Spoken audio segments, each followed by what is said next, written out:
All right. It is showtime. Bless up everybody. Let's get this thing on and popping. As usual, going to just get everyone tapped in real quick. See what I can do. Tie up my hair. All right. Seems like we're getting it started. All right. Big up everybody.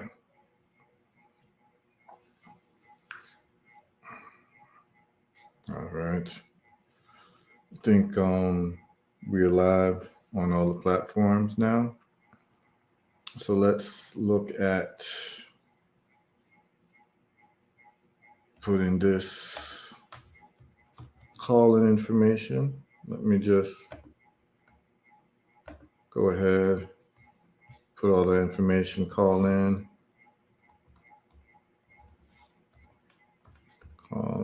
here. Put that in for y'all. What's up? Probably play a little music in the meantime, right? Let's do a little live music in the meantime while people are coming in. Let's do, let us do Rima. Brazil, let's see, 2022. Okay, let's see how this goes. This was just 3 months ago. Rima, huh?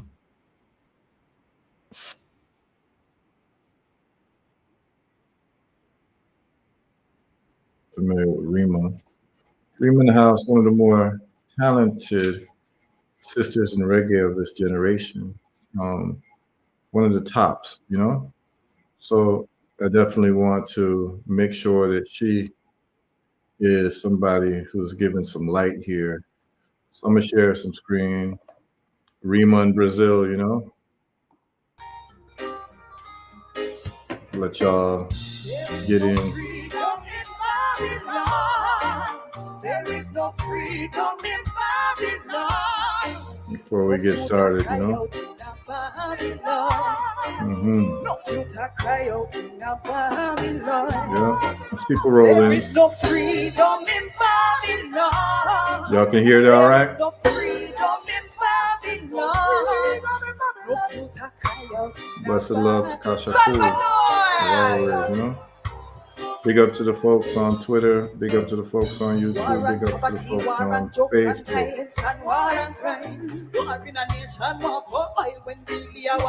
is what we defend, you know? How they believe in wonder and sign. What manifestation, reflection, and what I should say. Mind what ready to yourself, you stay true. See life in a playing you. Never let them come ready to. Hear them up beseech you. No let hellfire reach. Do a little housekeeping in the meantime. You know truth when it reach you. There is no freedom in Babylon. There is no freedom in Babylon. No filter cry out. No filter cry out. Oh, there is no freedom in Babylon. There is no freedom in Babylon. No filter cry out in Babylon. No filter cry out. Yes. Greetings, Salvador. Yes. Obrigada. What a blessing and an honor it is. You know? Yeah, man. Yeah. Yeah. Created in sanity, God on vanity. Religion rooted in politics, or the church. Always want to just give y'all the best, you know? Who cares about humanity? Asleep to the reality. And if I really got to speak honestly, they want in a Babylon fantasy. Is it the world on me? Is it the world on me? Am I alone in a strange place? See, there's no time to speak modestly. Systematically, in a copycat society, who them rather be? Confusion come automatically.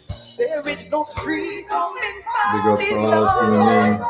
Big up to all the people coming on board, you know? She had a great show yesterday. Hey, no future cry. Hey, hey, there is no freedom in Babylon. All right, YouTube, it's pinned. No freedom in Babylon. Cry out. Looking nice. All right. Take it low for me. Yes, take it low. And yeah. How we feeling tonight? How we feeling tonight? Yeah, we feeling blessed, right? All right. Listen. Listen. There is no freedom in Babylon.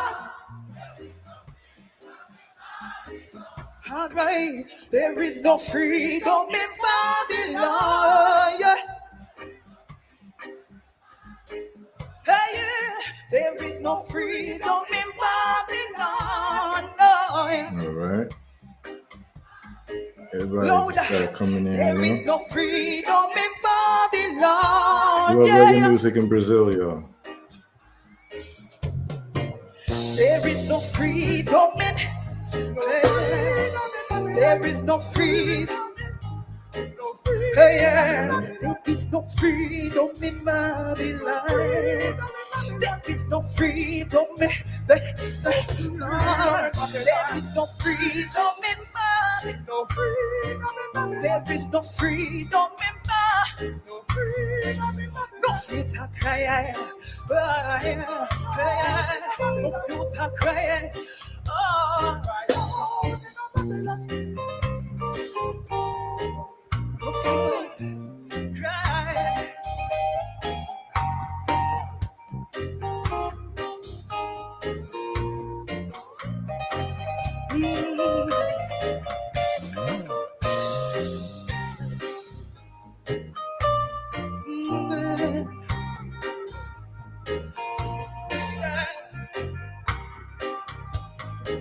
All right, y'all. People a little more time to come on in. Big up Rima.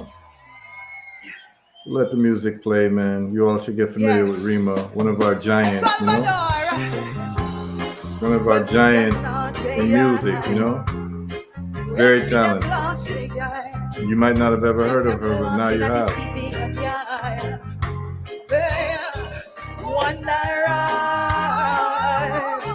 When I see no father, lost in this world, several times over. All in the name of Jah, see them a wonder. When I see no father, understand that roots reggae culture is different, though. See how the women dress? They look royal. They look like real queens of society, you know? This music is the medicine needed for our people worldwide, especially in America.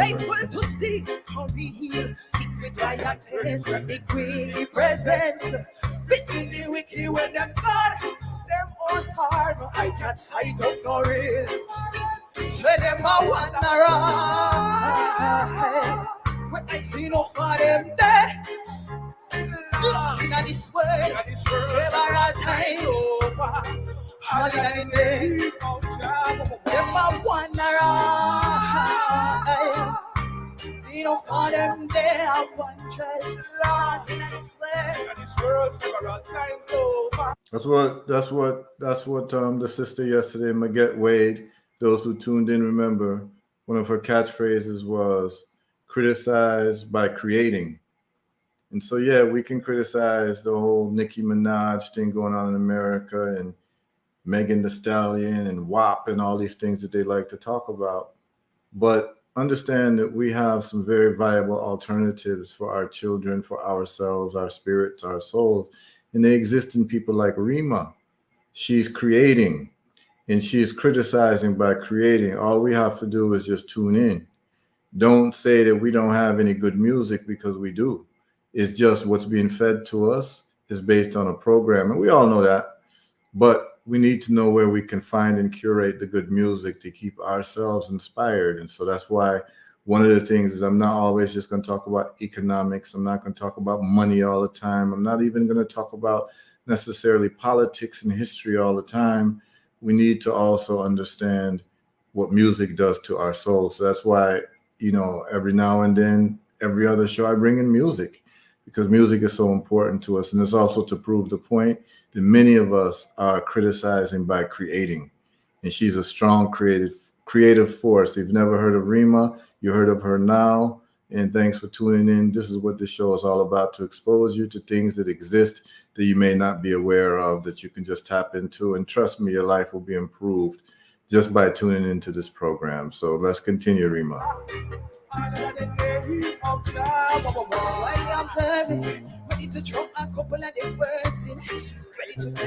Bless up, Valencia. Big up. VI sister, But I said, Jordan. Yes, I said, Jordan. Speaking of the city and Salvador, stand strong. To them say blaspheme to I and God. So I know them live in God. Wonder when I see no for them there. Lost in this world, never a time over. All in the name of God.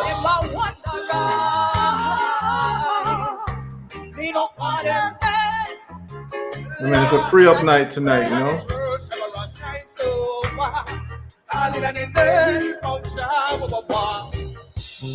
Yesterday was heavy, Today is gonna be heavy, but we're just gonna hold our vibes tonight. So just roll up something if you need to roll up. Get your nice drink together and kick back and just tune in, It'll be a great show today. Great reasoning. Good information, Great music.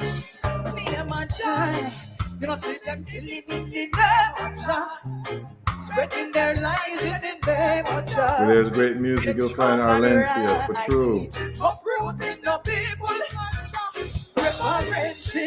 I mean, we have to big up Valencia, For I know them surely lost without them mercies and shall. When I feel the all around Jah, when I feel the all around Jah, nice. For them there, lost in this world, they are a time over. All in the name of Jah, for them there, lost in this world, they are a time over. Look how much they love her, man, in Brazil. For them there.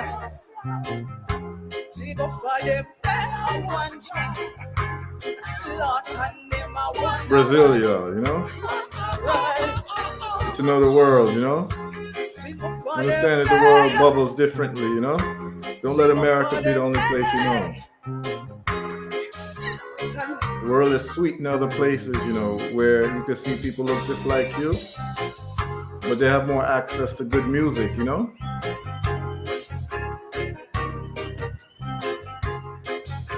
Don't allow America to curate the music for you. Yes. Don't allow America to decide what music you and your children listen to, See, or it's going to be all downhill. We have to stand up for what is right? We say no to inequality and no to injustice. Yeah. Truth We're and breaking right, down the illusions. If you love roots reggae music, let me see one hand in the air. Yeah, we love reggae music, right? Yeah, man, we love reggae music for sure. Stop. People, you all need to stop. See, look at the crowd. Look at these people. This is not due to any Billboard 100. This is not due to any major record label push that manufactures celebrity artists for you. This is from quality of music penetrating into the minds of people and spreading through word of mouth. Look at how many people's there. Tens of thousands of people to see a sister from the Virgin Islands sing truth and rights music. because she does it well.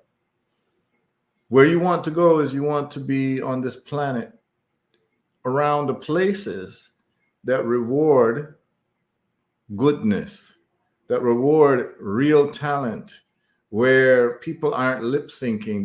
This is really her singing. This is her songs that she wrote, truth and rights music. And understand that if you can't get it in America, you can get it other places in the world. And Brazil, in terms of especially African people, has about 5 to 6 to 7 times more African people than you will find in America in terms of African descent. So if you're an artist in America and you feel like your music isn't reaching because your music is just really about truth and rights and what America is not about, you know, they want us to sing about killing each other and this and that and blah, blah, blah. Take your music elsewhere. Get your passport. Go to other places that will really embrace you, because in terms of what we're creating, mediocrity is the norm in America. So she's really too good to be playing in America, to tell you the truth. You understand what I'm saying? She's too good for America. So she is actually in South America, rocking the place. And she is a folk hero there. As you can tell, the looks on the people's faces there. And many of you've never heard her, and you've never heard who she is because the system that you live in won't allow people like this to thrive and won't allow people like this to be thrust on the radio. You know, if the radio wanted, they could be playing Rima all day long. They could be playing Desiree all day long. They could be playing all types of serious women, you know, within the reggae music all day long. The Kenya Eugenes, they you know, they could be playing it. And maybe today I'll do a cross section of these artists, you know, and we're gonna do this or that, you know, where people talk about their preferences, but just be prepared to defend your preferences, you know, for different things that we're gonna talk about. So back to the music. Money in them birthday, from but them want to work. Yeah, oh yeah. Money in them birthday, was low.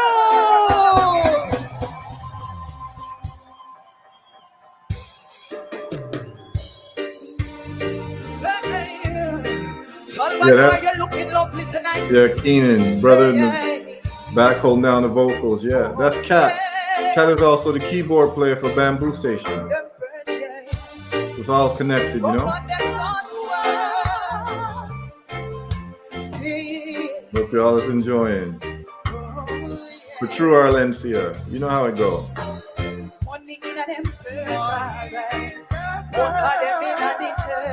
Them they are the worst. The city they right. Them no got no love but not the first to criticize. Money in their pocket. Just be the dollar sign. See them pretend and keep you blind. The city they right. All for the money, people so far for money. Abusing the money, pricing food for the money. Life for the money, they take eye for the money. When them guy can't for the money, them kind of thing. One man of plenty in a Babylon. I just sustain. Come on, disparity, consciousness in a friend. They know about the Jesus to them. The money in a person. Them they are the worst. The city they are. Them no got no love, but not the fun. Money in a pocket, alright. Just begin to shine.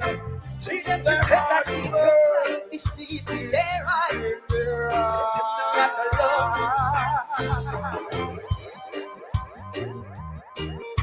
Yeah. Well, I said money in a them person. Yeah. Wave your hands. Yeah.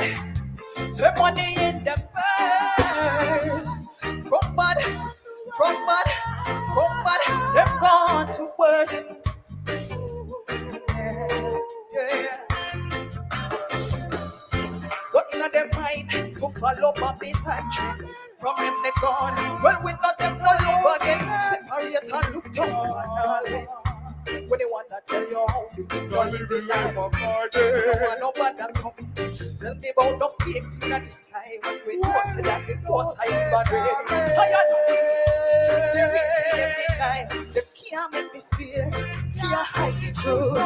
Well, you not see who them gone like them take it now with a roll. Them behind the scene and them must stay on patrol. Yeah. One nation of poor all. Yeah. Money in them purse. Alright. Most of them been at the turn. They are the world. The seeds in their right. Them no got no love on the car. Money in their pocket. Alright. Just with the dollar sign. See them depend on people like the seeds in their eyes. The money in them personal. From on them gone to work.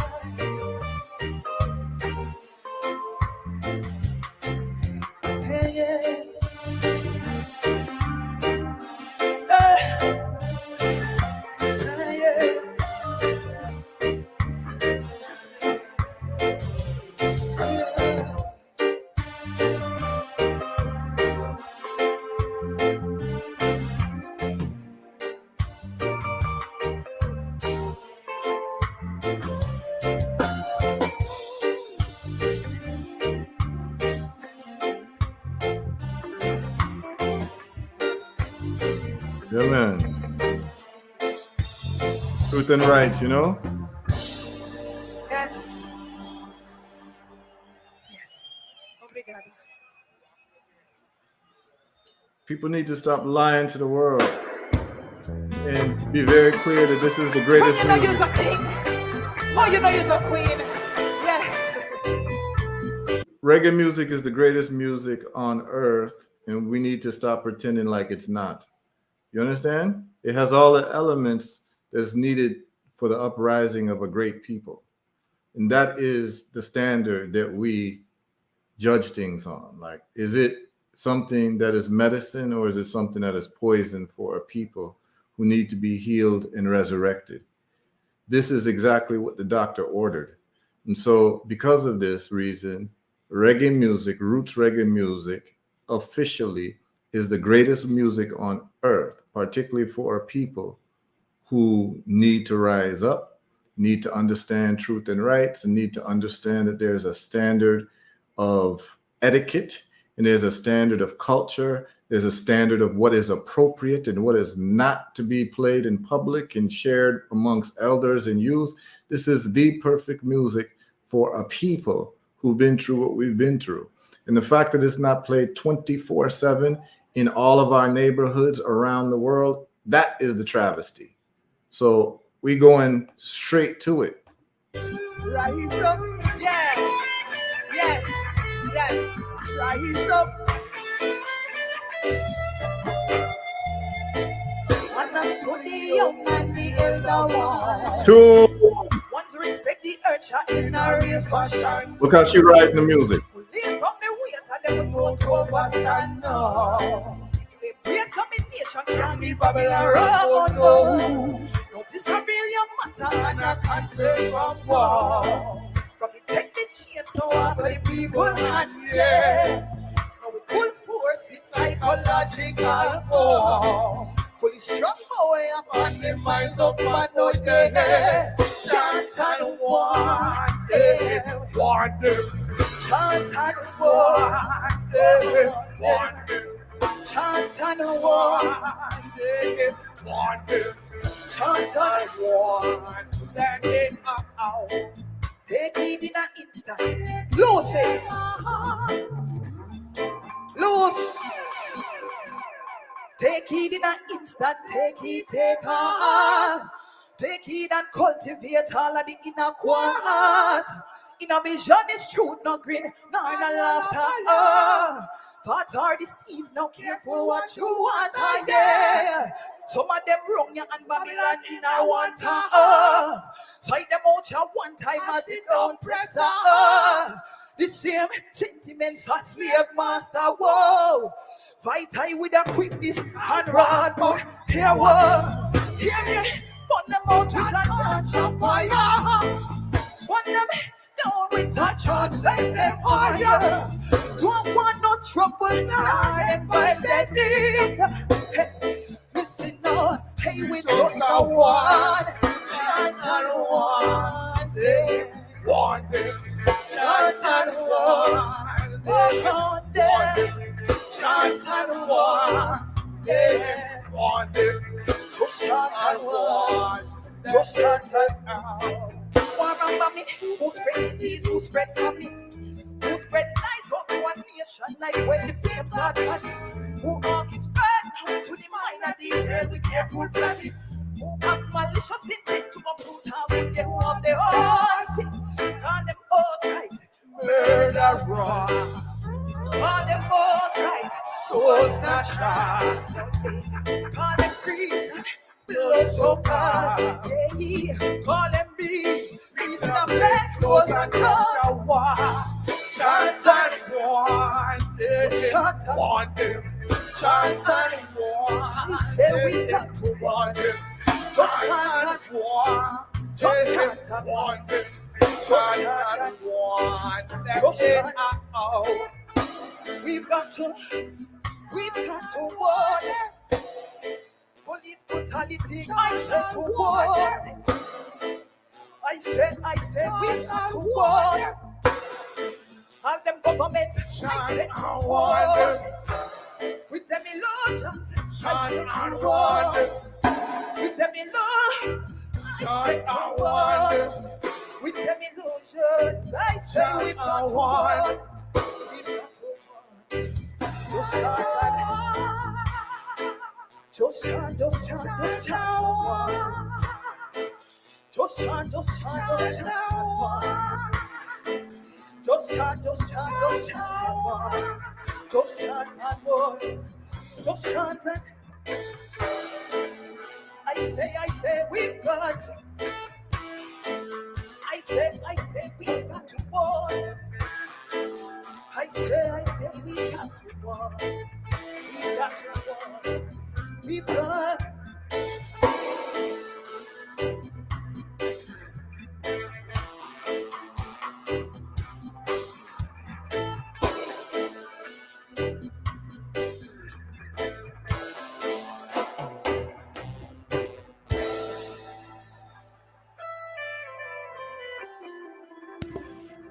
Winton Morgan asks, who's the sacred empress? That's Rima. Yeah. That is Rima out of St. Croix. You know this one. Yeah, man, we know this one. We definitely know this one, you know?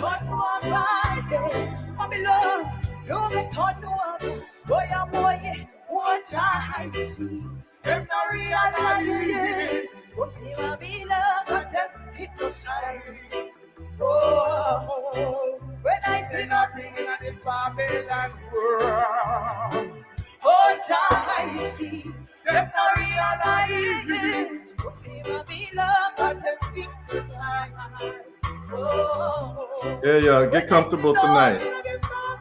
It'll be a nice program tonight, you know? Waiting just to make it. While I'm with them, say the fight. When Babylon say the rising, like them can't overstand it. We can never overcome. In the system where they run, there you go. See like your water teeth. Losing power to control how they think. How many believe that they feel? How many feel? No one take me to. Oh, we watch out. Them no realize it, but I don't think I be learned from them hypnotized. Oh, Yeah, man, as people start shuffling in, you know? What time see? Them no realize it, but him I be learned from them hypnotized. Oh, when I see nothing in this Babylon world, them want keep my culture when there's no way out. It's confusion. What the money buy is on. Can't see them way, and yet them maggie I run. Well, you know my advice on miles away from. Brazil's lit, y'all. Everything they try, to be my loyal. But I and I royal, well I stay. One step ahead, by on the court. Right now, Babylon say you can't hold my friend. But now, watch your high see. Them no realize you. Don't take my beloved. When I say nothing, watch your high see. Them no realize. I don't take my beloved.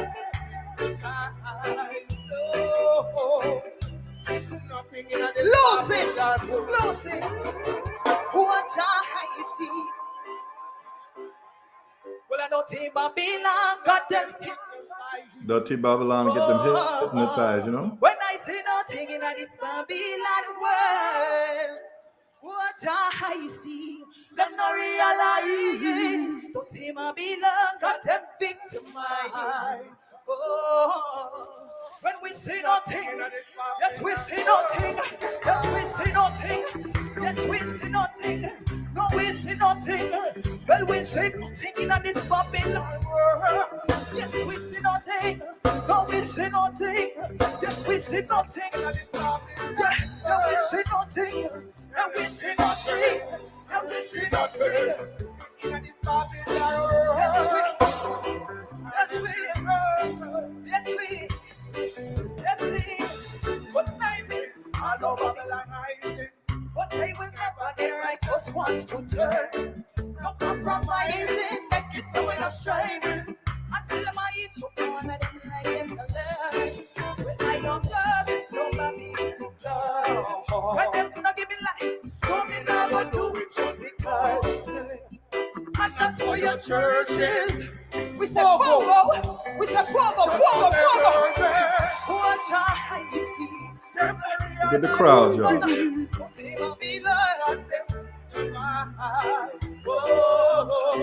When we say nothing, yes, we say nothing. But watch how you see. Them not realize. When I don't take my land,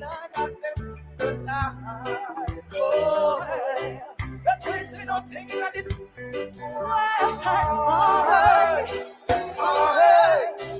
Oh, yeah. Yes, we see nothing in this Babylon world. Oh, yeah. Yes, we see nothing in this Babylon world. Oh, yeah. Yes, we see nothing in this Babylon world. Oh, yeah. No, we see nothing in this Babylon world. Oh, yeah. Yes, we see nothing. Oh, yeah. Cause we see nothing. Cause we see nothing. I mean, get familiar with Rima, you know? One of our greats.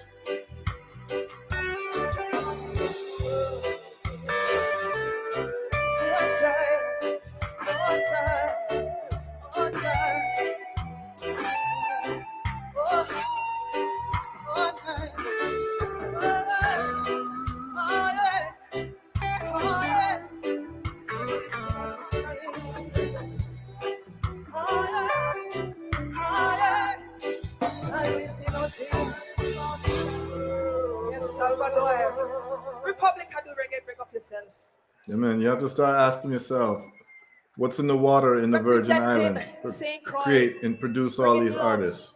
All the way from my home to my next home, which is Salvador. Yeah, okay. This is my new home, right? He's in Salvador Bahia, you know? Biggest population of Africans in the Western Hemisphere, Salvador Bahia, y'all. So it's an honor for her to play there, you know? You write these type of songs, you write them for your people. And they just love her off there. Yeah. I see the smoke. She's singing big tune after big tune, you know.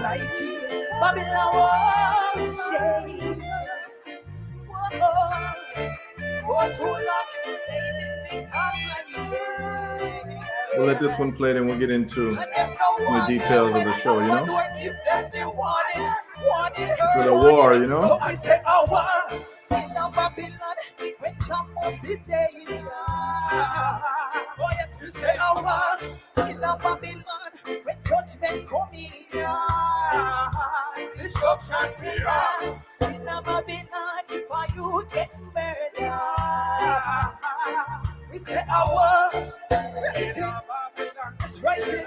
Take it low. Watch his state. Them set them rule, them set them play. Brother Jesus, youth can't even hold them way. Boasting, influential, central. Yet more and more every day, end up homeless at a steady rate. Advertiser can I remedy for disease when they are the one who make me sick in the first place. Planting seeds in our heads to buy unnecessary items. And it's a life we don't, it's a dream to chase. Wake up every day, see how you meditate. In the direction of water, people at a stone. Posting with your briefcase in your hand. When you know it's a different story when you turn your face. So we say our word.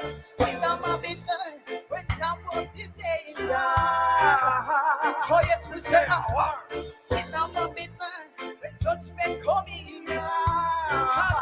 Destruction fears. In a Babylon, if you get murdered. Yeah. Y'all see that? Yeah. Ready. World is Syria. Total control and power. Sugar coated life, no too sweet. That's what I like, that breakdown there. One drop. Making it easy for the masses to swallow. Experimental disaster. Man and the machine man. Moving past along the world is hard. Educated, blood of humanity is below. Just look upon the frontline war. So we say our word. In a Babylon, when Jah busted. Oh yes, we say our word. In a Babylon, when judgment coming. And destruction chaos.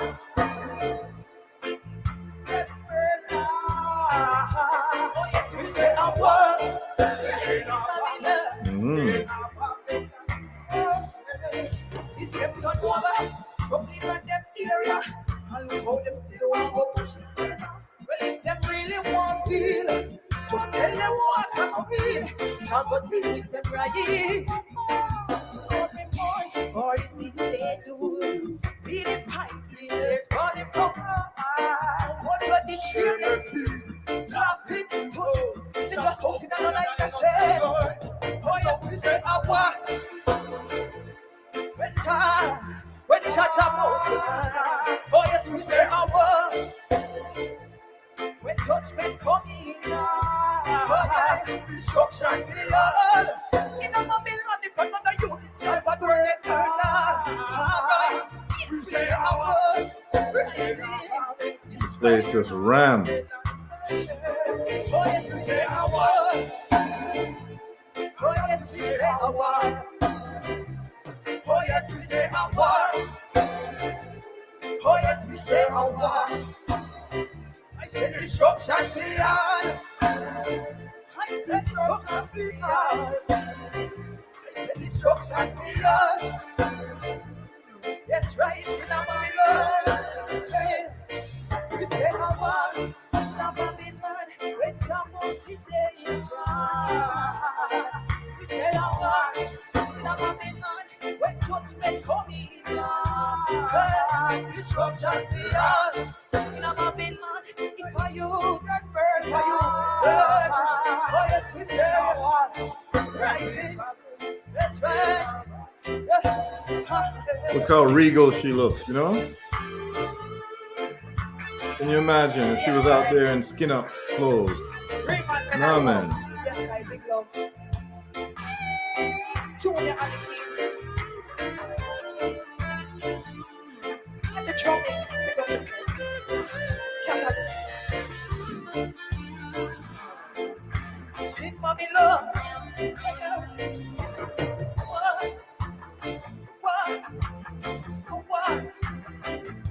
Oh yes, we say a word. What? A word. Oh yes, we say a word. Oh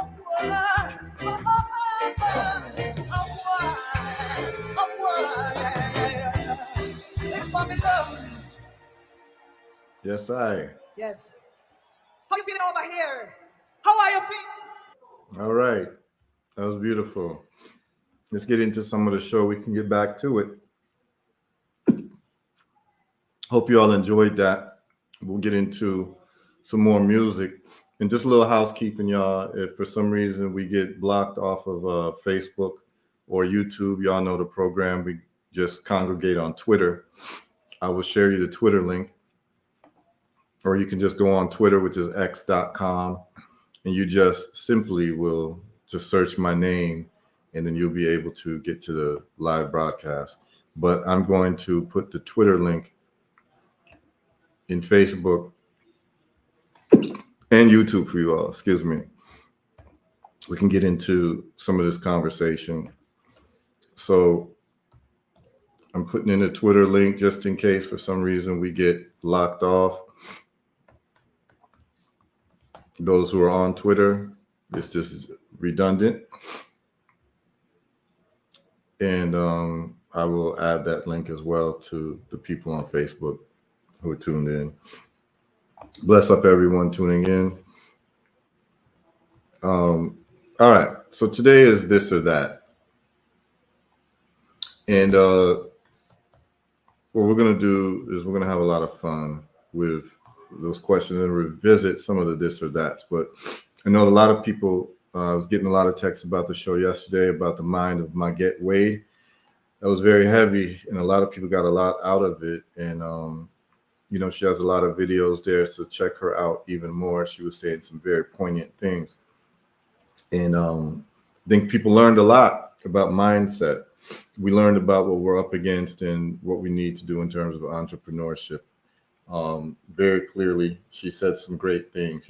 She said what her father taught her, that whenever there was a problem, he was not looking for a complaint. He wanted to know what your solution was for that problem.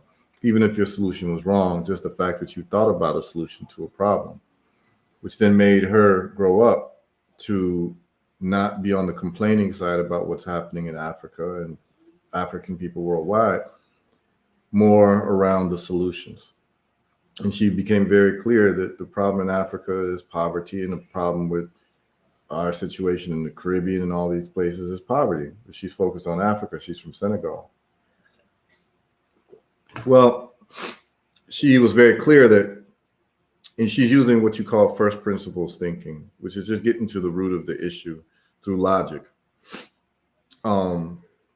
If people are poor, if a person is poor, it's because they have no money. They have no money, it's because they have no income. Where do most people get income from? Jobs. If there are no jobs, that means that there are no businesses. If there's no businesses, that means that there's no entrepreneurs.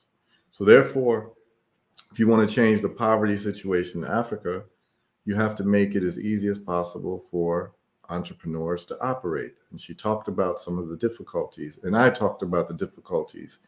In the Virgin Islands, I mentioned how it took me 6 months to a year to get a business license. The only reason why I actually ended up getting a business license was because I met the commissioner for business licenses in the Virgin Islands. And that was just through luck. And that should never have to be the case. She says something also very important about corruption, that people are engaged in corruption because there's too many laws. See, when there's too many laws to navigate, you have to have contact with government officials.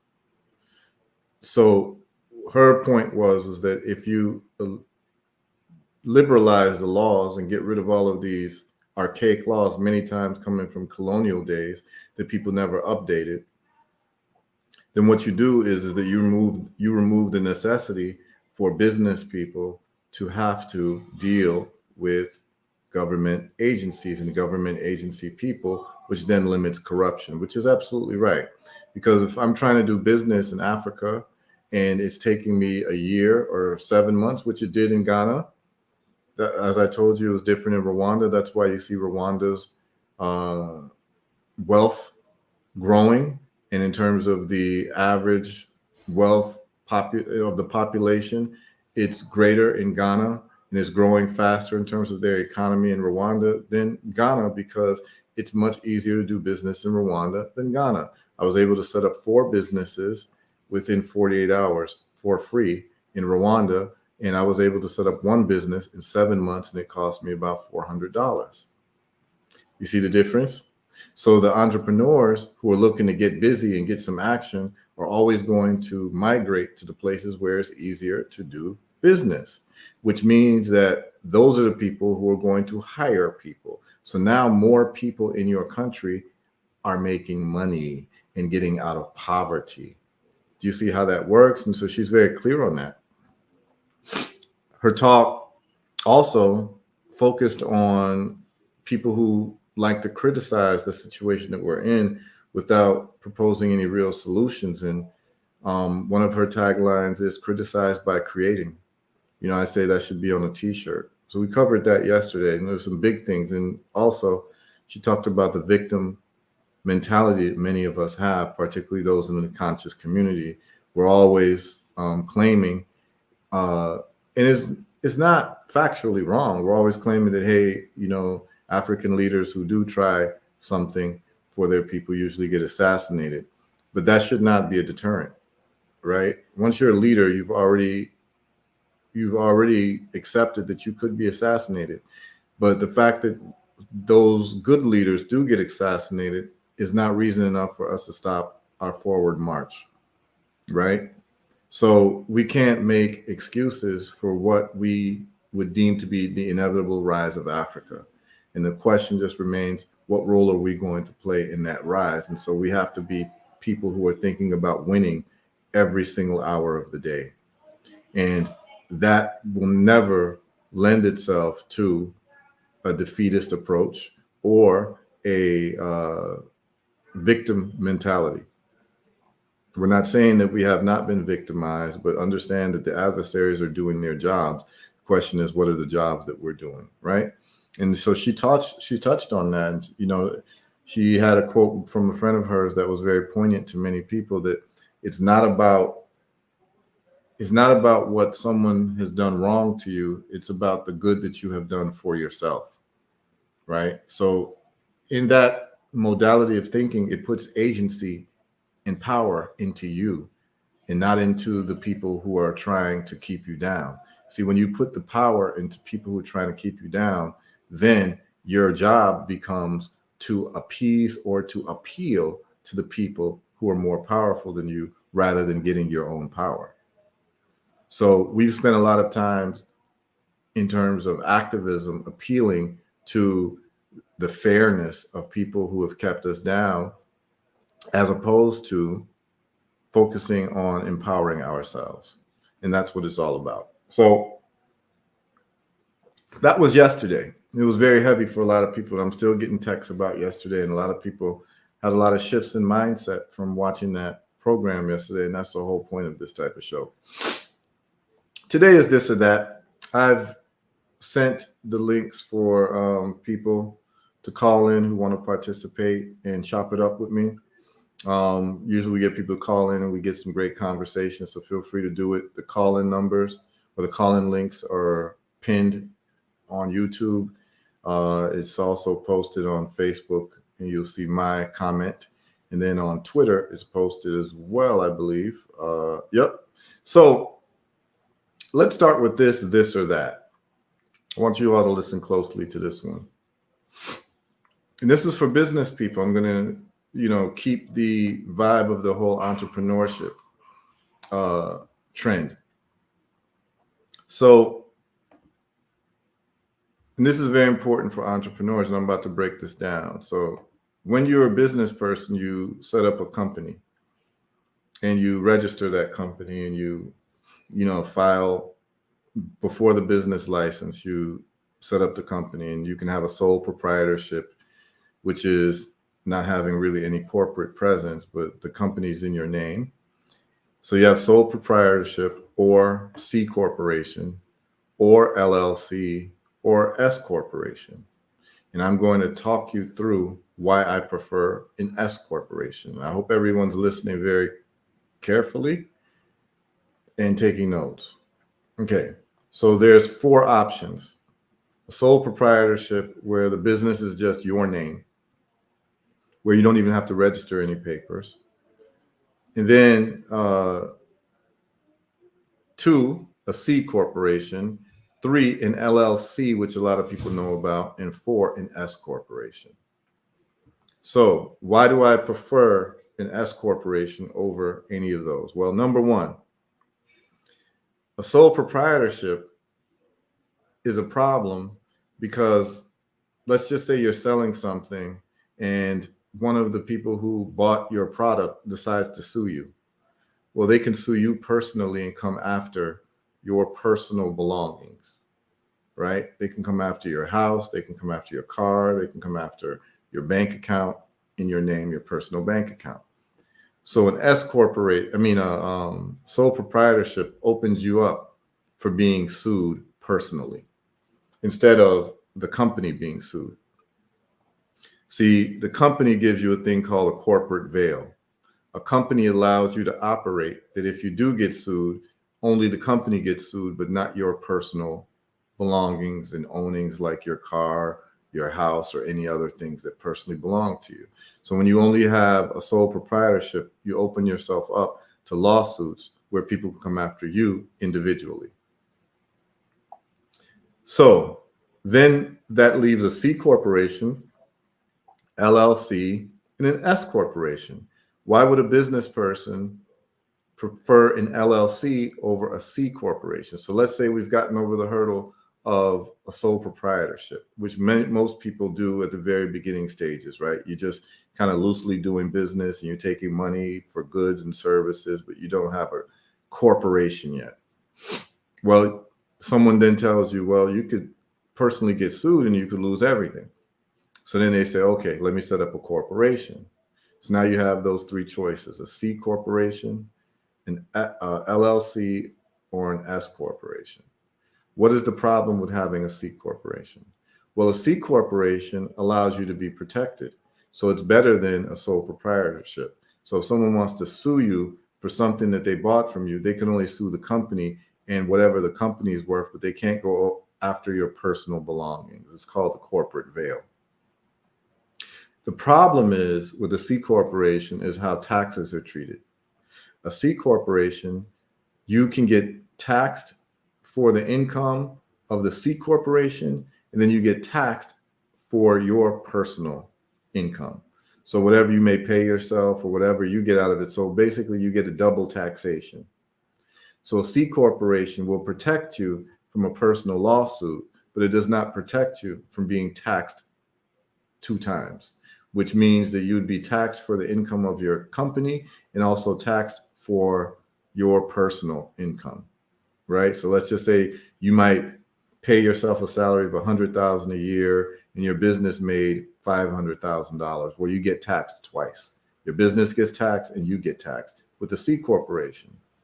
So that's why a lot of business people will prefer an LLC over a C corporation. So you'll see a lot of people with an LLC, right?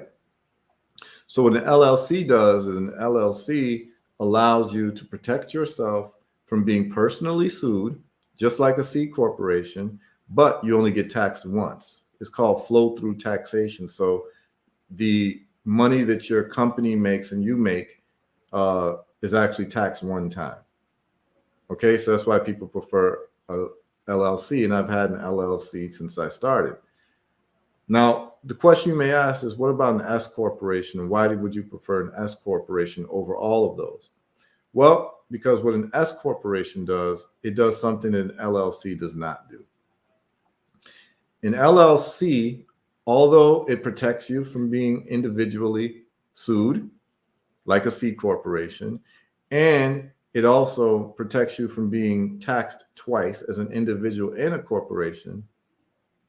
An LLC has one feature that's very bad. You have to pay what is called self-employment taxes.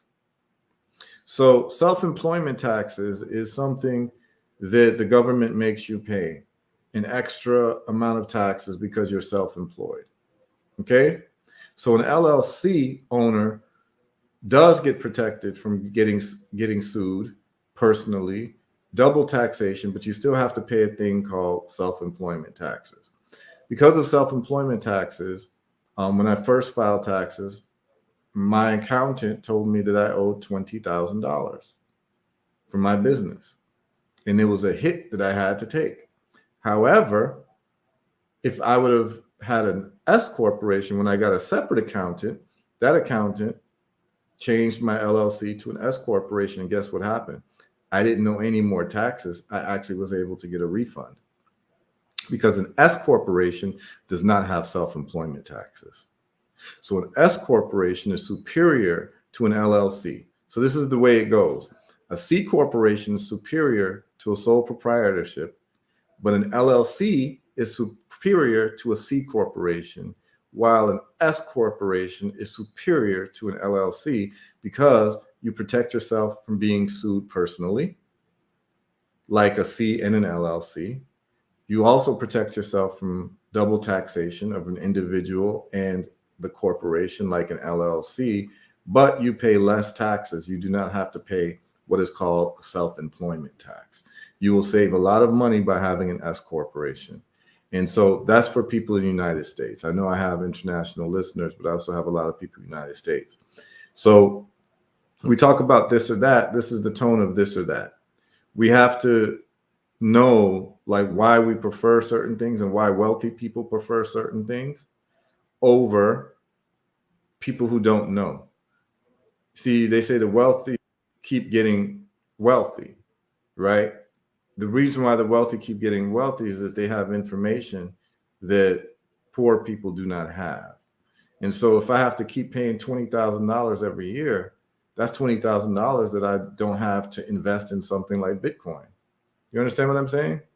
So just giving you all this information just now, is worth the whole show, because I've been able to basically all the business people, I've been able to save you a lot of money every year in terms of taxes just by letting you know that you tell your accountant to file an S corporation, and if you already have an LLC, you can just transition to an S corporation. Just one paper you have to file, and then you become an S corporation, and then you avoid what is called self-employment taxes. So that's why when we talk about this or that, it can be fun, but it's also educational. Yes, it's very good info. And I had to learn the hard way, by the way. But we're learning every day. But if I'm going to learn, who am I not to share it with y'all? Get what I'm saying? So in this or that, S corporation is preferred by me over any other type of corporation, which would be a C corporation or LLC. There are people who file C corporations and did not know about LLCs. And then they found out about LLCs, saved money from being double taxed, but then they got LLCs and still had to pay a thing called a self-employment tax, which can be quite steep. S corporation eliminates all of that. And it's just technicalities, but if you don't know this, you end up giving more money to a government that is going to end up, sending your money to Ukraine. You understand what I'm saying? No, I'd rather keep my money and put it into investments. I'd rather reinvest in my business. I'd rather invest in African businesses that I have. I'd rather invest in Bitcoin, and I'd rather invest in certain stocks that's going to give me 8x, 10x my money, so that I don't have to work as hard because my money's working for me. But if I have to pay money to the government every year, I'm end up working for the government. I hope everybody appreciated that. Did y'all love that? Did y'all like that information? Was that helpful for y'all? We just have my good brother call in. I'm going to let him come on stage. Our good brother, Rasta Funk. Big up, Rasta Funk. Peace, everybody. Peace, brother. Yes. Man. How you feeling, man? How you feeling? I'm wonderful. Wonderful. Cheers. Cheers. Yeah, man. I see you started the show off with hot fire. Mm-hmm. Yes, sir. Yes, sir. Yes, I. And those who don't know, Rasta Funk is a musician. We played his music last week. We did this or that with his songs, and we played Kilimanjaro, and we played also Trees. And a lot of people were voting for Trees. You know what I'm saying? We do these types of things because you all got to get familiar with these giants of our day. And because they didn't sign a big record label and didn't decide to go through P. Diddy's couch, they actually were not promoted, right? They actually, because as Cat Williams says, the great Negro philosopher Cat Williams said, P. Diddy be wanting to party, and you just got to say no. You just got to say no. You Yes, understand sir. what I'm saying? Yeah. So these are artists who have not been corrupted by the system, and so it's our duty to get to know them and get very familiar. And that's why I play Rima and I play these types of people. I play the legends like Yeah. the Stevie Wonders. Yeah, exactly, exactly. Blessed Um, love, Kashika. Blessed love. yeah, and we got Twyla Hurd in the house. Big up Twyla. We got not P Diddy Couch, exactly, not P Diddy Couch. And you get to find out a lot of the artists that are big in America, they had to go through P Diddy's couch, man. And so these artists that you liken, you don't want to know what they had to do to get their music out to you, and then you get to realize that this music has a message that is meant to corrupt you and meant to corrupt your children. You know what I'm saying? So, I found um, I found out something today that I really don't even want to repeat, but it's just one of those things where when you decide, especially nowadays, you ever decide that you want your child to be an artist, you have an avenue to do it all yourself. You don't have to go through any of these type of things, and I think that's the bottom line. You have avenues to do things and promote yourself.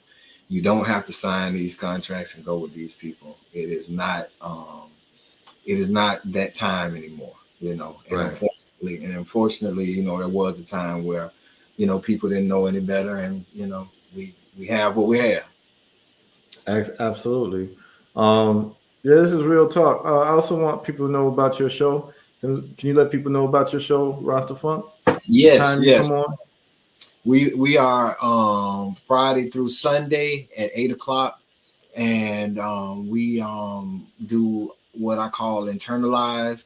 And basically, internalize is it started from posts that I have on Facebook. I'm older, so I'm not on Instagram and all of that. I do Facebook. Just to keep in touch with people and to kind of see what's going on and waste some time sometimes, because that's really what it is most of the time. You're not a real activist if Facebook post is where you activate. Okay. But my point is, from time to time I have thoughts that become relevant to the larger population of Pan-Africanists in certain ways, and then sometimes I'm just having fun. Like Sunday we went to a concert, and it I didn't I didn't do it long, but it was a concert of in Atlanta with the Dungeon family. So we had a little fun there, and then so this weekend we got a couple of topics that we're gonna go over, and talk with the people and internalize. Okay. All right. So I got a this or that for you. Yes, sir. So when you're listening to reggae music, Mm-hmm. just the music part, I want you to think carefully before you answer this question. All This is a right, very, very important question. gotcha. We have to get to the bottom of it. Okay, we gonna get. Okay. I got a show. Okay. The keyboard skank or the bass line? Mm, Come on.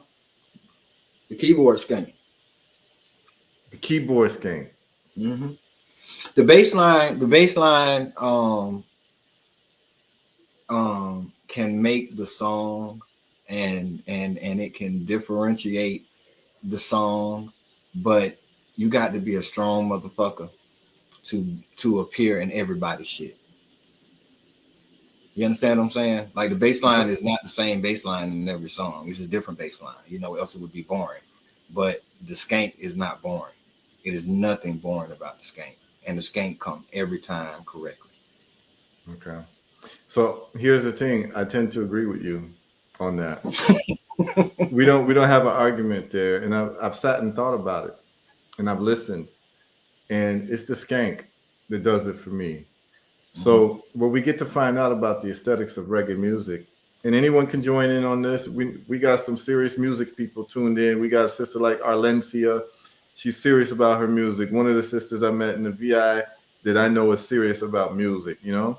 So we can have this great conversation. We can talk even further about reggae music or even different forms of music. But for me, what is so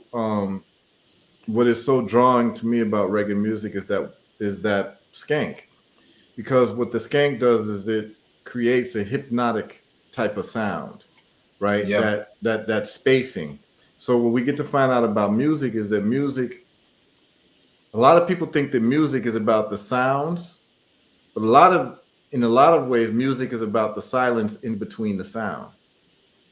So what I mean by that is you can clap, you can go, or you can go. There's three sounds. 1, 2, 3. Yeah. But the next one is 1, and it's 3, but the space in between the sounds creates a different vibration. Yeah. So it turns out that music, in a large part, is actually about the silence in between the sound. Now, what reggae music has done with that skank, chank, chank, chank, chank, it creates space in between the sound. And what do you put in that space? You put in a message. That's why it becomes the perfect message music, because it accommodates for the human mind and the human psyche of understanding that music is not necessarily about the sound itself, but it's also tempered and flavored and informed by the space in between that sound. So if you've got that space in between the sound, that's the perfect place to start slipping in lyrics. You understand what I'm saying? Yeah. So how I describe it to people is it's like building a house. And you have different types of homes. You got mobile homes, you got 2-story homes, you got apartments, So a house can be really different. However, all houses, no matter what it is, even if it moves, has to have some type of foundation. And what happens is foundation is what you're building when you're building a song or some music. And the skank becomes part of the foundation. And how you say it's the silence in between. I tend to say it's the in between notes that actually make the music. But what are you in between? That foundation. You see what I'm saying? And without that foundation, it's just like a drummer playing all over the place. You know what I'm saying? You can't who can do anything, with that. But if you got a drummer who's locked in and you got that skank that's locked in, it's over with. You know what I'm saying? And you can paint it whatever color you want to. You can build however many rooms in it you want to. You know what I'm saying? If you want a big ass kitchen, go ahead and do it. If you want 8 bathrooms, make sure you build them in there. So at that point, you can do anything when you got a great foundation and a solid walls, and the studs and all of that type of deal. If you know about houses, but in building music, it's the same thing. You got to have a foundation, and that's what the skank does. Right. You would just ask a question: have you vibe on some Lucky Dube yet? I haven't. Okay. Okay.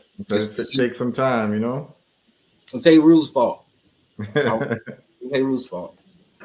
He got me focused on doing some new stuff. So y'all look out. Yeah. And we can talk about that too. So as a singer, right?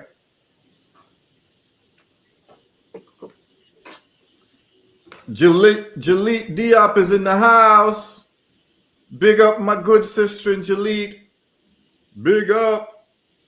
Straight from BIM, straight from Barbados, She said it's seated in Barbados. Oh man. Now that's a she said she'd argue reggae music is seated in Barbados. I'd like to hear that argument. That's a diss of that.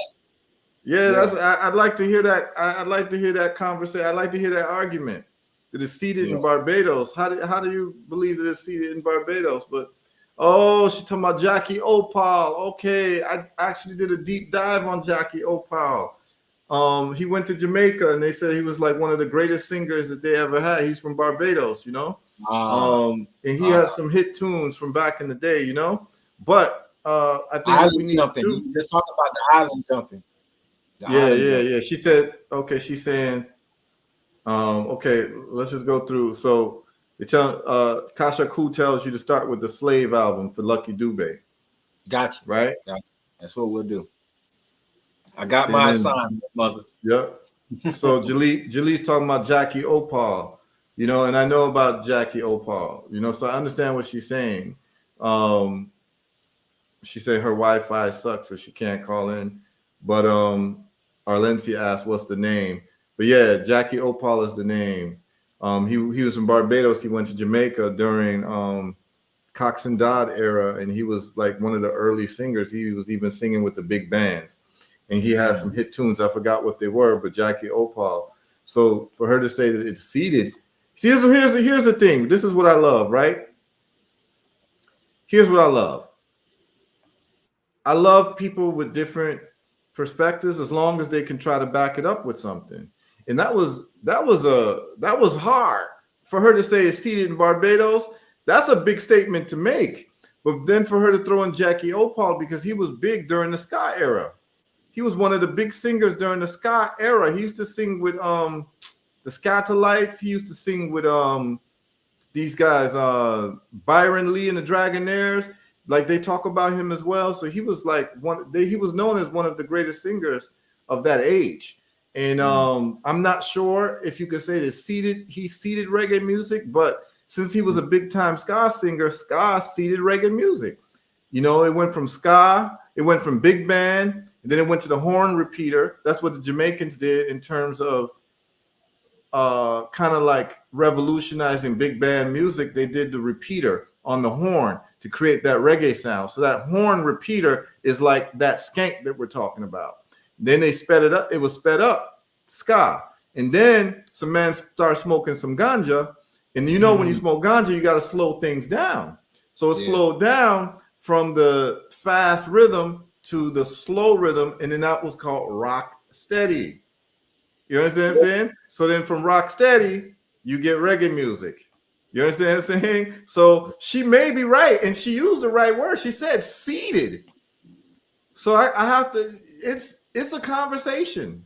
It's a conversation, but it's for musicologists. You understand what I'm saying? To have, but this is the type of conversation I like to have. But she's got a strong argument. Let's put it that way. It's a decent argument. It sounded preposterous at first, but But she's actually, when she said those two words, she said Jackie Opal. I said, oh wow, she's talking. So she might be right. You understand what I'm saying? So yeah, big up Jalit. She want to defend Barbados. You know what I'm saying? Which is great because Jalit, let me tell you something. When I go to Barbados, I don't see Jalit Diop. Barbados ain't the same, man. You know what I'm saying? Yeah, man. She is Barbados, you know? Big up Jalit. Yeah, man. That's what's up. So, Rasta Funk. Yeah, man. You're a singer, right? Mm-hmm. Sometimes. Okay. Aretha Franklin and Patti LaBelle, what we doing? Come on now. I have to go with Aretha Franklin. Are you sure about that?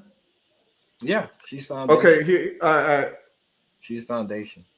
Patty got a lot of. You know something different happens when Patty does the bird, though, right? Yeah. It's different when she's flying with the bird at the bird. It's different. Things become really different when she takes off her shoes and starts flying away like a bird, right? It's a different level of performance, a different level of vocals. I want to add everything into your analysis because I know Aretha is the go-to, Queen of Soul and all of that. She's the go-to. Yeah. But if you're gonna go both of them in their prime And Patty's still kind of in her prime. She's 80 something, but she's still tearing it up.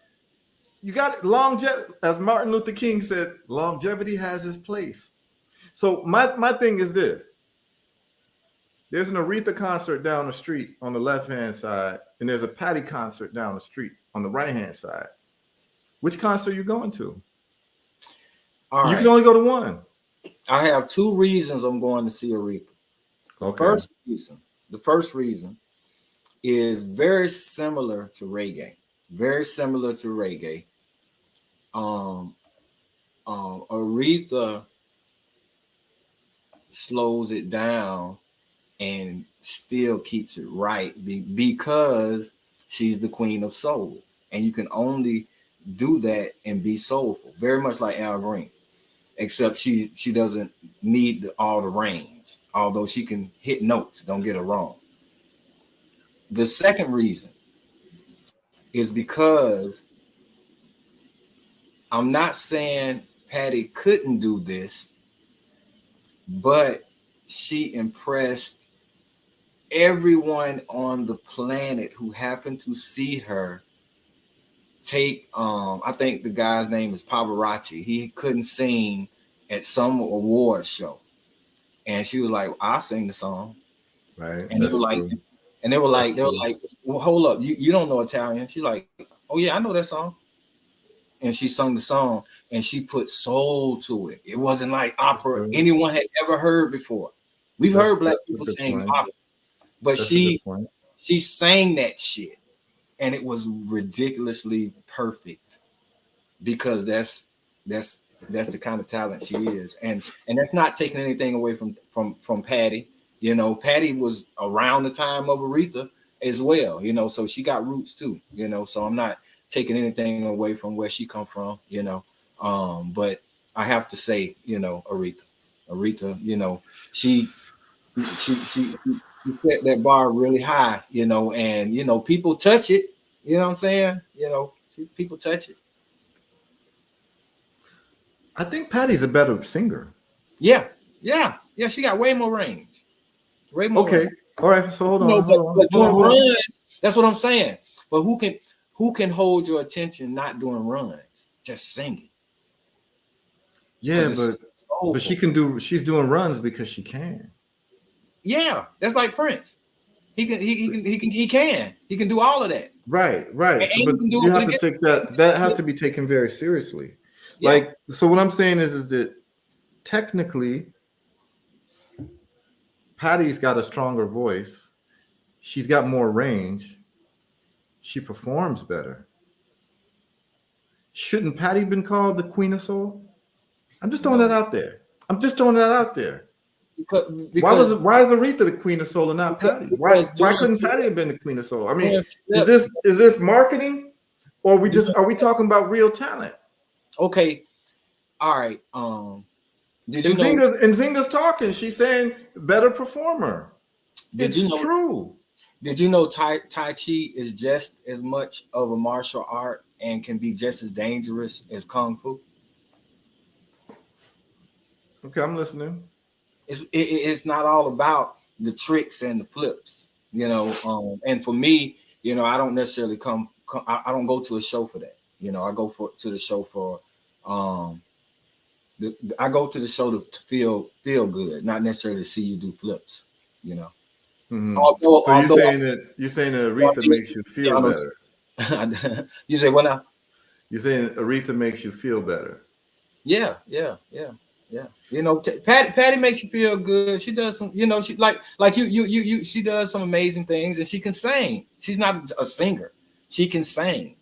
You know, you actually, she's probably the only person you can put up against Aretha, like literally, if you wanted to have a conversation about it.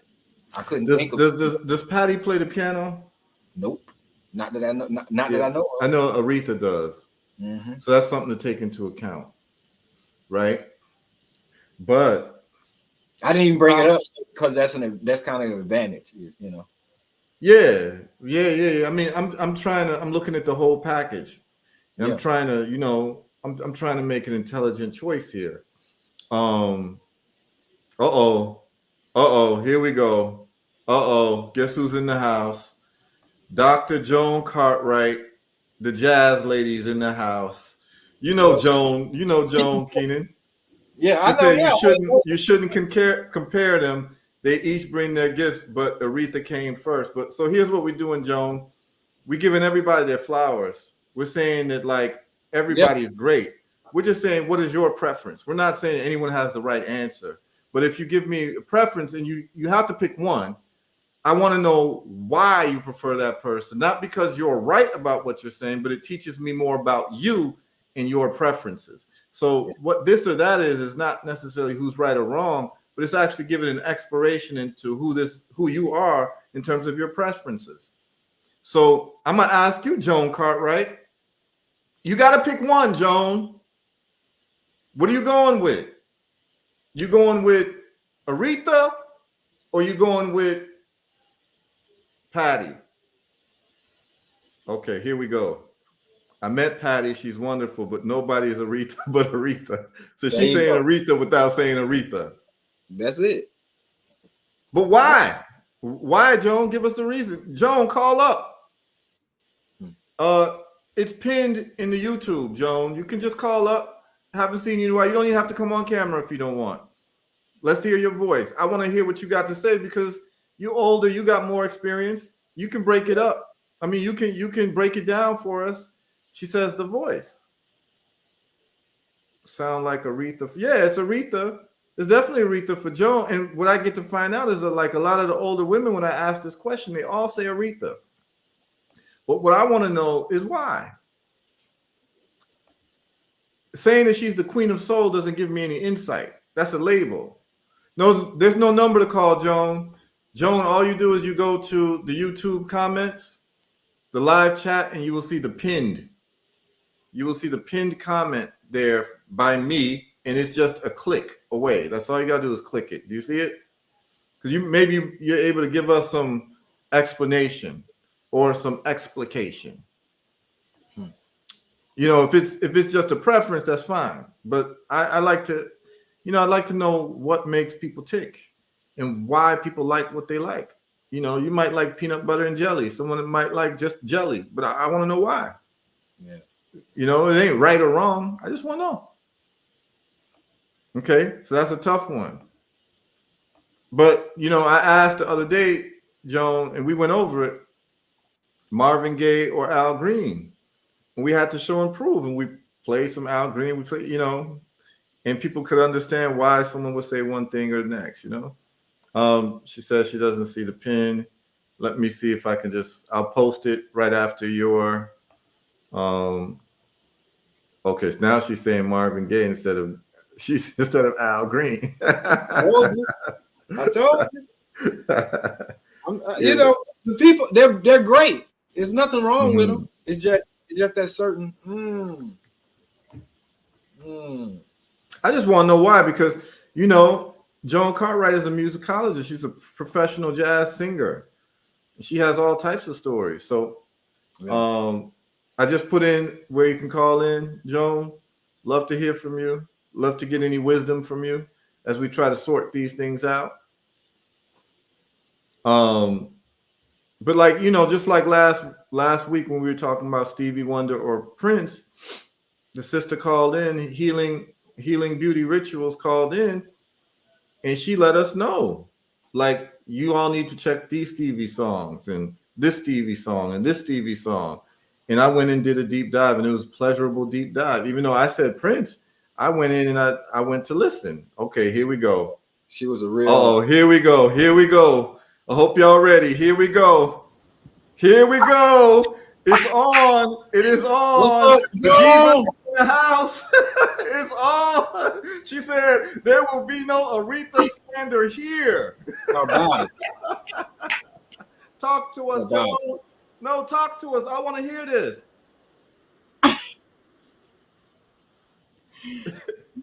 This is a reunion. Yes, it is. Yeah. It is. This is a reunion. Remember my gallery? Yes. Mm-hmm. Yes. You both came. Yep. Yeah. Yeah. So why are you going to Aretha's concert on the left side of the street and not Patty? Aretha. Talk to me. It's hard to explain. Mm-hmm. There's a delay. Yeah.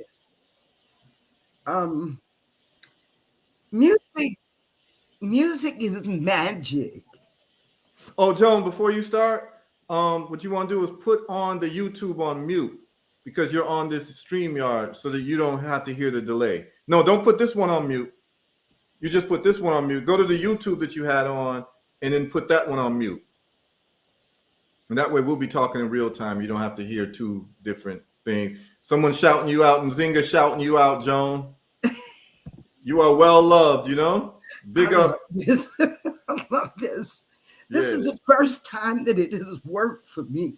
Okay. First time. Mm-hmm. But listen, so, you know, when Aretha sings, looking out on the morning rain, I used to feel so uninspired. You know, Man. Patty got songs, and Patty is a great stage presence. But Aretha, you don't have to see her. Ooh.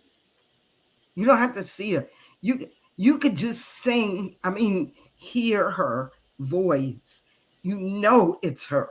And all the soul in you rises up. You know. Now with Patty is more of a showgirl. Okay. You know, Aretha was not a showgirl. Mm-hmm. She was a belter. She followed in the tradition of the blues, women who were the first civil rights workers. Okay. Let that seep in. Okay, we're listening. We're listening. Yeah. Okay. So the blues is the tears of a Black woman whose husband is either hanging from a tree with his testicles in his mouth, face down in a river, shot in the back, or on his way to points north, never to return. Wow. That's what the blues is. Okay. Wow. The blues is not Moody Blues. The blues is not the Rolling Stone. The blues is a Black woman's tear. Ooh. Okay. Ooh. So for every tear that a Black woman shed, that's what needs to be repaired. And money can't do that. Only love can do that. The love of other women, the love of men, and the love of children. That is the only thing that will heal the blues. So you're saying Aretha came from that tradition and Patty did not? Well, see, Aretha came from the church. Mm-hmm. Yeah, and her father was a big pastor. Was considered devil music in the church. Mm-hmm. So even the spiritual embodiment of Black people stomped on the blues. Everything about Black women was stomped on, from her womb to the people that came out of her womb. You see, music is not entertainment. Music is the expression of the spirit of the soul. That's what music is. But once it became commercialized and bastardized, then it lost its luster, it lost its glow, and it lost its healing abilities. So you have herbal results. Well, music is the first healing mechanism on the earth. The Egyptian empire was kept alive for 10,000 years with harps and lyres, stringed instruments. That's what kept the Egyptian. You going back all the way there, John? You taking it there? You taking it there, John? That's what you came to do tonight? That's what you came to do tonight? Hello. Okay. Cheers. Let's go. Let's go. Yes. Talk about it. And now we have our young women on the stage naked. Okay, well, Josephine Baker was on stage naked. They ain't doing nothing new. Ain't nothing new. Josephine Baker took over the European continent by dancing topless. And she was the only woman that spoke at the March on Washington. There was another woman too, but she was the most known woman. So she was an activist, and all the blues women were activists. I wrote a book called Blues Women, the First Civil Rights Workers. Where can people get that? Just put it in, Joan Cartwright. Google Joan Cartwright. Okay. How about it? Yeah. You can get it at lulu.com. Don't buy it at Amazon because I don't get paid. But anyway, I'll put it in. But the history of music.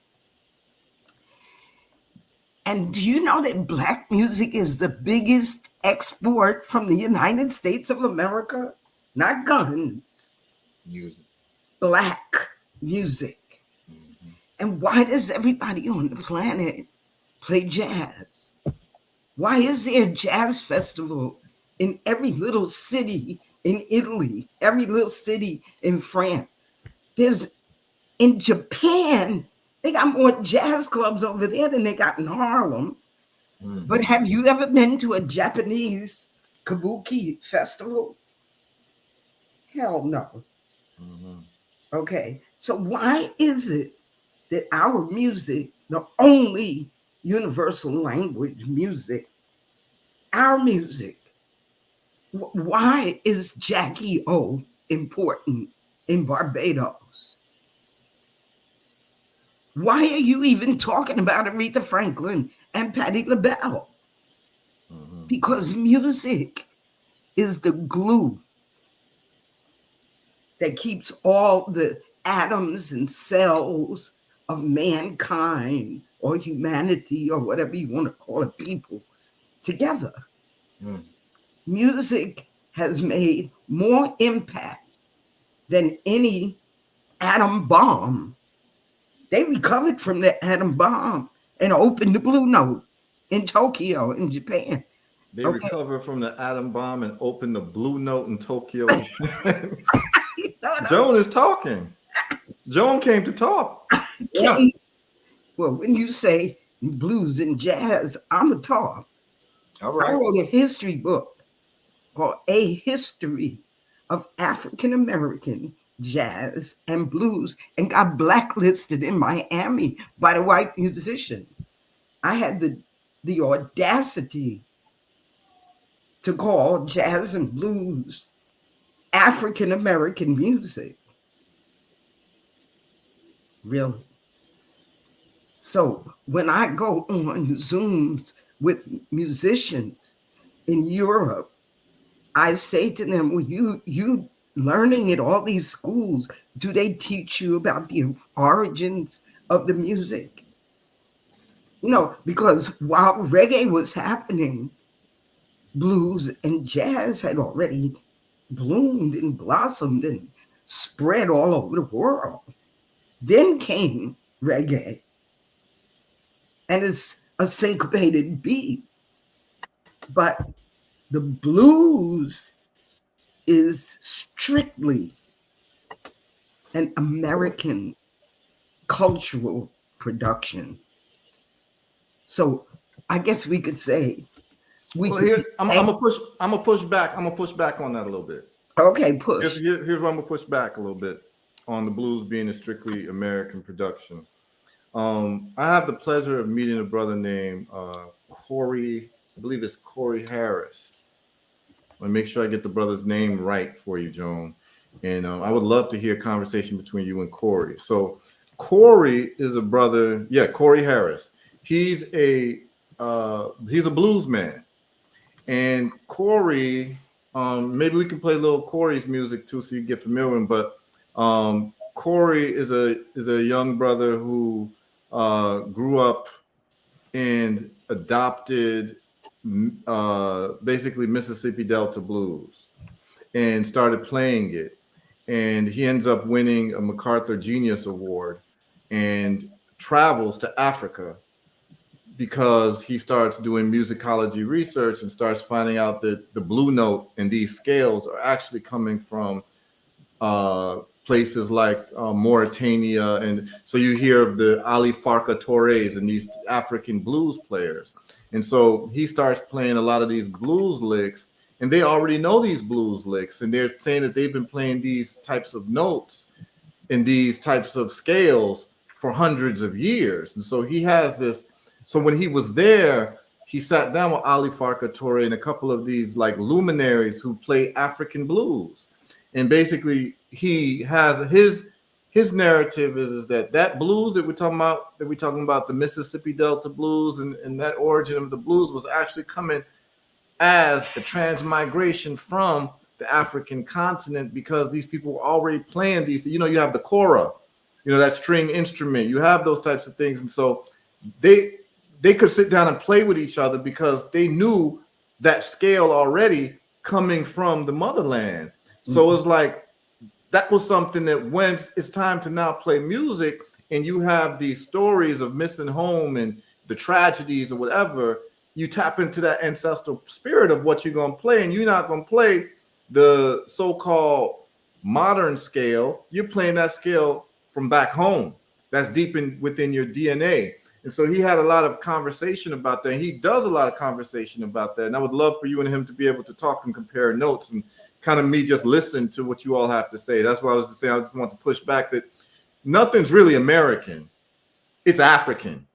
You understand what I'm saying? Like, Yeah, we ain't really dealing with Amerigo Vespucci. You understand what I'm saying? Yeah. But these women, when they moaned, they were moaning from Africa. Okay, talk. They were moaning from Africa, true. Right. But I'm talking about the development of the genre. Okay. You see, and the development of the genre. Actually, they say that the blues was named by Cherokee Indians because it sounded blue. Mm-hmm. So did the Africans have a name for that sound? And was it called the blues? I don't think so.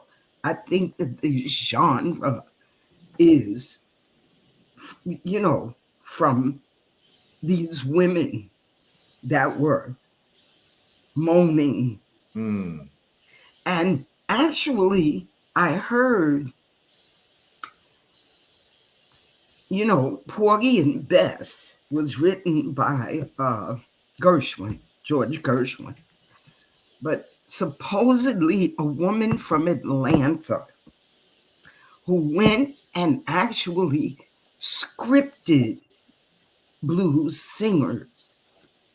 And then she went to New York and met George Gershwin, and evidently she shared these sounds with him. And you know what they do, they appropriate everything that we have. Jazz and blues is a new cotton product, because everything is a commodity. Now, talking about commodities, when are we going to begin the investment with you? I'm ready to invest. Yeah, we could talk about that. So You talking about with some of the things I'm doing in Africa? Mm-hmm. So what I'm going to do, and I get this question a lot, and I love the way that you transition the conversation because it's all the same thing at the same time, right? Yeah. Um,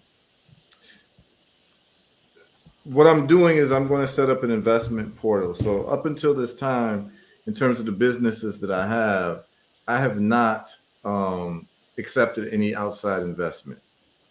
And the reason why is because I didn't think that a lot of people, first of all, were mature enough to invest. And what I mean by that is that a lot of times people they want to invest and they think that they're supposed to make double their money next week, right? And I didn't want that headache. And then number two, I wanted to have a portal that offers full transparency. And so, for instance, let's say Joan said, Heru, I love what you're doing in Africa. I'm going to give you $20,000 to invest. What's the return rate and what is the time period? And I say, okay, Joan, $20,000. I can tell you, and this is actually real numbers. $20,000. I can probably be able to give you within 365 days a preferred return rate of 30%. Right? This is much better than any mutual fund that you'd be able to do. You know, if you do 8%, you're happy, right? 401ks, all that. And I'm saying I can do probably triple that. And I'd be very comfortable saying that. And I probably would be able to do that in 30, but not 365. I could probably do that in 6 months. And the reason is because there's different products that I make and I know how fast they sell out. And I know what my profit spread is on each thing. So now I know, like, okay, let's just say, for instance, I need to manufacture my vitamin D product or the CBD oil that you've bought, Yeah. right? Where's that? It's Right. not on the site. Right, and I can get into why it's not. But this is a great conversation. Well, the reason why the CBD oil is not on there is because here's the reason. When I was opening up a business bank account in Florida, to open up the business bank account, they ask you if you sell any cannabis-related products. And then they scan the site. So I knew that they were going to ask that, so I took it off the site. Right? Now, I could probably go back on with it, but I don't want any problems with my bank accounts if they happen to do a yearly scan to see if I'm selling a CBD product. So what I was going to do is just set up a different website for that product. So that's the reason why you haven't seen it. But that product had a nice spread. So when you're asking me these questions, I can tell you very specific answers. And so what I'm going to do for you and the probably about 30 very serious people have asked me within the last probably 2 years that they want to invest. And I've had people say, I just want to write you a check. And if I get my money back, that's great. But I like what you're doing, right? But here's the problem. There's too much in our community of people selling wolf tickets. And so what I never want to do is to take someone's money and not be able to make good on it because all I have is my name. And so the way that I wanted to do is I wanted to wait to do several different production runs of different products and be able to time when does this product sell out when I need to do a new production run. And now I have those timings. So I can say to you, okay, I can make 5,000 bottles of vitamin D. It's going to cost me $20,000. I know what my profit spread is. And I can say to you, okay, you can partner with me on this production run for this particular product. So it's not even you're investing in the whole company. You're investing in a product production run. And that production run, I know that within 4 months, my product sells out. I know that my profit and cost for each product is about 5x, right? That gives me room to say, okay, Joan, I know I can give you 30%, but you know what? If I have, and this is the type of person I am, if I have a good, I sell out not in 6 months, I sell out in 3 months. That's called velocity of money. So with velocity of money, guess what I'm gonna do? I'm kicking Joan 50% of her investment on top of it. You know why? Because we're gonna do another production run and sell more. And then guess what happens? Joan starts calling her friends and say, "Yo, I gave Heru $30,000." You know, or the people you care about. You're gonna say, I gave Heru $30,000. I got 45,000 back in 3 months because you're going to be happy with what I've done. And I wanted to be able to give those types of numbers to people. So what I'm going to be doing is there will be an investors portal on my website for people who want to invest. And these are the type of numbers I'm going to give people. So it'll be very straightforward. If you invest this, the period is 1 year. This is the return. You invest this, the period is at 1.5 years. This is the return. And I give myself leeway when I know that I can actually pay you back for that 1 year. Because what I want to do is I want to set a precedent. Not that I would be the first person, but I want to set a culture of investment for us where we are making money with each other. And I know you've asked me this. You've asked me this question for about a couple of years now. I know that Joan is serious, but what have I always said to you? Hold on. Most people would say, send me the check. Most people say, send me the check, because people just looking to get that money. But nah, for me, it's more than just me and my success with you. It's for us to set a tone with each other that we can do business with each other and that your money is safe with me and you know you're going to get your return. So I'm going to be ready to do that. And to tell you the truth, I mean, we could talk openly about, and this is what these types of lives is about, for us to talk about how we're going to take things to the next level with what we're doing personally, individually, and together as a group. I'm going to tell y'all right now, there's a vitamin D production run that I'm going to do. If people invest, and it doesn't have to be one person. If you invest, she got the checkout. Yeah, you see, y'all witnessing, this is my life, by the way. So y'all seeing a window to my life. And Joan's a serious person. I've known Joan for some time. Joan's, you know, it's all love with me and Joan. You understand what I'm saying? Ready. So I'm ready, but you better catch me before I go shopping. Yeah, so here's the thing. I'm going to do a production run with my vitamin D product. And more than likely, I can say one person doesn't need to invest all the money, but if there's a group that wants to get together and invest $5,000, I can give you a return of 30%. Like, that's not and that would be within five months at the worst, right? So if people are interested in that, we can do that, and we can keep doing it, rinse and repeat, because the products sell out, people buy more. They sell out, they buy more. I make radio appearances, they sell out, people buy more. So this is a way that people can actually have a residual income without having to do anything, because here's the thing. I'm going to get you your money back even if I got to sell my car. You understand what I'm saying? And the reason is, here's the reason. My name means everything to me. Mm-hmm. That's right. You understand what I'm saying? My name means everything to me, and I don't want to be in the conversation with some of these cats who've been taking people's money and disappear. And that's the problem, is that there's a lack of morale where we haven't had some good wins. And for me to be, for you to give me a check and for me to write you a check back on top of what you sent, that's when we start a whole different type of conversation and relationship with each other. And this is what I've waited to be able to give you the numbers correctly. I know the numbers. You know, when you're doing business and money's moving and this and that, but then when someone says, Heru, I've had people say, Heru, I want to give you $100,000. Like, I've had people, could you invest it for me? And I've always said no. And they haven't necessarily said invested in my business. Can you invest in stocks for me? Because I know you know stocks. I've always said no. I'll teach you how to do it, but I'm not going to invest your money because I don't want the headache. Right. But here's what I know. We're going to have to move to a place where we're going to have to be comfortable investing with each other with real results. Here's the reason. And I'm glad you brought this up, and the people listening, this is a great conversation. When we need to raise money, most of the time what we traditionally do is we go to GoFundMe. That's what we do. Like, when we're desperate and we need to raise money, we go to GoFundMe. Please help us. Da, da, da, da, da. But what's happening is that's donation.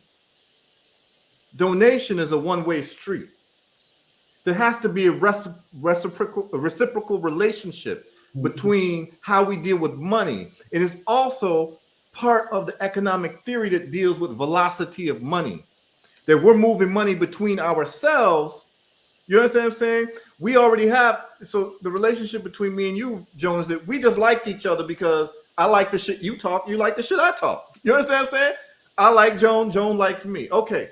Then it moves up to say, Joan says, Heru, my son wants to buy your CBD oil wholesale. Me and him want to get into it. We want to get wholesale. How do we pay for it? What's your prices? I say, Joan, here's the prices. What's the step? The step is I'm going to send Heru the money, and I have to trust him that he's going to send me the product. That he's not going to run away with the money. Joan sends me $1,000, $2,000, whatever it was. Joan sends me the money right away. She sends it through PayPal. Joan now has to trust that Heru's going to ship the product. Heru ships the product. Or Joan is going to raid your mango. But what's going to happen is that Heru loses legitimacy for just taking Joan's money and running away. Right. But what happens? Joan sends the money, and within 24 hours, Joan gets a tracking number. I was drinking CBD oil. That's why I look like this right now. Yeah. That's what I'm talking about. And, an olive extract. Yes, exactly. You see, but the point of the matter is that the reason why you are happy to bust out your checkbook to me is because we've had wins with each other financially already. Small wins. And now Joan says, Heru's proven himself. He's not just online talking shit.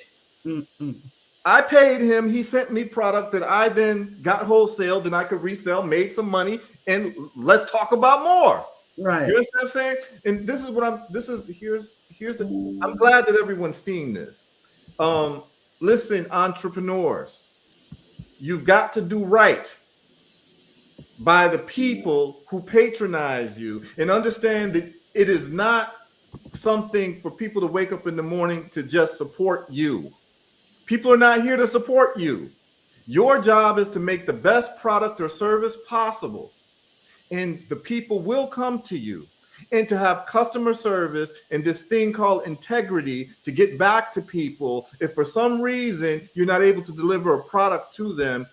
But when you do it and it becomes a habit, you then get people in your corner like Joan, who got a little, flexibility in income and got a little money laying around, and she wants to see what's going to happen. And she's saying that, look, I can invest my money in some other people, but I want to invest in my own people, and I want to invest in a brother who's actually about that life that I'm about. And that's a good feeling. It's a good feeling to know that there are people around you that you like, that you can invest in, that you know that you're going to get a return back, and they're not going to disappear on you. So I have another question. Sure. What about the cisterns in Tanzania? Are you still doing that? Yeah, I got construction companies. We don't stop. We don't stop. You better let me in on this. I'm gonna let you in. I'm gonna let you in. Let me in. I got a block making factory too. You want some action with that? Listen, you can get some action in all of it. Yeah, you can get action in all of it. We in Gambia, we in Ghana with a block making factory. All of that. Listen, we can make blocks and we can have Joan Cartwright insignia on the blocks. You understand? We could do that. Music woman. We could do all of that. I just got the trademark. Got the trademark. We can put music woman. Just build a music woman building with just music woman. We could do all that. But these conversations are very necessary. And y'all are watching this, but like Joan's not joking. She's gonna call me and say, Heru, where I need to send that check. You understand what I'm saying? But what's going to happen with me and Joan is that if Joan does, we work out the money. Joan's going to have a contract with me. It's going to be a legally binding contract of an investment. This isn't going to be no willy-nilly nothing and just like some little, hand-to-hand type thing. No, she's going to have documented that she invested in what we're doing, and these are the expected returns. And what it is actually, it's not actually per se what you call an investment. She'd be giving my company what you would call debt financing with a preferred return, interest rate return. That's what she'd be getting. So we can do this all day long. You and me and you your mama and your cousin too. You understand? So we could do all of this all day long. We could do this with each other all day long. And so for the older people who are retired, they're looking for all types of opportunities to invest so they can get passive income. This is actually, these return numbers are much better than pensions that you're going to get. But you see, the thing is finding the right people to invest in who have integrity, who are going to make sure that, let's say 3 months passes and I say, oh, I ain't got your money, Joan. Well, what is my responsibility to call you and to communicate with you and not to disappear? Because Joan's going to understand and say, okay, holler at me next month. Because just give me the GPS to the mango. Exactly. Oh yeah. So mango, we can talk about the mango thing, but you know, I'm in Palm Beach County. Come through anytime you want. But you know what, Joan? This is what I'm gonna do for you. What? So this is one of the things that I do, right? So I'm in the habit of what I call mango bombing. So every mango season, I choose certain friends that I like, people that I like, and I'll just ask them, "What's your address?" And I just ship them a box of mangoes. So now you've reminded, because I didn't even know you like mangoes like that. This is the third time you mentioned mangoes. So I got a whole field here. This season, where are you, in South Carolina, North Carolina? No, I'm in Atlanta. Are you in Atlanta? Okay. You will be getting a box of premium mangoes from me. And these are boutique mangoes. We talking orange sherbet. We talking about sugar loaf that tastes like pineapple and mango. Super Julie that tastes like coconut and mango. M4 that tastes like coconut and mango. Valkyrie that tastes like candy. Come on, Joan. And that's just because you called me and I'm in a good ass mood. I'm happy as hell to see you. No, seriously, I didn't know that you were gonna be on. I'm just happy to see you. Listen, You get the box. I turned you on last night at 12 o'clock. Oh, you watched the show last night? No, I went to sleep. You talked to me until what? No, it must have been earlier. It was like 10:30 because you kept saying, I'm not going to be on here until 1 o'clock. I'm not going to be on here until 1 o'clock. Yeah. But Heru, I just wanted, and the people that are here, they know you. Okay. Some of them. Keenan has known you longer than I have known you. Yeah. And we know who you are. You are a prince. I'm an exile prince. No, you are a prince of the planet. You don't have, you don't need to be where your roots are. You are wherever you are. So you have grown into such a wonderful young man. I appreciate it. You and Keenan lit my gallery up when you came there. And every time I go to your page, I'm inspired. And this is what we need to be doing. Yeah, absolutely. I met with a brother today from the Omegas. Mm-hmm. He said he has never been to Africa. Okay. I said, well, you got to meet my friend Heru. So I sent him your Facebook page. Mm-hmm. But I know people who are ready to invest in Africa, but they must have a trustworthy person. Oh yeah. That's fine. Look, Joan, you can head the investment group, and we just go ahead and just build factories, one by one. We just build factories.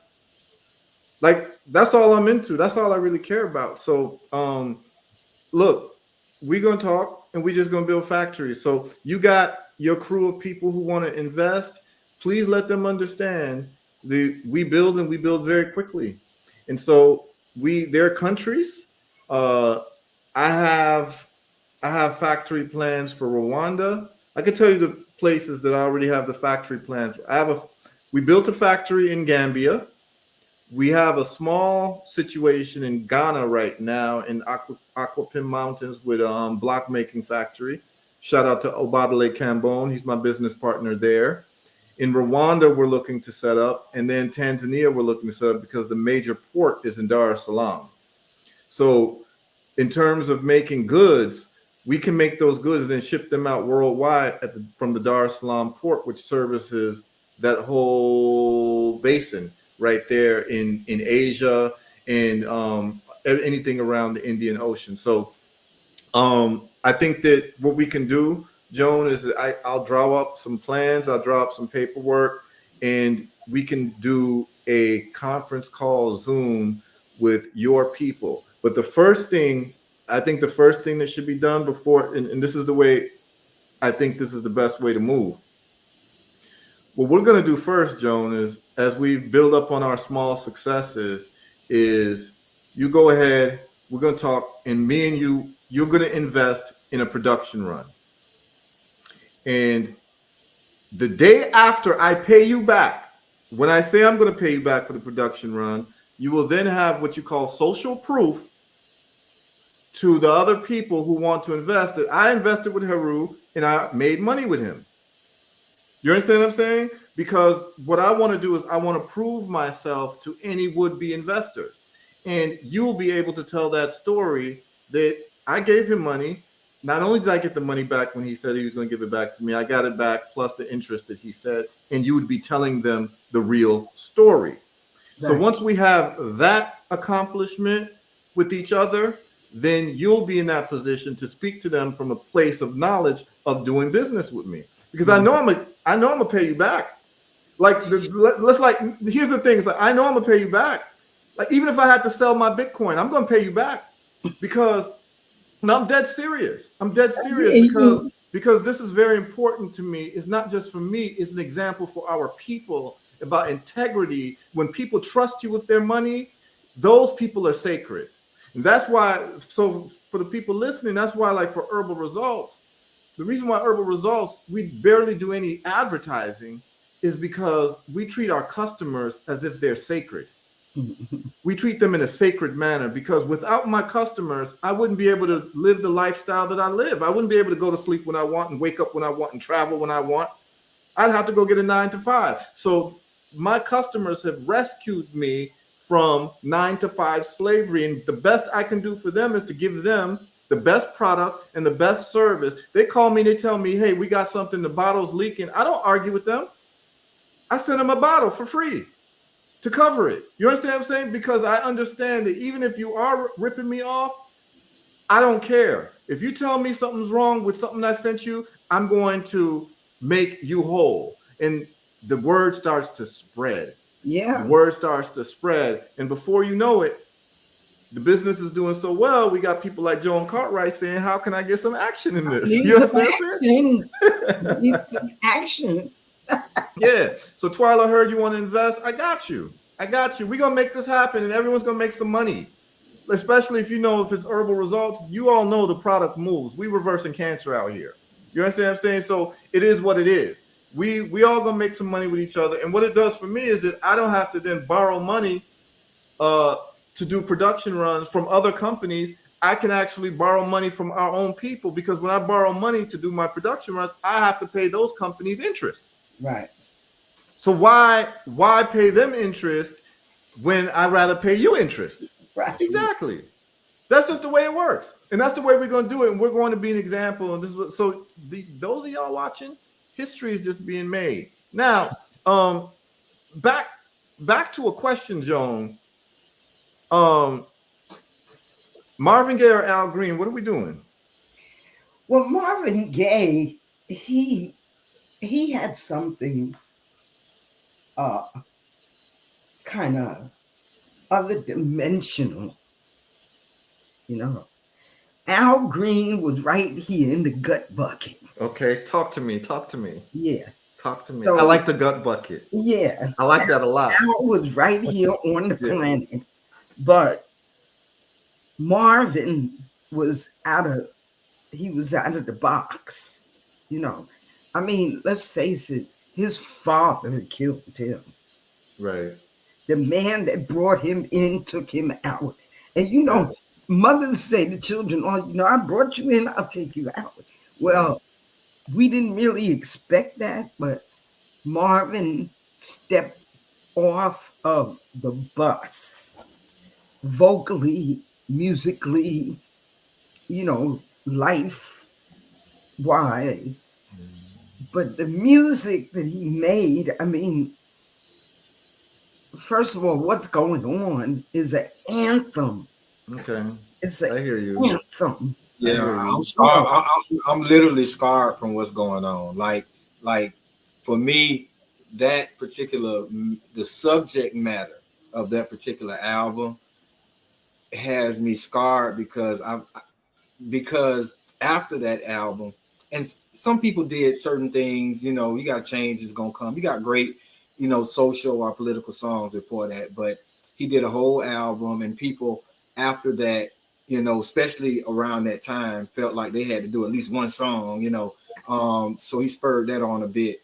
But my point is, for me, it was this even this the album was so perfect, and I'm not sure if there's a more perfect album. And for me, and because of that, I didn't do love songs for a long time because I didn't feel like it was a need to. Like I just wanted to do socially conscious work, right, right, right. because I felt like that was where the bar was. The bar was to do music in that way. To do music for our people in that way, and not so much to complain. You know what I'm saying? But he was able to tell our story, and not just our personal story as Black people, but he was able to tell our story as humans in such a beautiful way, you know. So But with that what said, was the first word of what's going on? What's the first word? mother. Mother. And Okay. Okay. and now I'm a young woman when this comes out. So I'm Okay. only looking at this right now. By the way, I had my 10th great grandchild, Give thanks. April the Okay. 4th. And Give my thanks. first great grandchild turned 20, April 26th. Just let Wow. that, and the CBD oil got me looking like this. Okay. But Okay. anyway, back to Marvin. Marvin, Yeah, right. sexual healing. Mhm. He opened up a whole portal for music. I told you, man. Whole portal. Al Green was with the ham hocks and the fried chicken and the juke joint. Okay. Marvin was on a global stage. He was global. He had a message for everybody. Mother, there's too many of us crying. Mhm. Brother. There's too many of us dying. He's talking to us. He's speaking to us. He's saying this has got to stop. And guess what? Today, I get a text from John Stewart to donate $9 to ban automatic weapons. Why would I pay $9 for them to stop making weapons to kill each other? Why would I pay for that? I'm not investing $9 in that. Right. I didn't create those. We didn't create those Mhm. automatic weapons. But I'll invest $10,000 in a cistern or a Mhm. factory or Mhm. CBD oil. Okay. You Talk. see what I'm saying?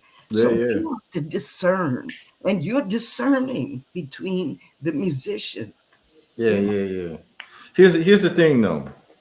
I said this in the other show. Al Green was talking. he was talking. He was talking. That's because them grits fell Yeah, off. them grits. Yeah, yeah. We call them grits. We call them grits.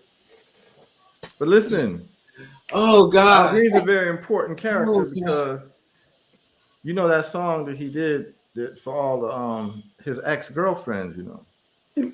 Which one was? Why can't we stay together? Let's stay No, no, together. no, no. He asked them a very serious question that Okay, any man who cares would ask. okay.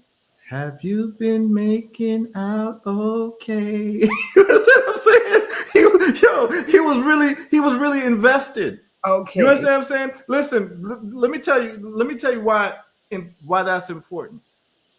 Think about this, right? And this is something I never really figured out. Imagine there's a period of your life, and this happens with a lot of human beings, when you love somebody. A man and a woman, they love each other, and you love somebody. And then, like, you're intimate and all of that. And then you decide to break up, right? What break up really means is the intimacy stops, right? But Uh-huh. you liked this person more than just the intimacy. You liked their conversation, the way they thought, you liked their background, you liked their company. Why should all of that just stop because you stopped sleeping together? Like, in terms of that human connection and that human friendship should always be there because you loved that person at some point. So those qualities don't. I see if someone tried to kill you. You understand? So if someone was doing some abusive things to you, but most of the time, maybe not the grits lady. Yeah, not the grits lady, not the grits Maybe not lady, the grits lady. not the grits lady. But what I'm saying is that no. But what I'm saying is that, like, that type of love and friendship should still exist outside the boundaries of intimacy because you love this person, you shared a time with that person. There should be a lifelong friendship. Just because you stop, what I'm saying is that I think that there is a over focus on genitalia and not enough of a focus on friendship.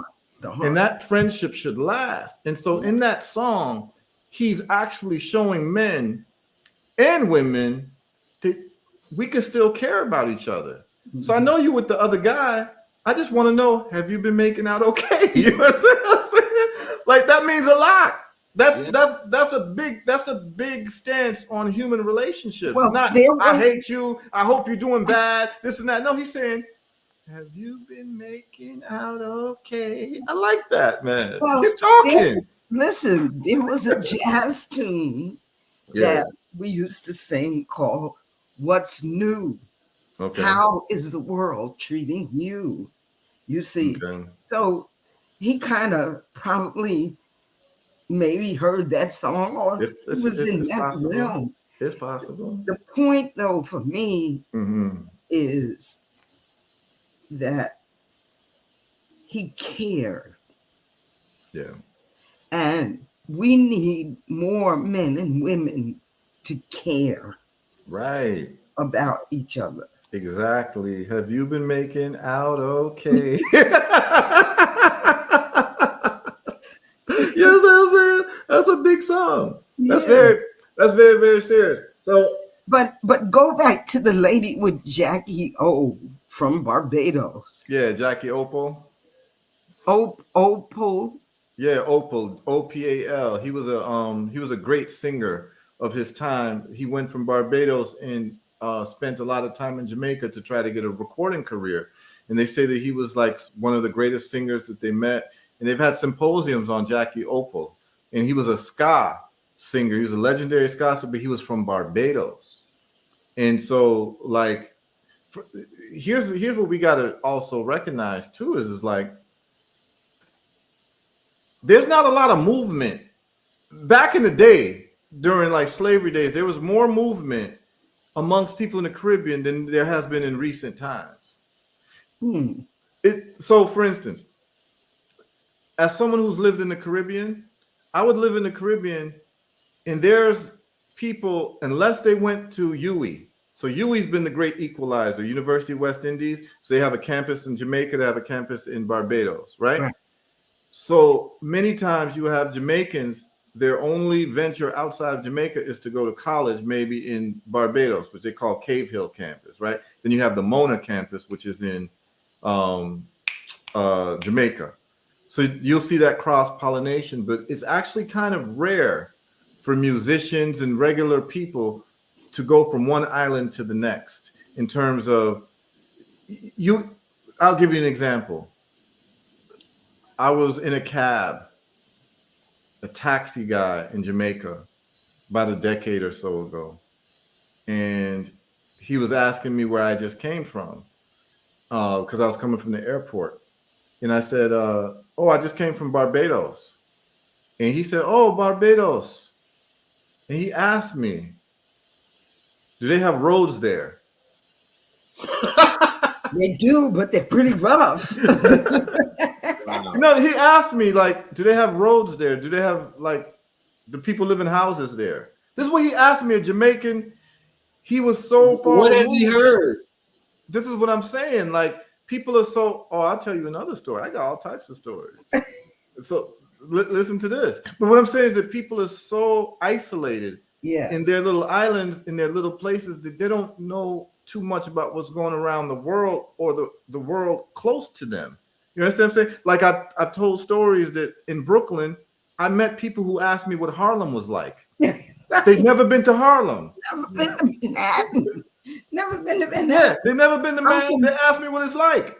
I'm from Queens, Oh, you're from Queens? but my What? father is from Long Island, Bahamas. Oh, okay, it's from the See, Bahamas. and I've been to Jamaica, the Bahamas, and to Right. Barbados.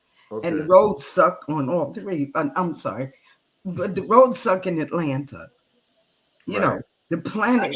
And speaking of Atlanta, you know, Atlanta is it's basically three highways. You got 75 and 85 going north and south. You And got 285. 20 east and west, and then you got 285 going in a circle. Right. And you got kids and grown people who've never been outside of 285. That's right. That's Yeah, right. it's real. And you know, one day I was in Jamaica and I was walking with a Rasta man from a compound town, big up Marshy.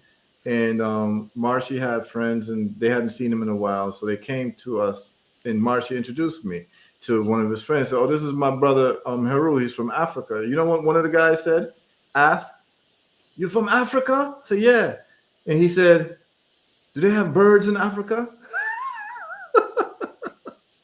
You see, Mars, she was like, "Bird." he was so upset at his friend, you know. He said, and Marshy was funny. You know how some Jamaicans have a use of language? That's He crazy. said, he said, "Bird." He said, "Brethren, how you could be so pessimistic?"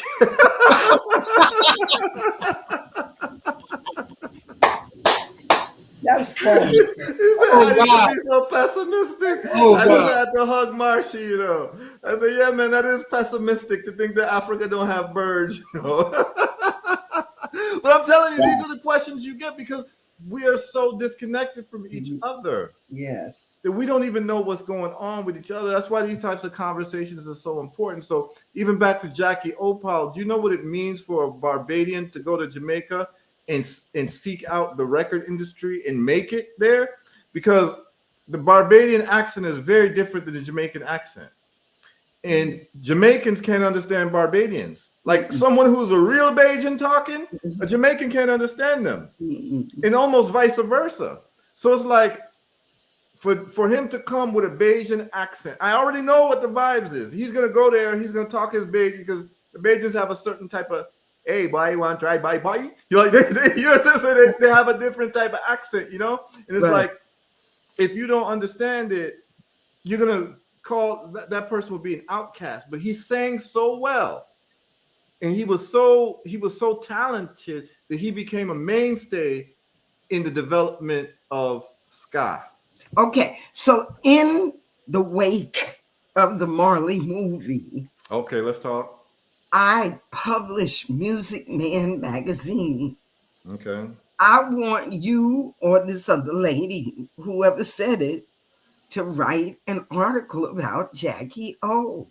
Just the way Yeah. you talked about it. Yeah. I The think she would be better deadline to do it is because she's from Barbados. So Jalit wants to do. I mean, I could do it. You Jalee. know, what's so Don't you interesting is mean like Jalee? it was like a year ago. I watched a lecture in Jamaica on Jackie Opal because I was just interested, and I thought it was fascinating. They have all types of stories about that guy. He left quite a mark in Jamaica. Oh, Quite a mark. I can't put my email in here. It won't take it.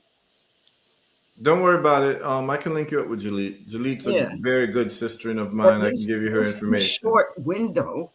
Let me get No, no problem. No problem. it's short.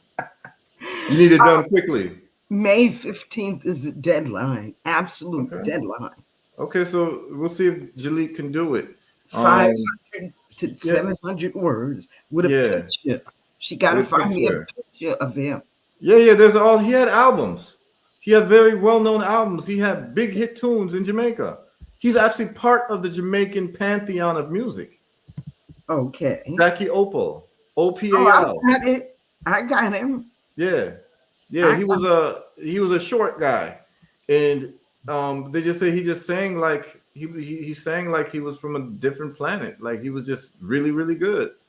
So so, yeah, I'm very so familiar with on the Jackie Opal. story, it's about collaboration.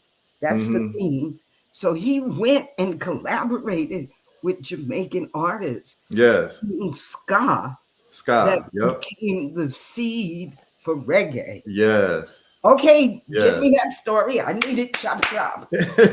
Yeah. So if Jalit wants to do it, she could do it.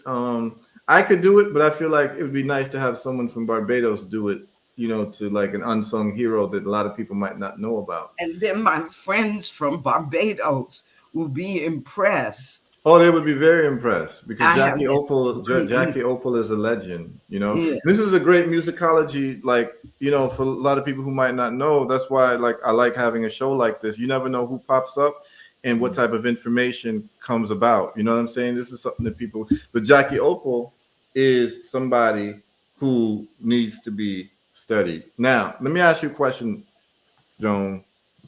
Okay. The funk. What about the funk? Talk to me about the funk. What Well, is what George what Clinton. is the origin of the funk? What's the first funk song you heard, and what song would you say exemplifies funk Well, for you? James Brown was the minister of funk.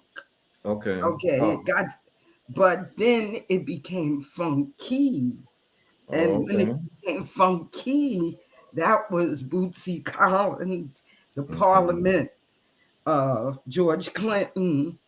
Um, geez, I Stevie mean, Wonder did some funk. well, Stevie Wonder, yeah, but Stevie Wonder really wasn't considered funky. Okay. Funk was that bass, that, Mm. that bass with that twang on that bass. When that bass hit, that was it. You know, I can hear it, but I can't do it. Oh, okay. But the Parliament Funkadelic, I mean, it doesn't get any better than that. What song do you feel? And so I've been, I did a little deep dive into some funk music today. You familiar with Betty Davis, Miles Davis' ex-wife? She was doing Yeah. funk. And I called my Baba Senghor.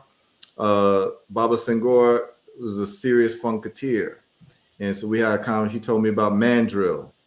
We talked about Oh yeah, mandrill and the Mandrill. Ohio Wow. players, and so there's a certain sound I'm looking for in Ohio funk. players. Yeah, there's a That certain bum bum bum bum. yeah, Bum, there's a bum. sound I'm looking for when it comes to funk that just The way is she undeniable. walks and Yeah, talks. some Sly and the Family That she Stone off. funk. She's You know what I'm saying? all on fire. Yeah. Now, But I'm a they're terrible live. who? Ohio players were terrible live. This is what Senghor said. They were That's great. crazy. This is They were, exactly what Senghor said. He said mandrill will walk all over them. yeah. There was other groups that I can't remember. That was when I was Now, you young. familiar with the band of Gypsies? The band, the Gypsies. That was Jimi Hendrix with Buddy Oh Miles. yeah, are you experienced? Yeah. Psychedelic, Yeah, everything. yeah.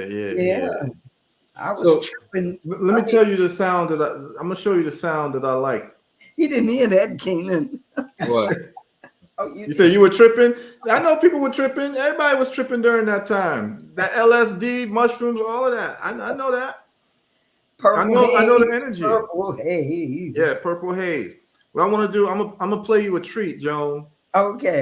And this is for the audience as well. Y'all gonna like this because this is also part of my Stevie Wonder education that I put myself through when people were telling me about, because, well, I'll ask you real quick, and I think I know what the answer is. Stevie Wonder or Prince? Oh, come on. That's not even fair. That's not fair. You can't do that. I can't do it. No. No, you can't do that. Huh? What are we doing, Joan? No. Okay. So Stevie, that's like saying father or son. I mean, you can still do that. You can say Bob Marley or Ziggy Marley. You just got to. I just need to know your Nobody preference. is going to tell you that Ziggy Marley outshines Bob Marley. No, nobody's going to say that. Nobody's going to say So that. But there may be some people who say, Prince listen, there's certain Stevie. Again, Prince is a showman. Okay. Stevie Wonder is just plain old music. Okay. You don't have no show going on. Okay. Unless it was what her name, Sarita, the vocalist. But no, okay. There's a difference between a crooner and an entertainer. See, Aretha's a crooner. Okay. But Patty is an entertainer. Stevie is a crooner. But Prince is an entertainer. Stevie didn't need all them fireworks and everything. He didn't need that. No, I'm just talking about the music. But I'm not even talking about none of that other Prince, stuff. But Prince is short, so he needed more.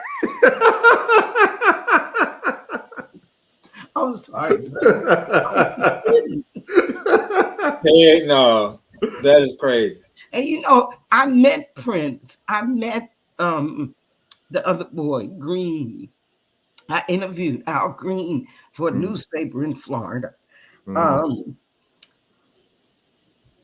I met Patty, but I didn't meet Aretha, Okay. So, and I judge people by the way they treat me. Right.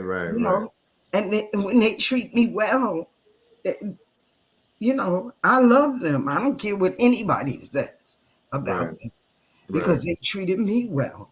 Right.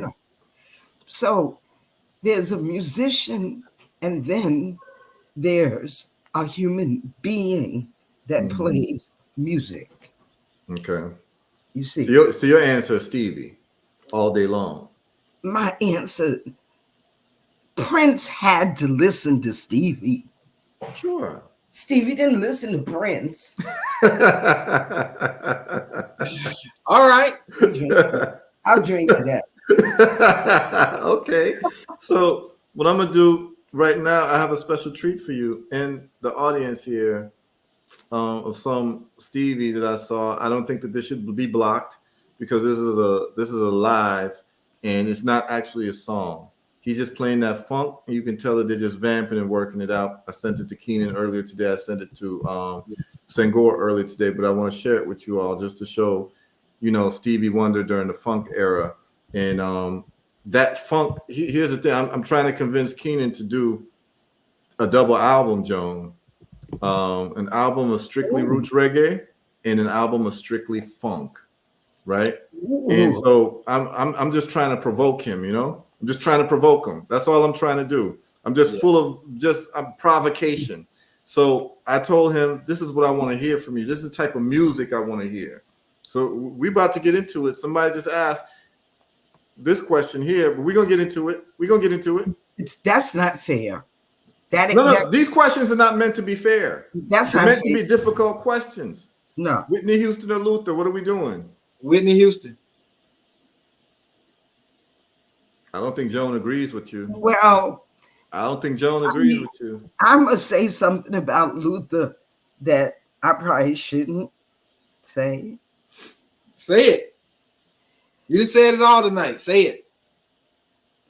Luther wasn't talking to women. Oh yeah. We forget all that. Just forget all that. Well, here's the thing. Let's be distinct. All right. No one. Joan said he wasn't talking. No one cared. People like when. All right. So there's a picture of the Isley brothers. We're not sharing screen or like that, but it's a picture of the Isley brothers. One of the brothers is standing in front. I'm not sure if he's actually kin to him, but he's in the band, and he's most definitely not in the front so the ladies can see him. All right. But the rest of the Isley brothers, you know, you definitely know that they straight. All right. I said that to say that no one cared, Luther. And the music that Luther did prior to him coming out was a different music. It was a different music. It was a different music. You know, I don't know why. I'm not going to speculate. It was a different time. Everybody had different music back then, but his music was top shelf, and it was a different music, and nobody cared. And it's not like he wrote those songs anyway, right? He didn't really write those songs anyway. If someone else wrote those songs, he's singing them songs. But I don't know, because Luther produced himself, so he may have wrote a lot of that stuff. I don't think he wrote Superstar. He may not have, but I would have to, you know, I have to go look. But I know that he produced himself. Yeah. Right, a house is not a home. Yeah, he didn't write that. Yeah, but that was. I mean, but I'm not. Let me say this. Away from that, but that was that was about it. That was like the only song during that era. You know what I'm saying? When I closed my eyes and heard Luther, okay, I was impressed. Okay, with his vocal stylings, huh? Right.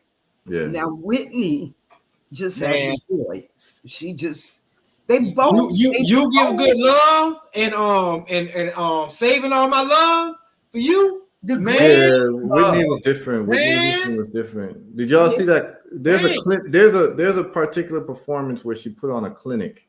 I don't know if y'all saw that. I might be able to play it. They might not block it, but we'll see. If it's blocked, then we just all go on Twitter. But I think it might be something people want to see if you really want to know the true talent of Whitney Houston. You don't see these types of talents all the time. But she put on a real singing clinic. I might play it.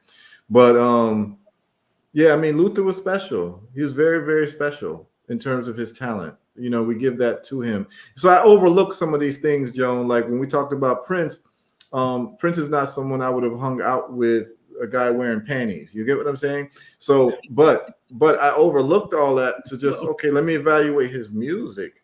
Yeah. And, you know, we've talked about it before.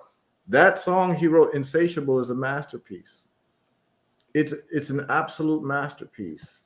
There's a lot of masterpieces that he wrote. When Doves Cry is a masterpiece. But I get what you're saying. Let me just surprise you all, and we can get right back into the this or that. But I mean, Stevie wrote As. And yeah. Stevie, and do you know a woman wrote Maya Sharia Moore? Sylvia Moore. She's going to be in the magazine. She's she wrote Maya Sharia Moore. I knew about her. Okay, yeah, that's some good history to know. But the songs in the key of life, I mean, come on. These are big albums. These are big albums, extremely big albums. So this is special for the people who want to see the younger Stevie Wonder in the funk era. I'm just gonna play this for y'all. This is live. Hopefully, if YouTube blocks this and shuts me down, just meet me on Twitter. All right, here we go.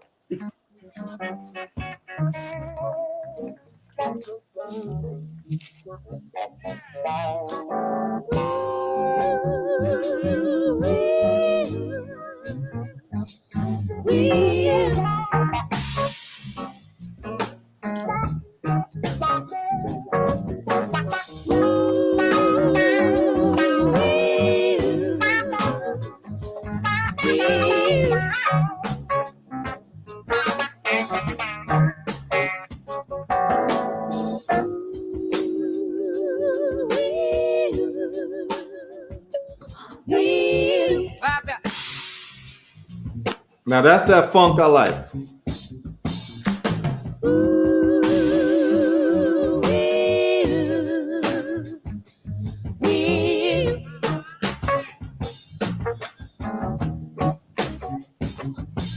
Yeah.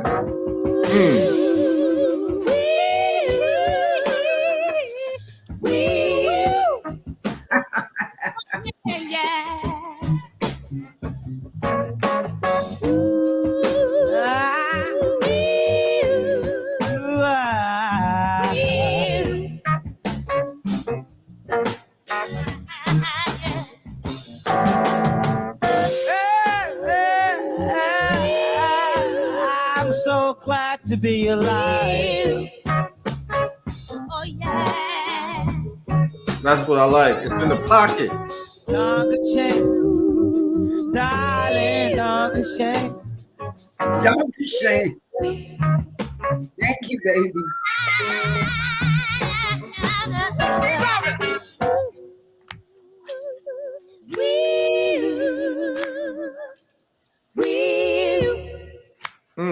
Oh yeah.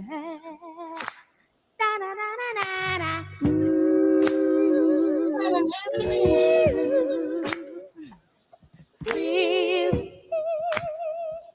All right. Thank you very much, Charlie.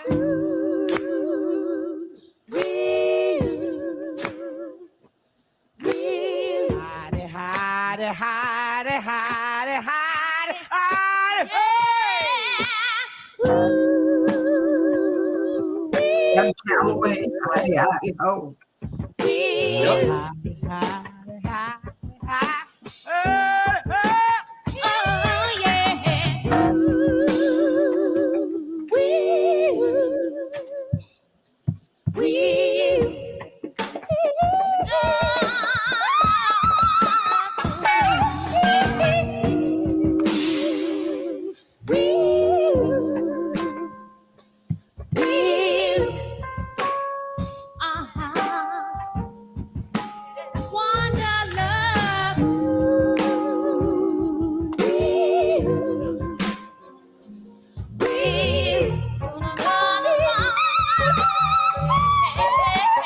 You better sing.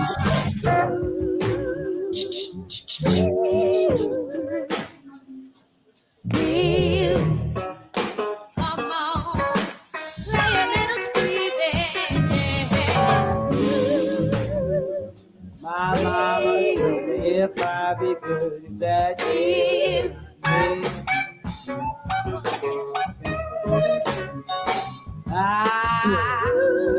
like a fool, I went away and stayed too long. I wonder if your love still strong. Ooh, baby. Yeah, shine, shoot, on your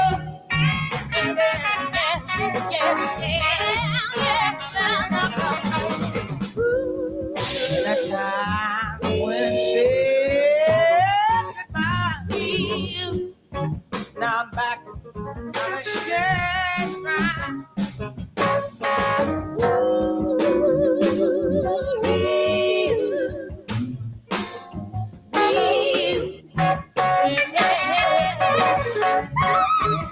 Confusion right now.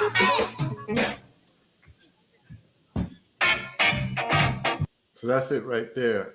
Just wanted to share that with y'all. That's my that is my sense of perfection when it comes to funk. That's the type of rhythm, that's the type of energy, that's the type of vibe that I am like addicted to when it comes to that type of music. You know what I'm saying? It lets it breathe and takes time, and you hear it on the one. You know what I'm saying? Like where that beat drops and that bass drops. And I'm trying to convince Rasta Funk to do a whole album just like that. A whole album. Just like that. You know? What I think about it would be epic. funk? Out of my face, get the funk. Out of my face. What about that? Yeah. Going down the funky town. You know that's the thing, you know, about personalities, you know, and music. A lot of times that's how we have preference, you know.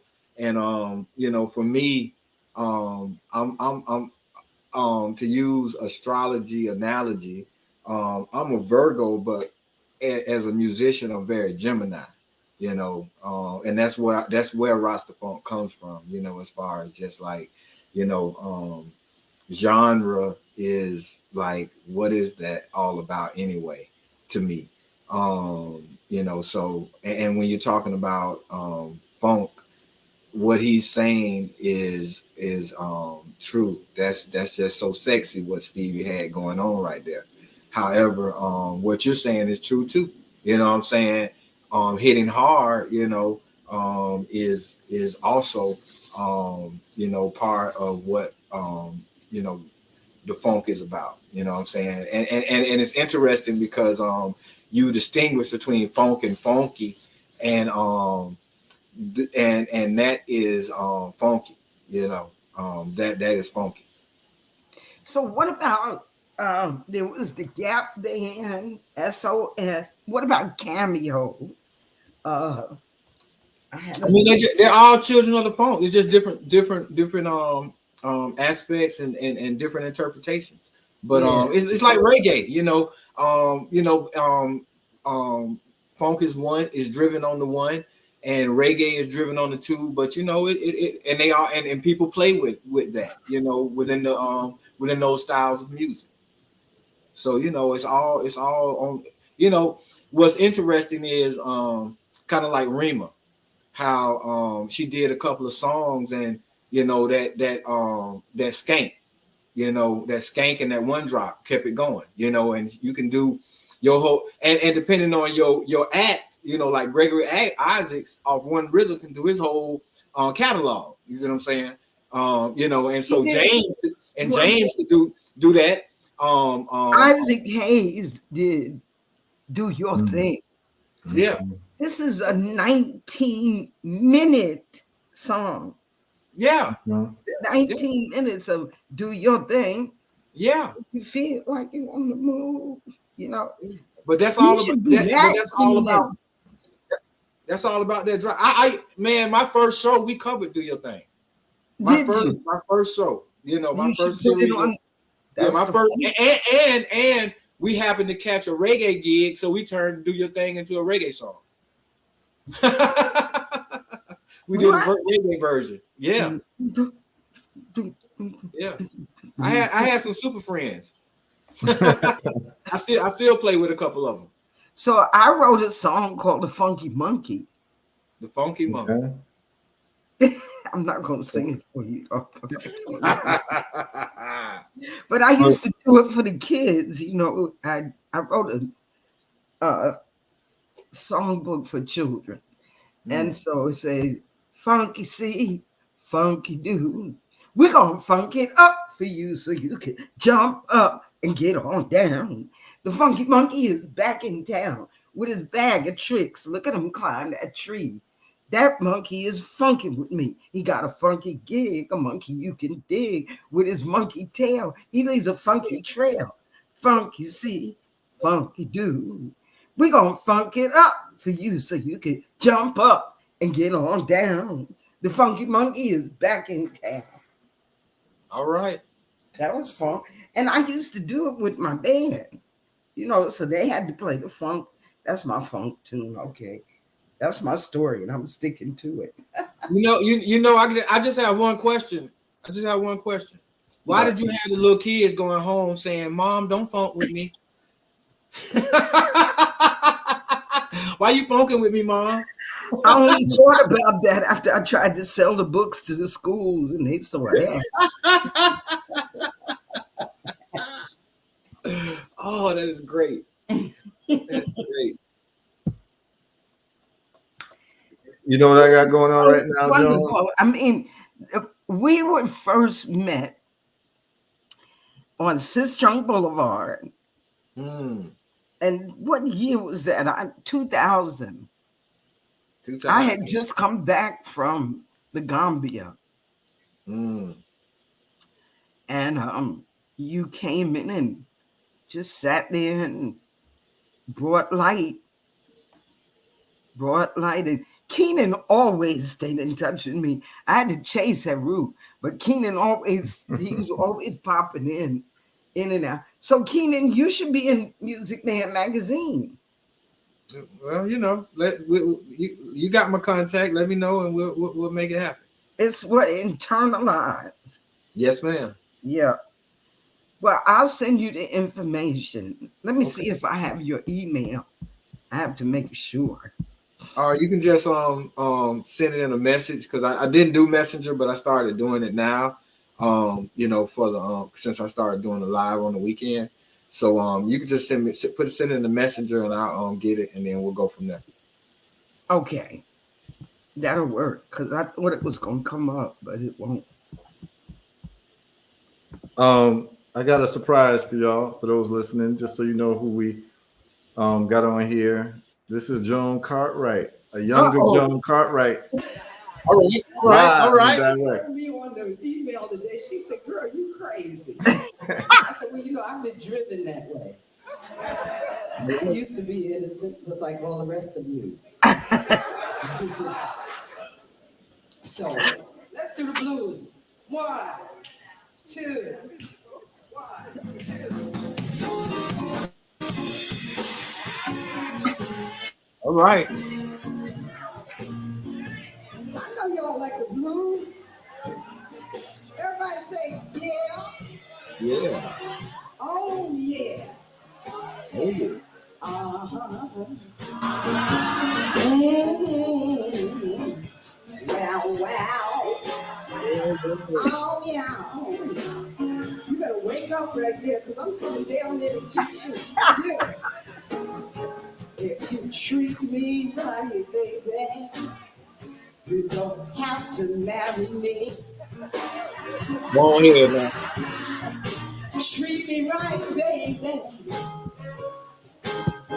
and I won't make you marry me. But let me give you some instruction. All I want is good financing and some fine jewelry. I said jewelry.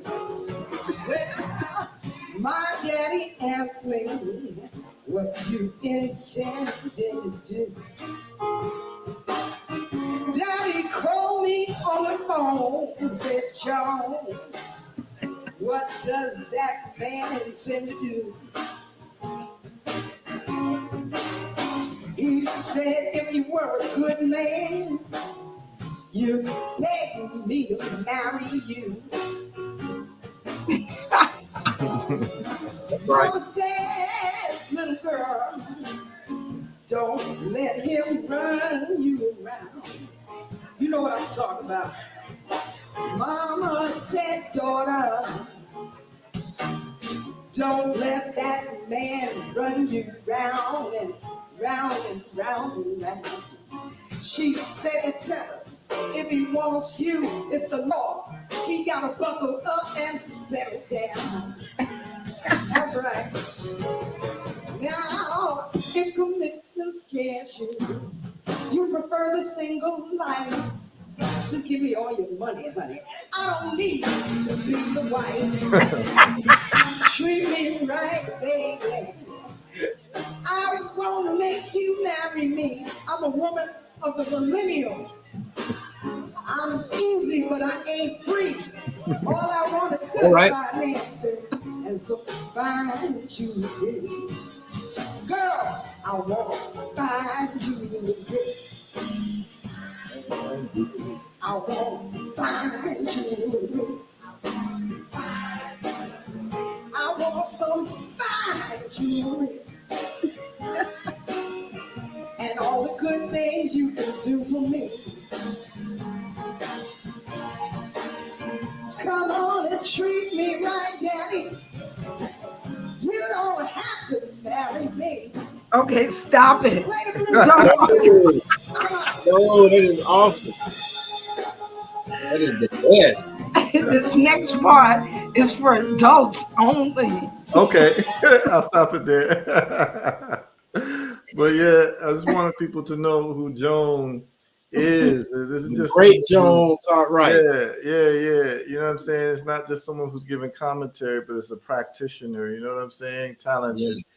And I keep saying on this show to people, I have more talented friends than you.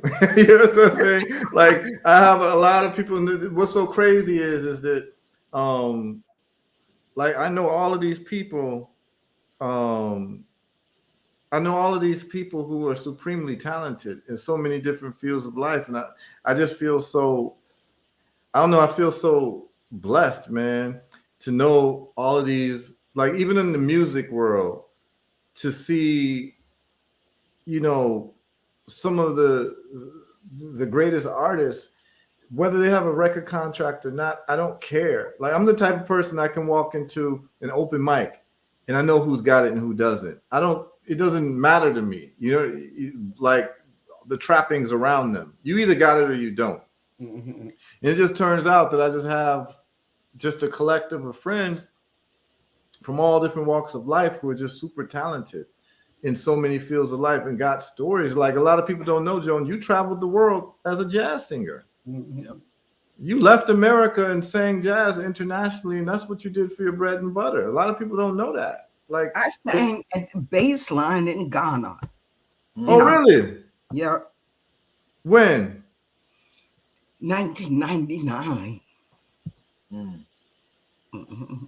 Just before I met you in Keenan. Oh, okay. You in Ghana in 1999? Was that in a hotel? No, the baseline was the only jazz club in Accra. Because I went to a with Mama Amicus, I went to a jazz club and performance, and I don't remember which hotel it was. I almost want to say it was the Holiday Inn or something like that. Was it the Atlantis? Was it the Atlantis? It may have been. It may have been. I just don't remember. I don't remember, but it was in the hotel, and it was a jazz club, and we went to performance. It was real nice. It was real nice. It was a beautiful evening. Okay, we got somebody joining us. Oh, it's getting hot in here. It's getting hot in here. Hey. It's getting hot in here. All right, Babu. All right, the funk has arrived. Y'all calling on the funk. I'm the same Golden Great. Hey, look, I've been checking y'all out, and I was so amazed at my dear Queen Mother Joan and the way she dropping the vibes. That's right. Heru, she told you just what I told you earlier today. Those that are Funketeers know the truth. You know what I'm saying? Right. And I would be asleep right now, but y'all, I couldn't go to sleep with all that wisdom y'all are putting out there about the music. And I'm gonna hail up Stevie Wonder, I'm gonna hail up Marvin Gaye, I'm gonna hail up the Funkadelic. All of them folks y'all talking about are magic. That's what the Queen Mother was saying, Heru. They were magic. Yes, sir. They weren't entertainers, they were magic. Like I told you, Stevie Wonder was the 8th wonder of the world when I was growing up. Period. If it's magic, then why can't we be everlasting? Yeah, I'm on my iPad, y'all. I'm trying to get it right. I got goose pimples just from you're fine. We can see you good, man. But I was on Facebook for a long time, so I heard all of what y'all was dropping, and y'all ain't playing around. Y'all raising the funk. See, funk is universal. Listen, I got international listeners. Yeah. What's the funk? Yeah. Well, what is the funk? It's hard. What makes something the funk? I'm gonna break it down like I would. Okay, like this. Okay, it's hard to describe, but it's blacktricity. Y'all know, I'm gonna break that down. There you go. See, blacktricity is something that's universally sound. As above, so below. And when you got that connection like that, it's deeper than electricity. It's deeper than all of the great shows and entertainment. When it's funk. And like they say, when George Clinton say funk is like a ring around your bathtub, what he was saying was it's undefinable. James Brown, when he said make it funky, and when he had all them bands kicking the funk, and the funk came into existence, and George and all the other folks picked it up, and they just took it to a whole nother level, bro. So James Brown was the creator of the funk? Well, I would say James Brown is the one that actually put the label on it. Funk is universal. It's been around forever. He packaged it up. Funk been around forever, but James Brown clarified it and brought it to the stage and made sure we were clear when he said, make it funky. I mean, he paid his band to rehearse. James Brown paid his band to rehearse. That's how serious he was about the funk. But there's so many people, everybody got the funk. But the question is, you got to find it. It's universal. And so it's under here. Yeah. hey, Heru. Yes. Talk about it's undefinable, but it has a lot of meanings. But I think it's magnetism. It's that synchronicity. When you hear it, you gotta move. Okay. And like I told you, it's the drop, the bass in the drum. When it drop like that, you feel it. That's your heart, man. That's your heartbeat. So anyway, I don't know how else to put it at you, Heru, because it's no Webster definition for funk. Right. But you know it when you hear it. Oh no, hey, everybody, funk make you move. Hey, funk don't only make you move, funk removes. Like she just said, if you're funky up under your arm, if you're too funky, it'll make you move. But what is your beginning relationship with the funk? How were you introduced to the funk? Well, I heard it when I was a little boy, you know, and I would say James Brown and a lot of the folks that were kind of new, but funk was in the music before we called it funk. So that's why I like what my Queen Mother was saying in terms of blues, because funk been around. We funky, man. We the funkiest people on the planet. Okay. And when you tap that funk, I don't care whether it's in Africa, whether or not it's in Europe, whether or not it's in the UK, whether or not it's in North America, you know it's funk. Senghor, 2 songs. Yes. Jerusalem and Bombastic, oh, romantic. She called me Mr. Bombastic. Come on, if that ain't funk. That's what I'm talking about. See,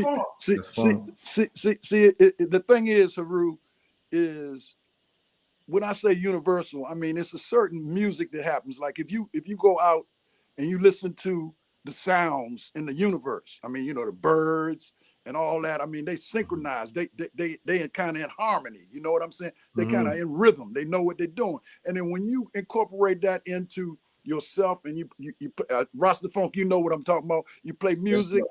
You can get 10 people to play the same chord, and one person got the funk. All the other 9 ain't got it. They playing the same chord. That's right. So it's kind of innate. It's kind of how you put it out there. That's why I say Stevie Wonder was the 8th wonder of the world.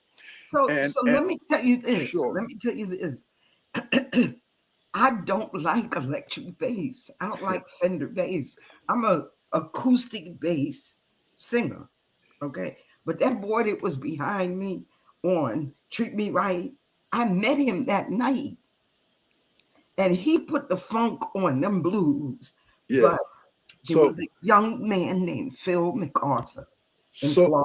So it's so interesting you said that, because I know Heru know my stepson, Corcoran Hope.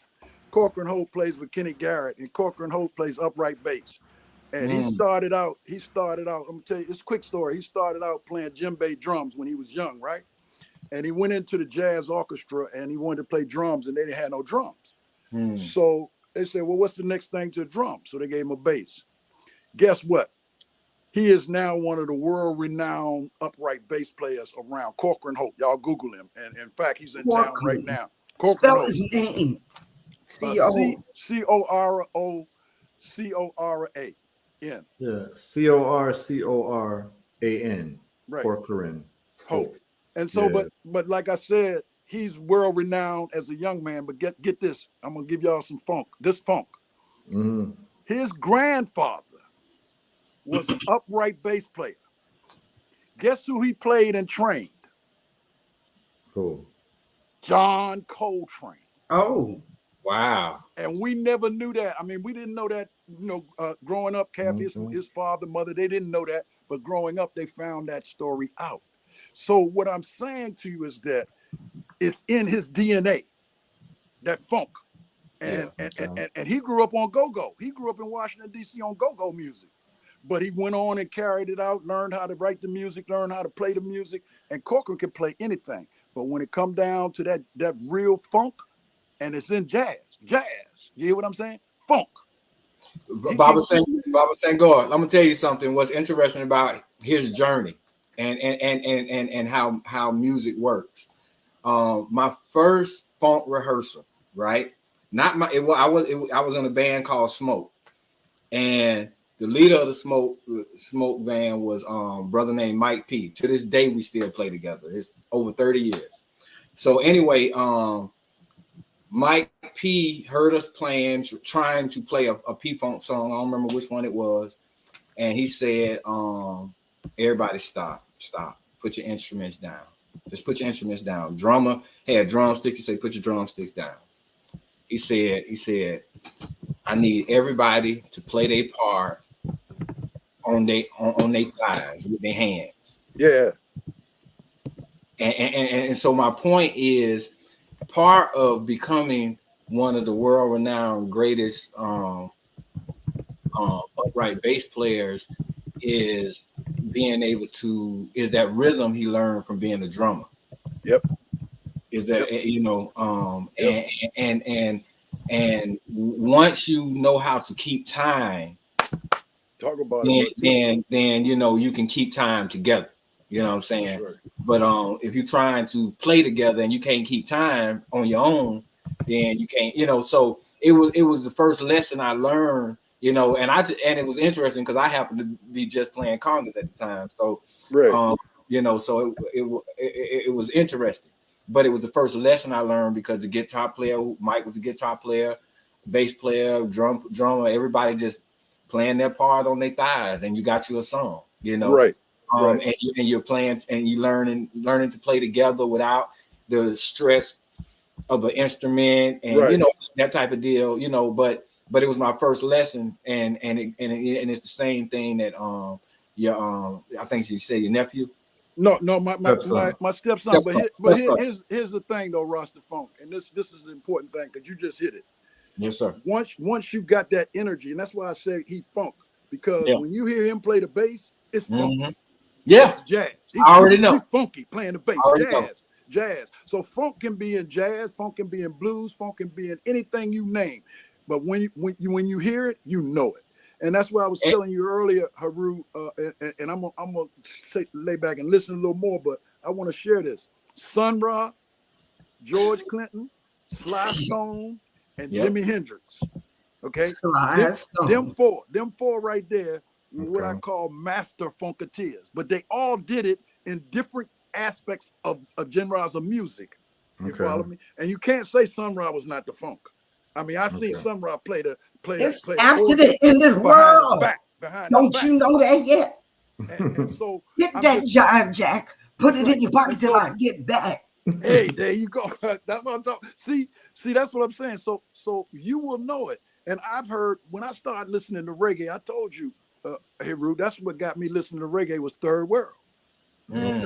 Oh yeah. And they turned me on to Bob Marley because I heard that's how you got turned on to Bob Marley, was through Third World? I got turned on to reggae through Third World. That's right. Oh, okay. You know, because their energy was the same thing as the mothership landed to me. Okay. You hear what I'm saying? Yeah. And I'm trying to help you with this. But you got to explain to people about the mothership. Oh, that's George Clinton came up with a fabulous concept. Well, not just George Clinton. Like I told you, I used to hang with the funk mob, but the funk would not be the funk without us. The people are the funk.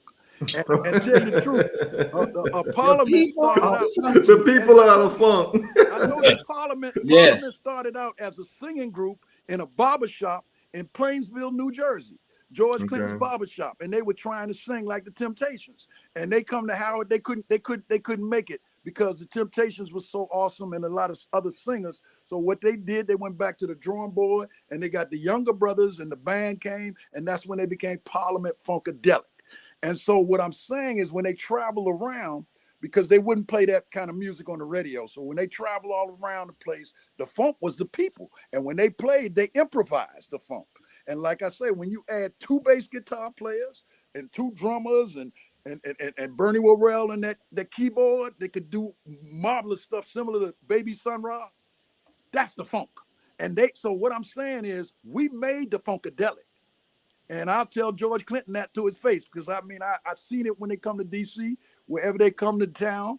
We made the funkadelic because they played for us.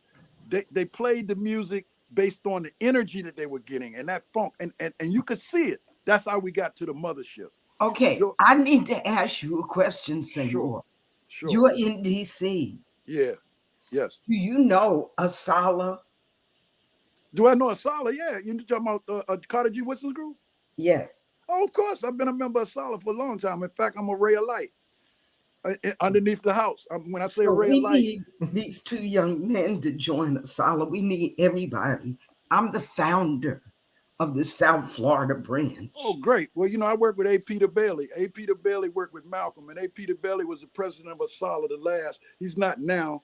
He's doing a lot of other work, writing books and whatnot. And I still support Asala. But me, Tony Browder, Ayanna Gregory, Dick Gregory, many of us are what they call rays of light. And the reason I'm a ray of light is because our UNIA division is named after Whitson. It's called the Whitson Banneker Jackson Bay Division. And then my mother actually was the secretary while she was a student with Carter G. Woodson. So when I what told was her name? What was her name? Aline Ricks Carstill. She was married twice. Aline Ricks Carstill, but she went to Howard University. But she was a student, and she worked for Carter G. Woodson for some time. But the point I'm making is that being here in D.C., we've dealt with Asala for a long, long time, and we'll continue. I'm still kind of tied to them. So I understand why you're saying that. Well, I'm asking for a reason, because this year's conference theme is the arts. Right. And so quiet is it's kept, and keep it quiet. I'm writing a play about Carter G. Woodson.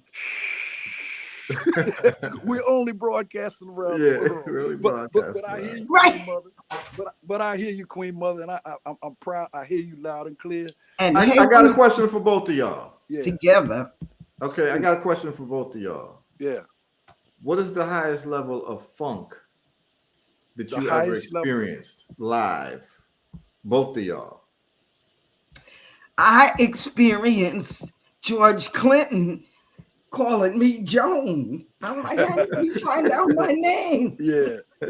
That was funky. So I guess my biggest experience was, you know, when I was hanging out at when the mothership first landed, because you know, I'm a cosmopolitan. I was already into the funk before I even found out about the funkadelic, and that's just how I grew up. Okay, but when that mothership landed, it was such a reminder of what we as a people need to do to rise back to our traditional greatness. See, that's what I saw. But you got to explain. Here's the thing, Senghor. A lot of people don't know what you're talking about the mothership landing. Like, okay, all right. Please give people a visual. Yes, exactly. Okay. Well, for people that want to see the mothership, they have a replica of the mothership right here in the museum, right here in Washington D.C. now, the museum. But the mothership landing, the mothership connection, was a song, and they came up with this concept of a spaceship coming down from the ceiling in a concert and coming to the stage, and then George comes up through an escalator looking like he's coming up and then out of the mothership and walks out. Now check this out. He had a red, white, and blue handkerchief, okay, and a mink white coat. Well, I don't know if it was mink, but it was a fur white coat. Right. And believe me, he had that handkerchief. And as soon as he came down them steps, this is the first time the show landed, because I've seen the other times he didn't do it, but this is the first time. He wiped himself and dropped it. Did you hear what I'm saying?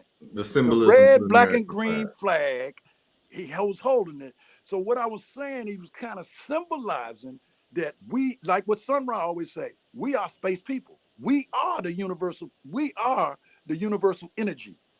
We are those people, and to rise back to that. So what I saw at the mothership landing was a way of him trying to raise us up in consciousness of who we were. And my good friend Ray Davis, who was the bass vocalist, I mean, I became good friends with him.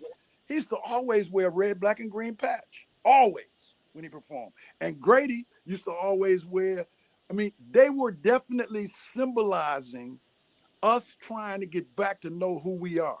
Now, of course, it was a lot of drugs and all that kind of stuff. And a lot of, George wrote about it in his book. I mean, they got all flipped out, him and Sly. But the point I'm making to you is that they tapped into something, just like Earth, Wind, and Fire did. They tapped into something that was magic. And that music will always last. Even if you play it today, young people, they don't know a bit more know about the funkadelic. They know about what I'm saying, Heru, because they didn't heard it. You play Cosmic Slop at a party, or you play some funkadelic, everybody be on the dance floor. What was the other one about, maggots or something? Maggot brain. Yeah. But like I told Heru, Cosmic Slop was the one. I can hear my mama call. And see, for me, I was looking at Africa. I mean, you know, and my mama, you know what I'm saying? That's what I was looking at because that's where I was at. But everybody came to it in a different way, you know. But I used to party with them brothers when they came to town, and I have a lot of respect for George Clinton. But George Clinton was the leader of the Parliament Funkadelic. The Parliament Funkadelic was Fuzzy, Grady, Ray, Calvin, Bernie Worrell, Gary Scheider, you know, Kid Funkadelic. It was so many of them. Tyrone Lampkin. Glenn Goins, man, Just they were like geniuses. Sunrise Band. They were geniuses, man. Heru, they wrote music. George didn't write all the music. They wrote music. Now, today, check him out.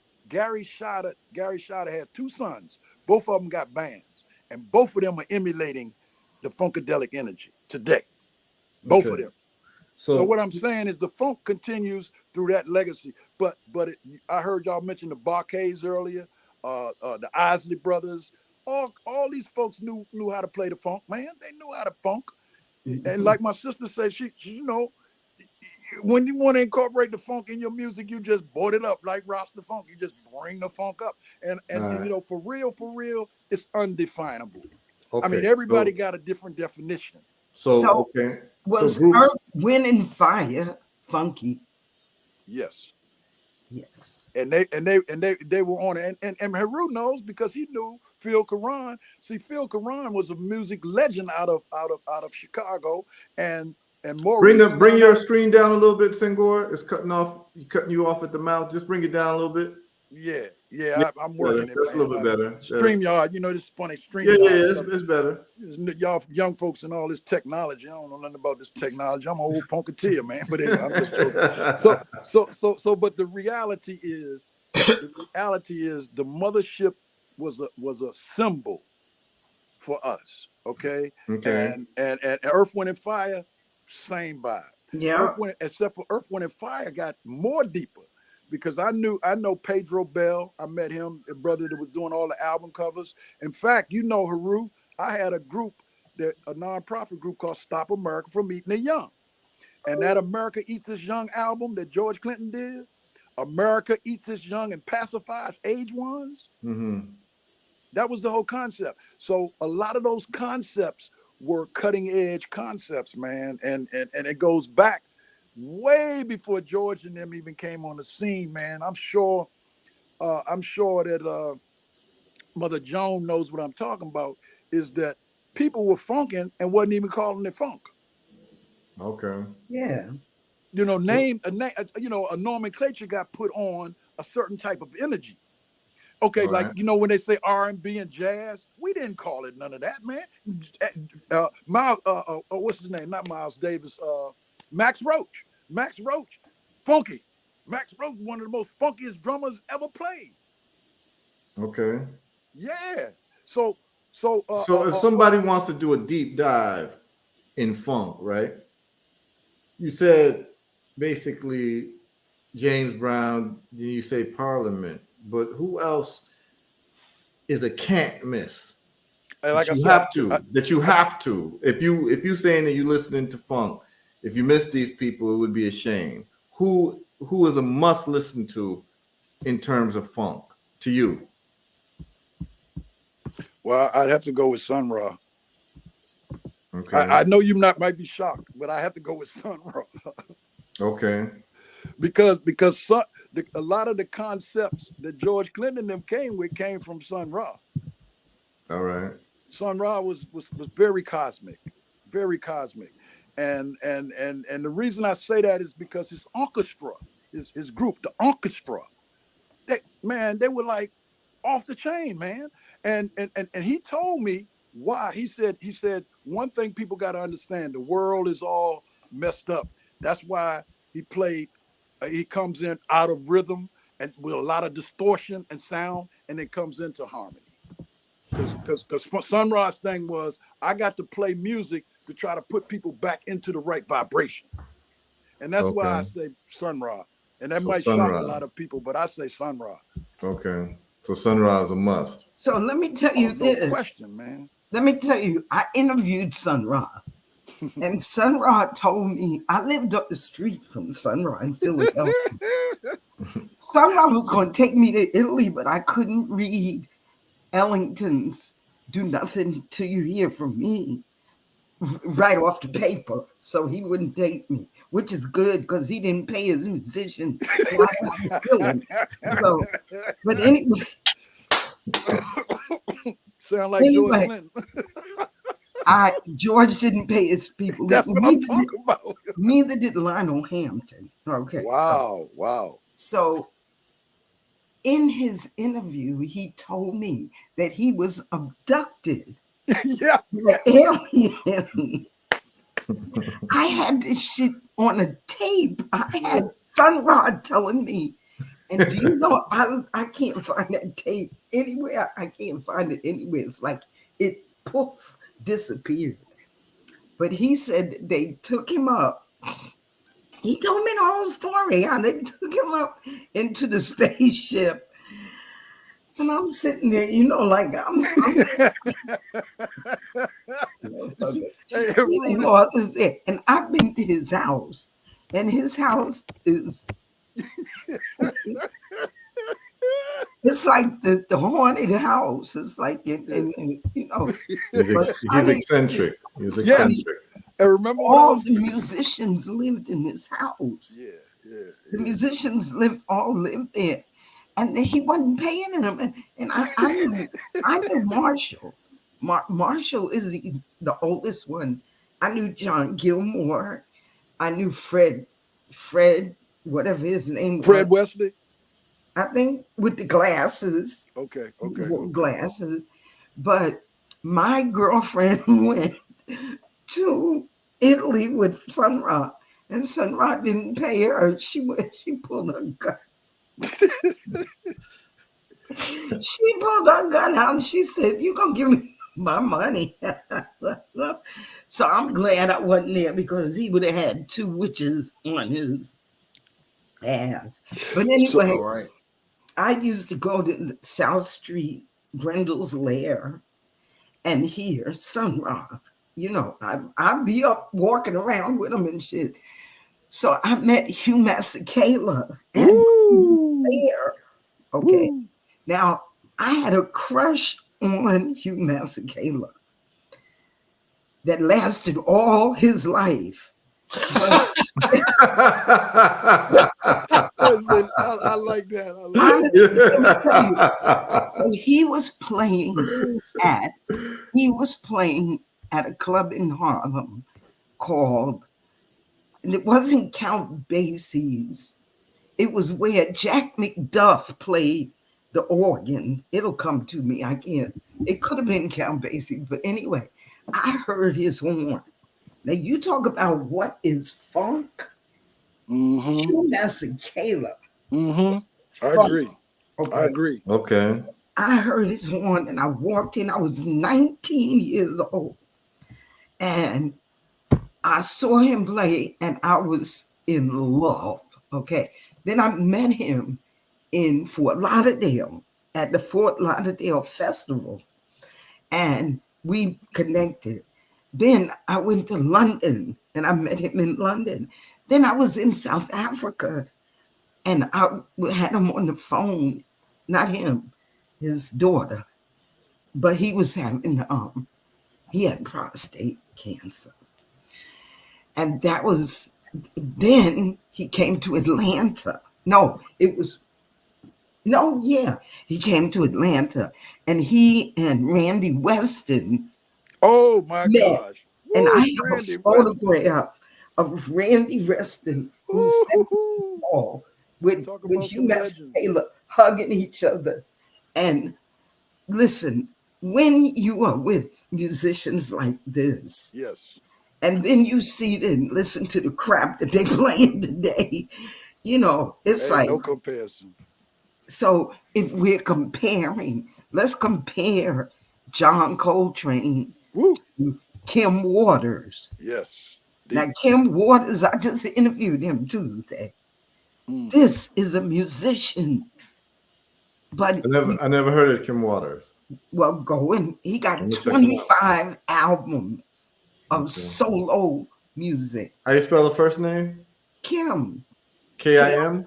and he has a daughter, Kayla. Okay. And they played together, and he's going to be featured in the magazine. But Senghor, I have Music Man magazine. I want you to write a article for Tales from the Dusty Trail. Okay. So Heru's going to put me. Now listen, Heru, you are not keeping me on here until 1 o'clock in the morning.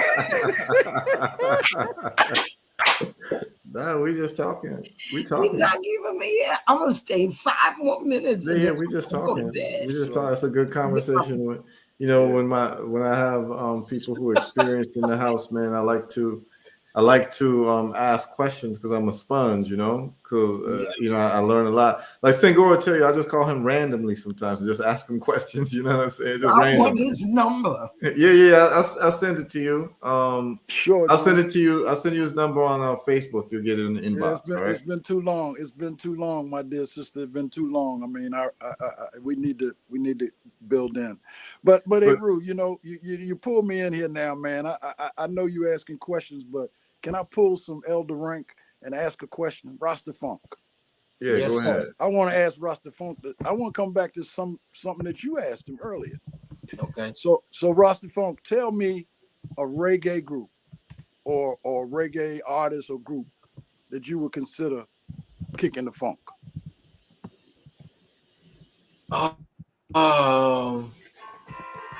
Obviously Bob was funky. Yeah, no. But you know what? Aside from I'm gonna start this way. My definition of the funk, because it can't be defined, like you said, is any music, because they try to compartmentalize music, but any music that is popular, not pop music. That's not what I'm saying. I'm saying any music that is popular, that everybody in the world loves, is probably funky. If it's a country song, if it's a rock song, you know what I'm saying? Mm-hmm. Kind of like Queen. We will rock you. Most people, when they first heard that song, they didn't know Queen was a white rock band, Right. So the point I'm making is that when you're talking about reggae, and like I said, obviously Bob and them was funky, but when you're talking about reggae, I would have to say well, hold on, but which Bob song was funky to you? Like which Bob song that's the whole most exudes the funk to you? I would say the entire Uprising album was funky. Really? The entire Uprising album was funky. I'm not going because the album went together so well, like that. Like other albums have a lot of diversity, but that particular song, all those songs are kind of like in the vein of how you could play one rhythm and do all the songs. You know what I'm saying? Like a Gregory Isaacs, and not, they're not perfectly that way, but that album in particular, I would say, is a funky album. All the songs are funky. All of them. All that. Forever Loving Jah. So getting back to what you're saying, the group I would say is Aswad. Oh yeah, that's a good pick. Aswad is a good pick. That's so crazy because that's what I was going to say. The funkiest reggae song I know of is Natural Progression. Yes, by Aswad. That's a good one too. That's a good one too. So let me kind of shift it a little bit. So in terms of solo artists, who do you think, who would you say demonstrated that funky kind of presence? I mean, and you can include that they were instrumentalists too, because I got a particular person in mind, and it ain't Bob Marley. And you talking about in reggae? In reggae. Oh, that's Peter Tosh. Hey, Peter Tosh. That's Peter Tosh, bro. Hey, you on it? I just he was dirty. He was dirty. Rastafari, I was testing you. I was testing you because see, you on it. Yeah. Peter Tosh was one of the most funkiest guitar players and singers reggae of all time. Yeah. Now there's a lot of others, but Peter Tosh, and see, and I ain't taking nothing away from all the other great artists, but in terms of, and then I met Tosh too, and I got to talk to him, and he had a funk. He was just funky. He carried the funk. All right, let me ask you a question. Let me ask you all a question. Yeah. Which women do you consider funky? Women? Women artists.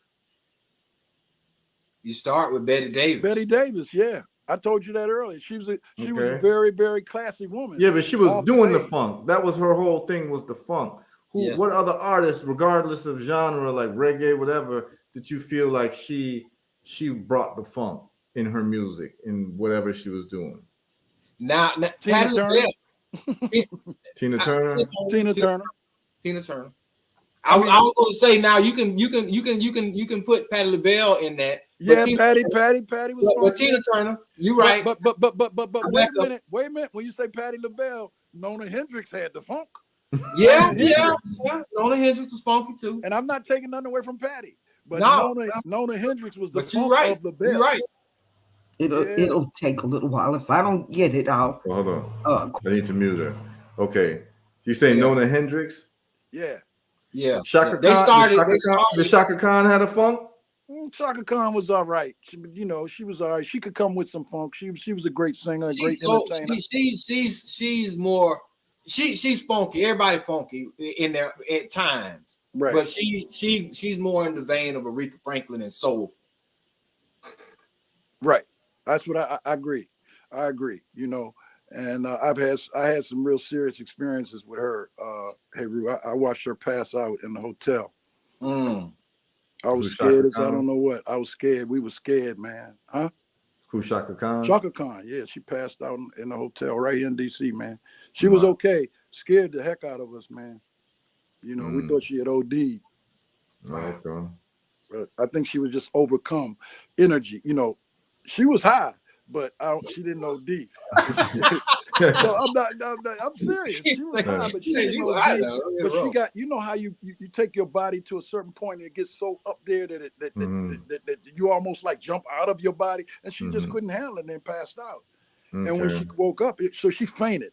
She didn't really, she wasn't really, drugged out. As that's what people when I said. They said Shaka Khan was drugged out. No, she wasn't. No, she wasn't really drugged out. Can you tell people, share with people what the thing that George Clinton told you about the funk? Oh, George made a song about us. Okay.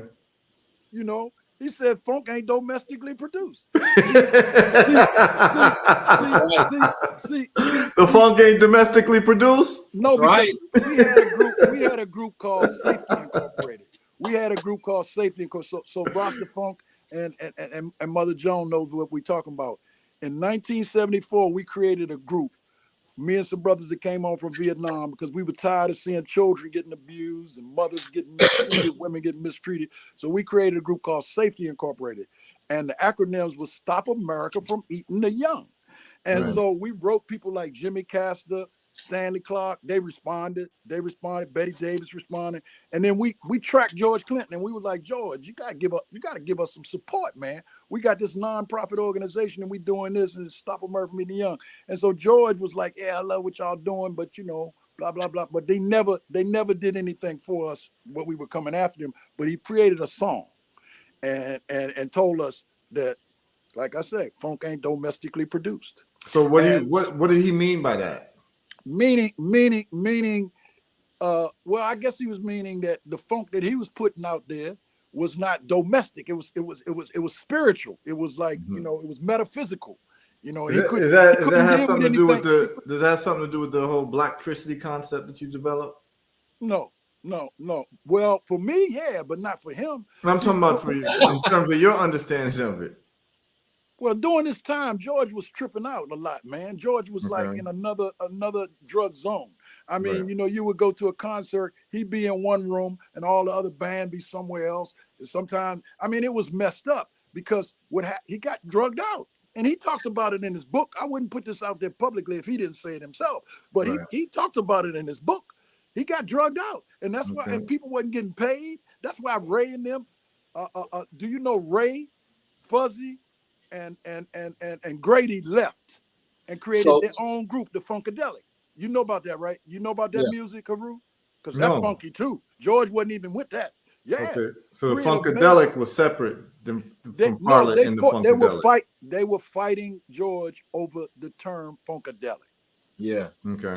See, George, what happened was, you know, it was a whole lot of other folks, not our people, all around George, okay? All around them.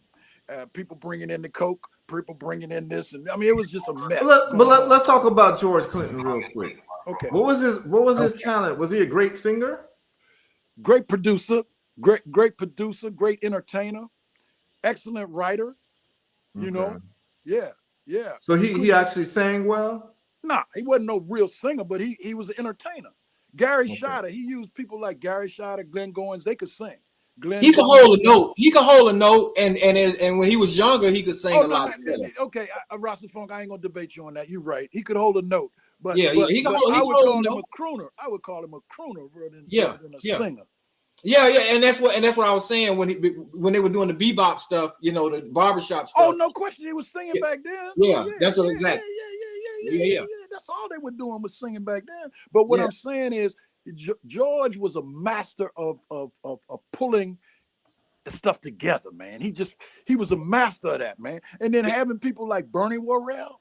Bernie Worrell is one of the most powerful keyboard players of all time. Ever. And Gary Scheider in his diaper, he basically carried the lead. He carried the lead, but he was a younger one. He wasn't the same age as Ray Davis. Ray Davis ended up singing with the Temptations. He filled in for Otis.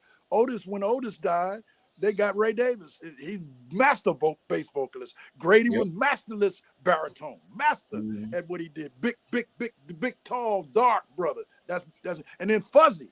Let's don't forget Fuzzy. Fuzzy was the one that kept everything going, man, with the rhythm, dancing and all like that. He was the one that always wore the long johns, you know, pink long johns when they started. And then Glenn Goins. Glenn Goins had a group called Quasar. I know, Rasta Funk, you know all of these groups. It was so many groups that came out of the George Clinton era. I mean, Paulette. You had Parliament actually did their own thing. You had Paulette. You had the Brides of Dr. Funkenstein. He created a whole industry. But let me ask you another question since we're talking about the history, though. Yeah. Is the most important singular figure in funk Bootsy Collins? Boosie's he's good. Bootsy was bad brother, man. I mean, he played that bass, man. But I would. Is he the most important? No, I wouldn't go there. No, the most important would be between James and George. Yeah. And like I say, you can't leave out Sly and Sun Ra. Well, I'm gonna tell you something, Bob. I'm gonna tell you something. I'm not talking about you. I ain't talking about you, Rasta. No. I was getting ready to say this. In my humble opinion, if I had to rate these two bands, the greatest funk band, and I'm going to give you the definition why. So before I'll tell you why. The greatest funk band is Sly. Why? I'm going to tell you why, and then I'll go to the next band. Why is because Sly was so diverse. He shows what I'm saying when I say any type of music, when you like it and it's popular, it's probably because of the funk element. And Sly showed that better than anybody who was great at funk. All right. Yeah. Now, the greatest rock band is P-Funk. Yeah. The greatest band? Yeah, man. Yeah. Remember the greatest rock band? Rock band. Yes. The greatest rock band. Black rock. I mean, but white rock, indie rock, the greatest rock band was P-Funk. Well, the reason I define more than now. Hold on. I just want to be I just want to be clear on this because he said something big. Yeah. Now I've listened to rock bands too. Yeah. And like I know, we try to keep it Pan-Africanist here, so I ain't trying to lose no stripes. I ain't trying to lose no stripes, but it's okay. Music. It's all ours. It's all universal, bro. It's all ours. All right. Led Zeppelin was tough, man. Yeah, he was. Led He was. Zeppelin was very tough. He was. Like Led Zeppelin was not like really a joke at all. No, Ozzy Like, Osbourne wrote some great shit. Like nah, what nah. is that? We ain't talking about no Ozzy. I'm talking about Led Zeppelin. Like Wait, Led Zeppelin. No, Led Zeppelin is a band. It wasn't a person. No, I'm sorry. I'm thinking about No. I'm thinking about T-Pain when he sung the Ozzy song. Oh And no, so I'm talking about Led I know what you're Zeppelin. talking about. So you feel like bad. in the genre of rock music that P Funk was a better band than Led Zeppelin? Just forget black and white, just music. You just listen to the music. Yeah. Okay. Yeah, and I think I know where Rasta Funk is coming from, because what they did with instruments, Heru. Yeah. What they did with instruments, man. I mean, 3 guitars, I mean, sometimes 2 bass players. I'm just saying what they did, and they took it to a whole nother level. But I want to clarify something so Rasta Funk understand. When I say black rock, it all rock began with us, blacks. Yes. Right. And so other forms of rock came out there, but we started rock music, period. Yeah. Yeah. Okay. And black rock is totally different than just rock, in my opinion. Okay. Yeah. That's because, whatever we put our hands on, that's what happens. So black rock is like Fishbone. Yes, Fishbone. I told you, Living in Color, groups like that. Burnt Sugar. Yes. But hey, how about this? I would debate that the best rock song, especially instrumental wise, is "Beat It" with Michael Jackson. Yep. Mm-hmm. That's interesting. Okay. Man, that music is so fucking hard. Yeah, that is the hardest ever. Hell yeah. Beat It. Listen to it one day and listen to and because that's why I say musically, because part of Thriller was that music that was behind what he was doing, and Mike is great, and he could dance and he can show, and taking nothing away from Mike. Okay, I got a question. Yeah. Since you mentioned that, I'm glad y'all 3 are on. This is a big debate that happens. Brother Genesis says Bad Brains. Yeah. Yep. And a band called Death. Yep. Death. You mentioned Michael Jackson and Beat It. I'd have to listen to it again to hear the rock elements. So I got you 3 on. This is a classic debate that happens amongst the Black community worldwide, particularly in America. Thriller or Off the Wall? What we doing? What? Say that again. Thriller or Off the Wall? Oh, Off the Wall. Thriller. Okay, Thriller. Okay.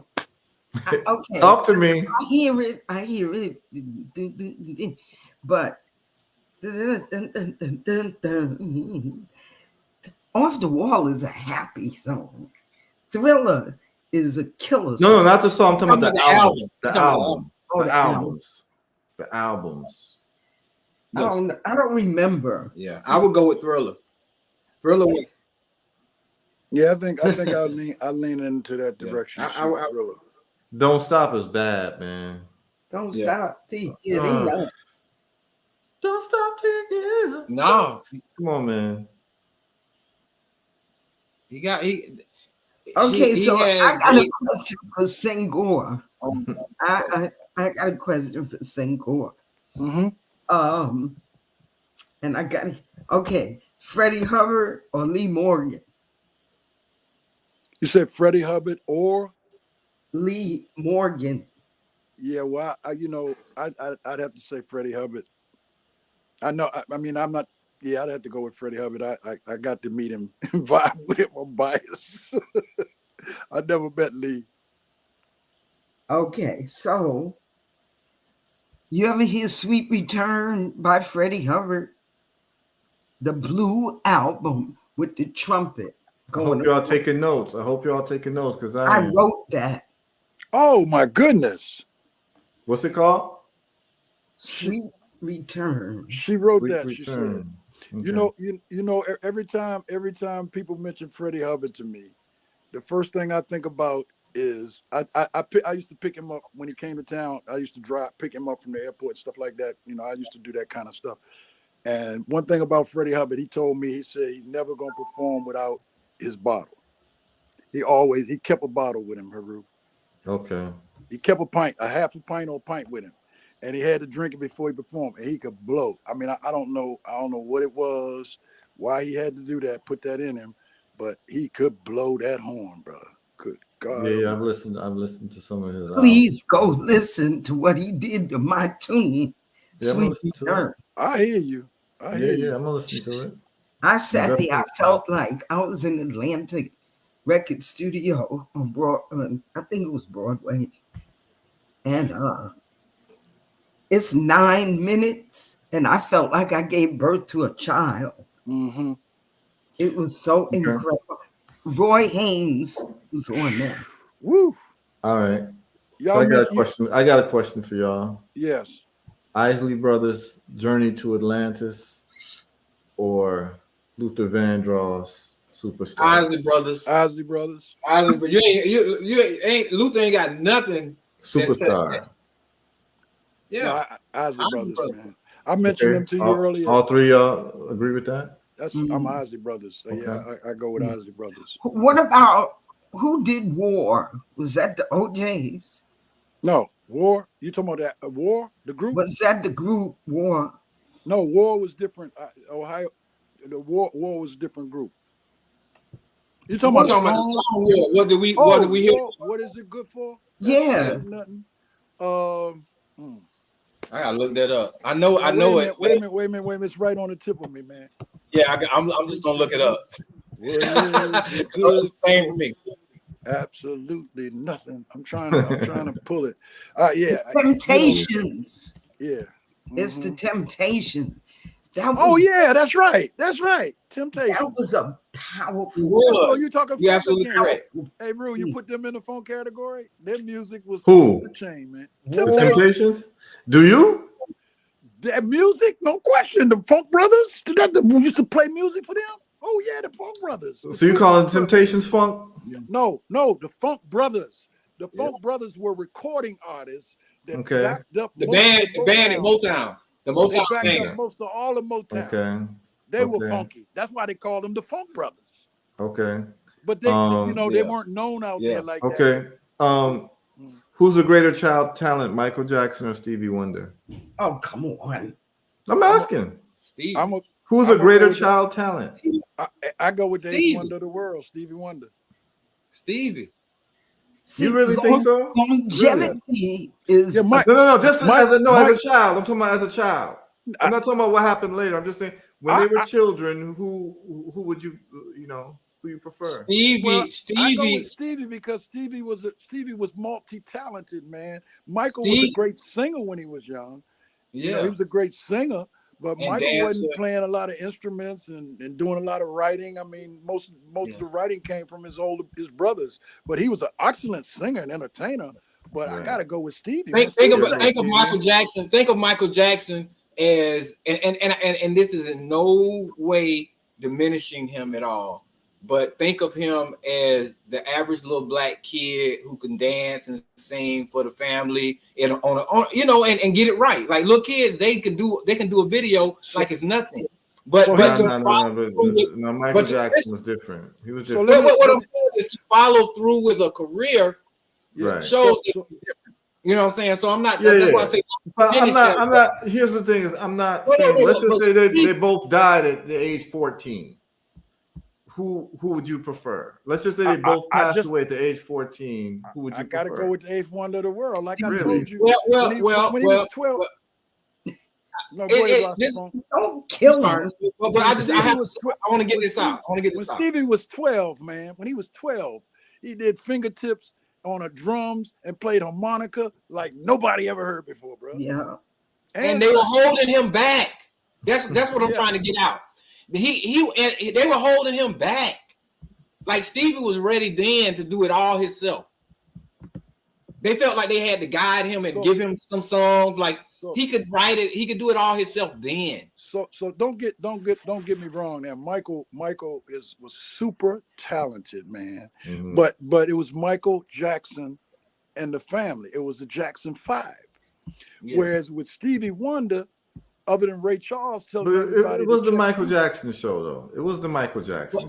But part of my It really was. most of Michael With the Jackson at 5 that was time, Michael Jackson. What did you most say? of Michael at that time was emulating James Brown and the older people. He came into his own, is what I'm saying. That's why I say all the little kids can emulate, you know, what they see on TV.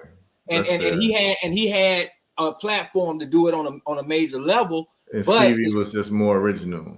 Yes. Man, Stevie was Okay, but yes. every I'm gonna tell you what Stevie singer, told me. wait, singer. I'm sorry. Every singer that does the riffs, that came from Stevie Wonder. Stevie Wonder set the tone for the riffs. My dad hated that. But so I love Stevie doing it, but I don't like other people doing it. So Heru, have you ever sat and listened to Fingertips, man? No. Oh my goodness! Well, you got to do that, man. Oh yeah, I'm keeping a list. That's what I'm saying when I'm in these conversations man. by Stevie Wonder. I'm keeping a list of music to listen to. Well, I was at the Apollo. I was 15 and Stevie was 12. I was at the Apollo when Fingertips came out and Happy Harmonica. I was there. I saw it. That's why we call him the eighth wonder of the world, bro. And I mean, like I said, Michael Jackson definitely turned out to be super, super talented, super, super cosmic. But it came after he went out on his own, because basically when he was with the Jackson 5, because that's when he was young. He was with the group, and they had a synergy, and he was the lead vocalist. But you know, I'd have to go with Stevie, man. And Stevie's the eighth wonder of the world, man. I had never listened. Did you ever hear the album that he did with his name, Steve Land Morrison, spelled backwards? No, what's that? He put an album out. Well, it's been a long time ago. It's backwards, huh? He put something out because he said everybody know about Stevie Wonder. He put something out to see people like his music. I forget what it was. He put a little thing out, an album out, and it was Steve Land Morrison spelled in reverse. But anyway, that's been a long time, Heru. So I know you want to pick my brain, but that's been a long time. No, you're saying that was a great album? Well, it was a good album, but people didn't know it was Stevie Wonder until after he told people. And in your opinion, what is Stevie Wonder's greatest album? Songs in the Key of Life. Yeah, Songs in the Key of Life, or Secret Life of Plants. I mean, those two. Secret Life of Plants. Those two, man. Okay. I mean, and that's kind of biased. I think both of them were 2 album set. Wasn't they both the 2 album set? I know Secret Life of Plants was 2 hours set. I mean, 2 albums. Was kind of subdued, but the Songs in the Key of Life. Yeah, Songs in the Key of Life is powerful. You're right. Living I agree with enough for the city. Living enough for the city. Songs in the Key of Life was and powerful. as I think the Secret Life of Plants had two albums in it. And it was so many. It was so versatile, man. It was just so versatile. It was more, out there. So I agree with you, though. I think was most popular and what most people are familiar with and what moved most people was the Songs of the Key of Life. Okay. Okay. I got a comparison. Mm-hmm. I got a comparison. Bitches Brew. Oh wow. And Nothing. Wow. Bitches Brew. That. Yeah, that's what I was gonna say. Bringing back a lot of memories now. I can't think of nothing that compares to that album cover. Nothing. Chameleon, with Herbie Hancock, that was good. But no, Bitches Brew outdid. So then, all right. Did Kind of Blue. All right. It outdid Kind of Blue by Miles Davis. Yeah. So he outdid himself. All right. So Miles or Coltrane? Can't compare. That's oranges. You're going with Coltrane. And apple. Coltrane. That's okay.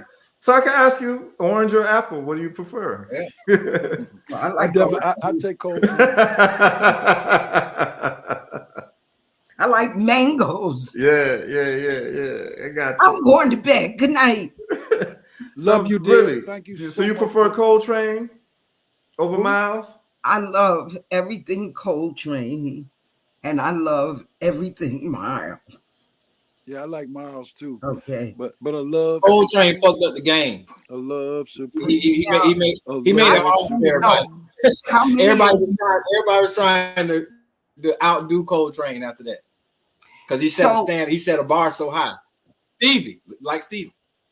Two other people that I got to throw out here because I can't just have you talking about men. Right. All right.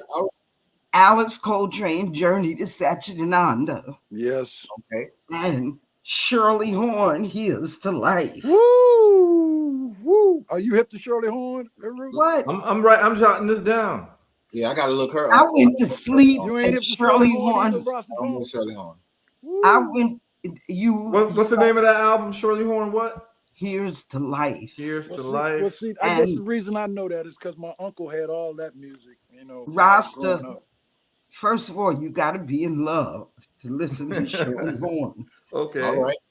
And if you play it long enough, never mind. But anyway, what's the name of that Alice Coltrane album?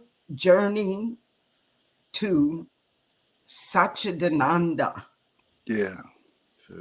And she's going to be featured in Music Woman with Radha Bodafacina, who was her mentee. And in Music Man, Radha's son, Surya, is going to be featured. He's the pianist with Andre 3000 right now. Wow. So this magazine is going to be off the chain. Bro, congrats. And I want an article from Rasta, and I want an article from Senghor, and I want an article from Jalit. Yeah, I'll make sure. Yeah, I'll reach out to her. May 15th. If I don't have it by then, I can't do it. Okay. Yeah, I think she would be happy to contribute to at least keeping the memory of the brother alive. You know what I'm saying? So yeah, I heard y'all talking about that earlier. Jackie. That's heavy history. So are you a musician or you just an aficionado? No, I'm just a blacktricity. I told her I'm mysterious elements. I'm mysterious elements. What about? Yes, I do. He's a mysterious element. I do play djembe and I do a little percussion. Yeah, I know you. I vibe though. I'm not like. He used to be a road manager too for some bands, you know. Experience Unlimited. I did some stuff with Experience Unlimited. I did stuff with Black Sheep, reggae group. You know, I've done some stuff, but mostly, basically, just studied music, and I've been around people like Jimmy Gray, who was a master musicologist, and I've learned so much about certain musics through people. But Senghor, you didn't answer the question. Off the Wall or Thriller? I said Thriller. Thriller. Yeah. Huh.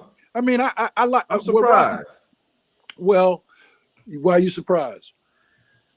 I thought Off the Wall would be. Off the Wall is off the wall. Off the Wall is no question about it. Ain't no question. I'm not taking nothing away from Off the Wall, but I think the evolution of Thriller is what makes it, you know, hit a little harder, and I think that was Michael's purpose, because what happens is you get stuck in believing that doing things in a certain way works. You know, you come from Motown, you know, you've been doing things a certain way. So I said it to say that the Black audience expects certain things from Black people. You believe, you know, so you got to come Black, you know, you can't come any other way. And I'm saying that to say that when you listen to Off the Wall, it was way more urban sounding than Thriller. And when he got on the Thriller, that's why I say it got the hardest rock, you know. That's why I say it. That's why I'm saying what I'm saying, because his purpose was to rule the world with this album, to come out and be everything that he knew he needed to be in order to, and it wasn't going to come from what he did with. We're off. Yeah. You know what I'm saying? No, So that's what I feel you. And then just to even be more specific, Billie Jean was a bad tune. Yes, yes, it sir. was. Yeah, That's a yeah, tough tune, man. Even yeah. to this day, man. That's a tough tune. Even It really is. even his black urban songs were harder than the other stuff. That was the point. That's what I'm saying. That was the point. That was the point. So do y'all know the Black Rock Coalition? I've heard of that. I've heard about them. I don't know. You I don't know much. do but some I've heard research on them because, you know, they had to start this coalition because white musicians took over rock. Right, they tried to write out Fats Domino and Little Richard and all that. Yeah. They tried to write them out, and they were ones that brought it 1 o'clock, 2 o'clock, 3 o'clock. Rock. Yeah. Boy, they the ones that really. But really, Buddy Miles. Yeah. Oh, Yeah. well, no. Yeah, Buddy Miles was exceptional. I told Heru earlier about Buddy Miles, and then also Rasta Funk. What about A Return to Forever? Well, Stanley Clark, Lenny What- Stanley Clark, Stanley Lenny Clark, White, that's funk. Lenny White, and I'm writing that down. Yeah. and Return- Stanley that's Clark. that's Lenny funk. White. Well, jazz, but he took it to another level. And, you know, and I don't like the word jazz, man. The I mean, Brothers even though- Johnson, yeah, the Brothers Johnson was, you know, they were like a little funky. Strawberry, Strawberry, They were funky, you know. The Gap Band, they were funky. Gap Band, they had the funk. SOS, They had the funk. Yeah, they had some funk. Cameo. See that whole era. See, this is when funk was acceptable. See, before the word funk was not acceptable. Oh, And It wasn't acceptable. It was made to be acceptable. It broke out of the so-called rhythm and blues or R&B, you know. I mean, whatever that is, you know. They broke out of that and that funk, you know. And like I say, when you put it on, you look at the dance floor, people are moving. That's why reggae is so powerful, because reggae got a certain, you know, kind of energy with it. That's why I said I was turned on when I heard Third World, man. I was like, oh my God. And then I checked Bob Marley out. I said, man, I've been missing this all along. You ever see Bob live? Yeah, I talked to Bob, man. I got to talk to him. Yeah. His okay. eyes wasn't open. y'all laugh, but it's true. Yeah, tell me your story with Bob Marley. It was a little young brother that a sister friend of mine had in town from North Carolina, and he was dread. This was way before a lot of people got dread. And we were sitting up in the orchestra section watching Bob Marley and them where he could see us, right? And little brother got entranced with Bob. And he was just shaking and just going for it. And Bob saw that. So I was able to, after the show, the sister, me, and we would go back, and so Bob could meet him. That's how I got to meet Bob. This was in DC? Yeah. Okay. Yeah. Oh. And Bob was talking to him. He was talking to everybody, but he was really vibing with him because he was amazed at the energy, the synergy that existed between this little 6-year-old boy, Dreadlock. Oh, he was 6. Yeah, little brother, man. Oh, But he was entranced with the music. That's another thing you can tell by the funk. When the funk is on or good reggae, look at the little children. That's all you gotta do. But you know what's kind of crazy? You know what's kind of crazy to me, Senghor? That you actually met Bob Marley. Mm-hmm. That's kind of crazy to me because it's like you met Peter, yeah. But for me, this is just for me. I'm just telling you for me. And I think some other people listening too. I would more so say I met Peter. I was in the room with Bob, and like I say, his eyes was closed. But I got to talk to Peter Tosh. Oh, okay. You got to talk to him. With Betty Davis.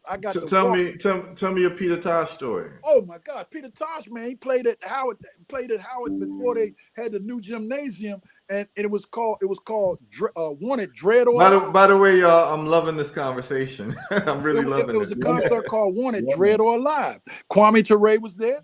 Stokely Carmichael was there. A lot of the revolutionary people were there because Tosh was like that, right? And when we got to talk to him, I wanted to see how he felt about Bob, and he told me straight up, man, Rastaman don't die, man. He said, no man no walking no dead shoes, man. You know, the Rastaman that I know is alive. That's what he told me, and I understood where he was coming from because he was compassionate about it. I mean, so he turned his frustration in another direction, if you hear what I'm saying. You know, his frustration about Bob not being around. And you know, of course, a lot of people didn't get the same kind of respect that was due, in my opinion, to Peter Tosh. Because Peter Tosh was right there every step of the way with Bob Marley, just like Bunny Wailer. I got to meet Bunny Wailer too. Okay. This was all after they were not with Bob. When Bunny first came on tour, I got to meet him at the Warner Theater. Okay. But my biggest concern with Tosh, to me, Peter Tosh was the master of the Wailers. To me, I'm not taking nothing away from Bob Marley. Peter Tosh Let's talk was about the master of the Wailers. Why in you say terms he's of the lyrics, master? in terms of lyrics and energy, I'm a Tosh man. I'm a Peter Tosh. Okay, Love so Bob between Marley. Bob Marley or Peter Tosh, you go with Peter Tosh?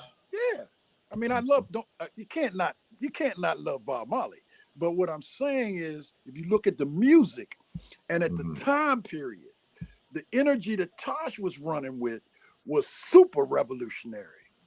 What Bob was rolling with, Bob was striving to get to where Tosh was at. I mean, if you check out the history, Bob Marley was definitely a genius, but Bob Marley was gaining more white audiences around the world, and when he was striving to get more in tune with the black audiences, which what he was really striving to do, you know, this is when he was on his downside health-wise, okay? And that's when concert got canceled in Washington, D.C. But Peter Tosh, not being the big star that Bob Marley was, he was doing concerts and they weren't as big, but they were powerful. That's my take anyway. And so Andrew Tosh too. Yeah. Andrew Tosh, rough. So here's the thing with Bob Marley and Peter Tosh, and it's a great conversation to have, you know. Here's the thing. Peter Tosh, we love his stance and love that real militant attitude. You know what I mean? We love that. We love that vibe. And, you know, I'm sure I could have been pretty good friends with Peter Tosh. You know what I mean? I feel like he's somebody who, if I had met, we probably would have been some good friends. We were around the same age, right? Here's the problem, though. Bob Marley, I'm just talking about music, man. And I'm talking about output. It's hard to believe that Bob Marley was a real person.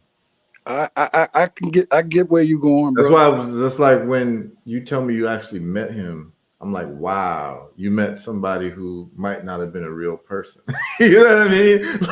Like you actually. Here's what I'm trying to say. Like in life, man, there's just certain people that come that they're from a different planet. Yeah, in terms of just I don't what disagree. it is about them. Hey, Heru, I'm totally on the one with what your thought is right there. You're right. He wrote over 300 songs, Senghor, and never wrote a bad song. Right.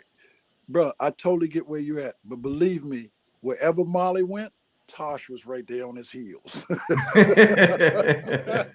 I mean, man. Hey, listen, had Bob Marley, Peter Tosh, and Bunny Wailer, this is my vision, stayed together, they would have rocked the whole planet like a man. Because it was. I have a different idea about that, you know. Okay. But yeah, but share what you're gonna say. Share. Then I'll share what I'm gonna share.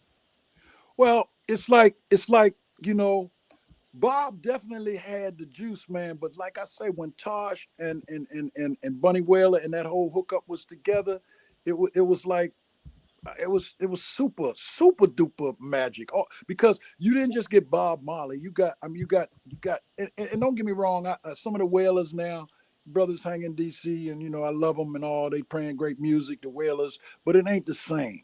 It ain't the same. No, that's not the same. But what we're talking about, you're talking about the Wailers with Peter and Bunny as opposed to the Wailers without them, right? And so my perspective is this. I don't like that they broke up through the machinations of Chris Blackwell. I don't like that. I don't like anyone getting in between brothers. And literally, these guys are brothers. Yes. Like, literally, Bob Marley and Bunny Wailer share a sister. Bob Marley's mother had a baby with Bunny Wailer's father. Mm-hmm. You understand what I'm saying? Mm-hmm. And then Peter Tosh is related to Bob or Bunny in some type of way through something. But anyway, these guys are really brothers. So for Chris Blackwell to have broken them up, I can't support that. But in terms of the actual output that happened at the end of their lives, if Peter Tosh never left the Wailers, we would never have the Equal Rights album. That's right.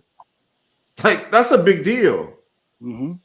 That's a big deal. And I think also if they never went their separate ways, you wouldn't have the same that output that Bob Marley did after that, and you wouldn't have the I3s.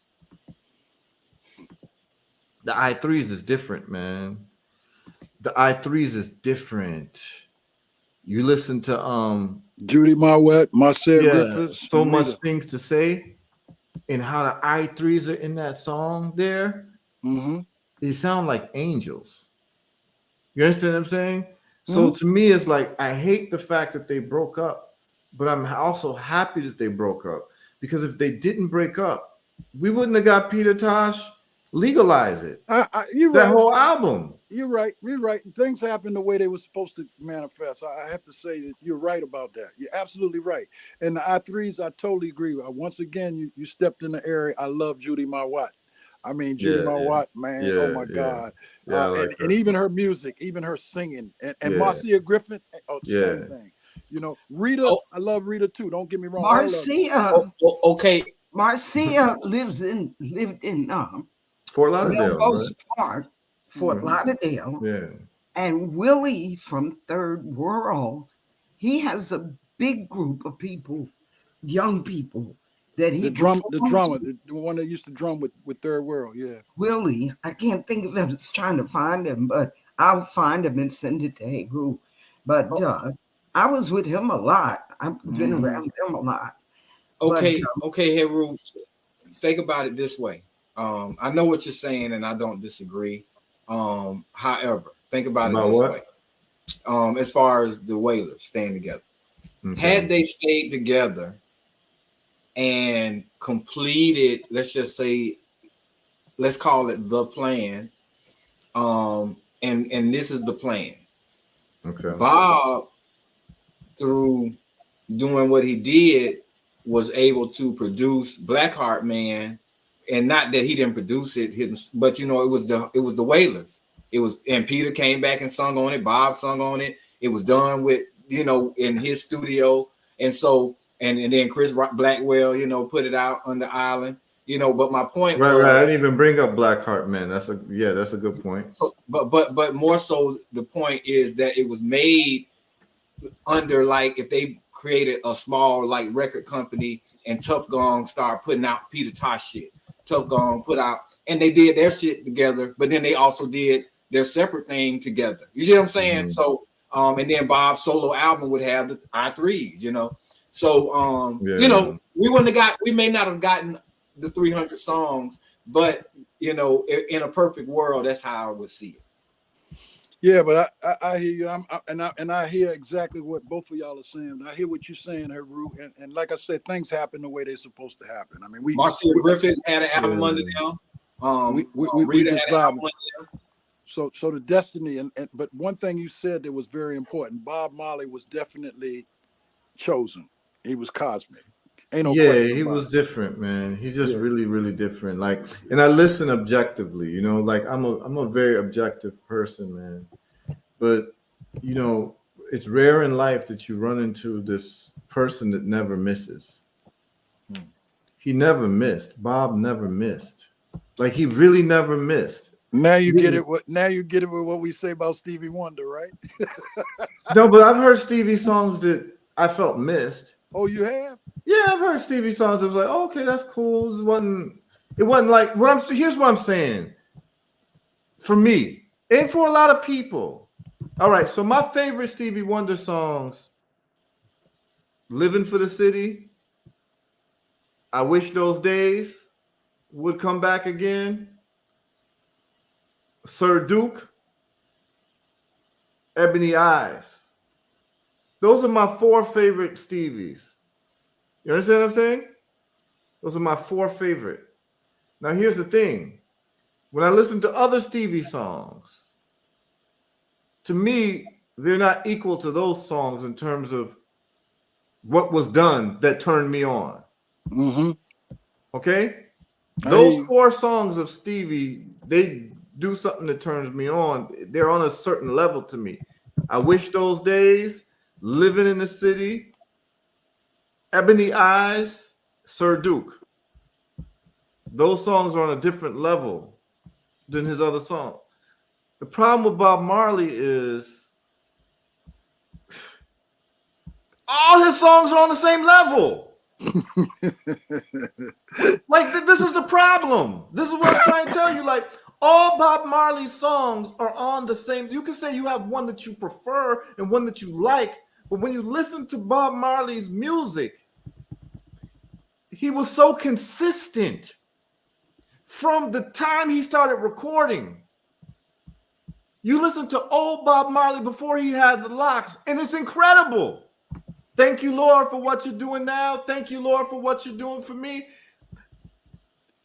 Hypocrites, hip for Hippocratic, dip for diplomatic, dry, dry, dry for dry land tourist. This is old Bob. Mm-hmm. And when you play those songs, they still hold up. Yeah, I hear you. Okay, so let me say this It's incredible. From a musicologist's point of view. Yeah. Stevie's music has messages, lots of messages, but Bob Marley was an activist. Okay. So we haven't asked that question, but this is the question we're doing: Stevie or Bob. So this is what we're addressing right now. We are. It happened kind of accidentally, but okay, let's talk. Yeah, let's talk. Let's talk about this one. Like Enough for the City. Which one is that, Sir? Is that Sir Duke? Living for the City. Living for the city. You know, that had a powerful message, just like Marvin Gaye's What's Going On, Mercy, Mercy Me. But Bob was a man for the people. Stevie wasn't a political activist. Bob He got was Martin Luther King Day because of Stevie. okay. But how old was he when that happened?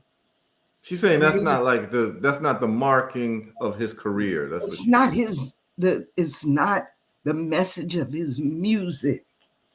Bob's music was always about the people, and he said that all the time. I'm about the people. I'm about the people.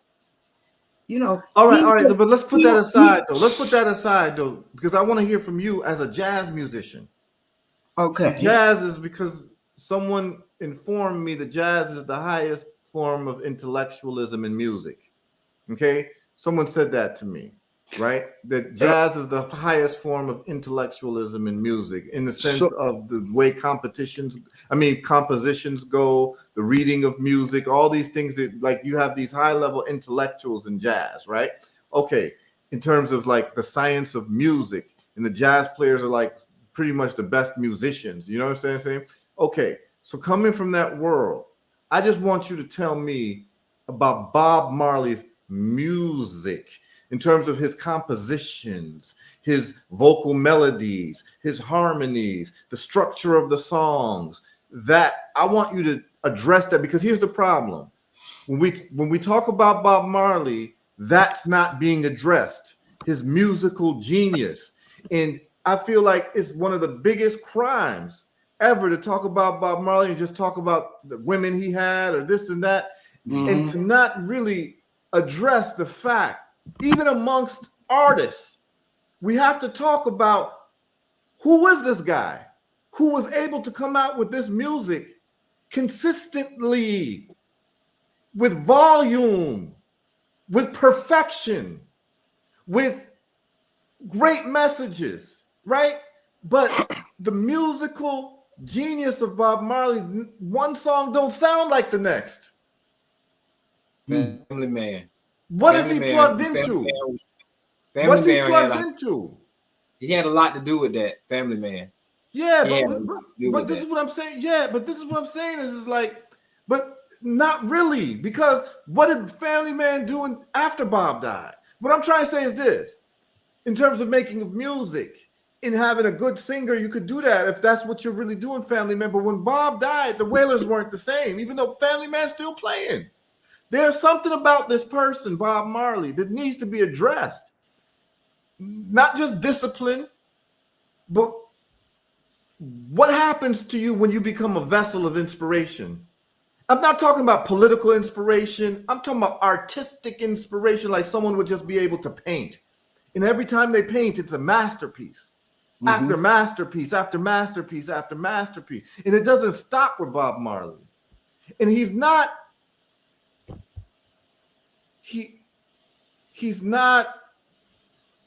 taking shortcuts.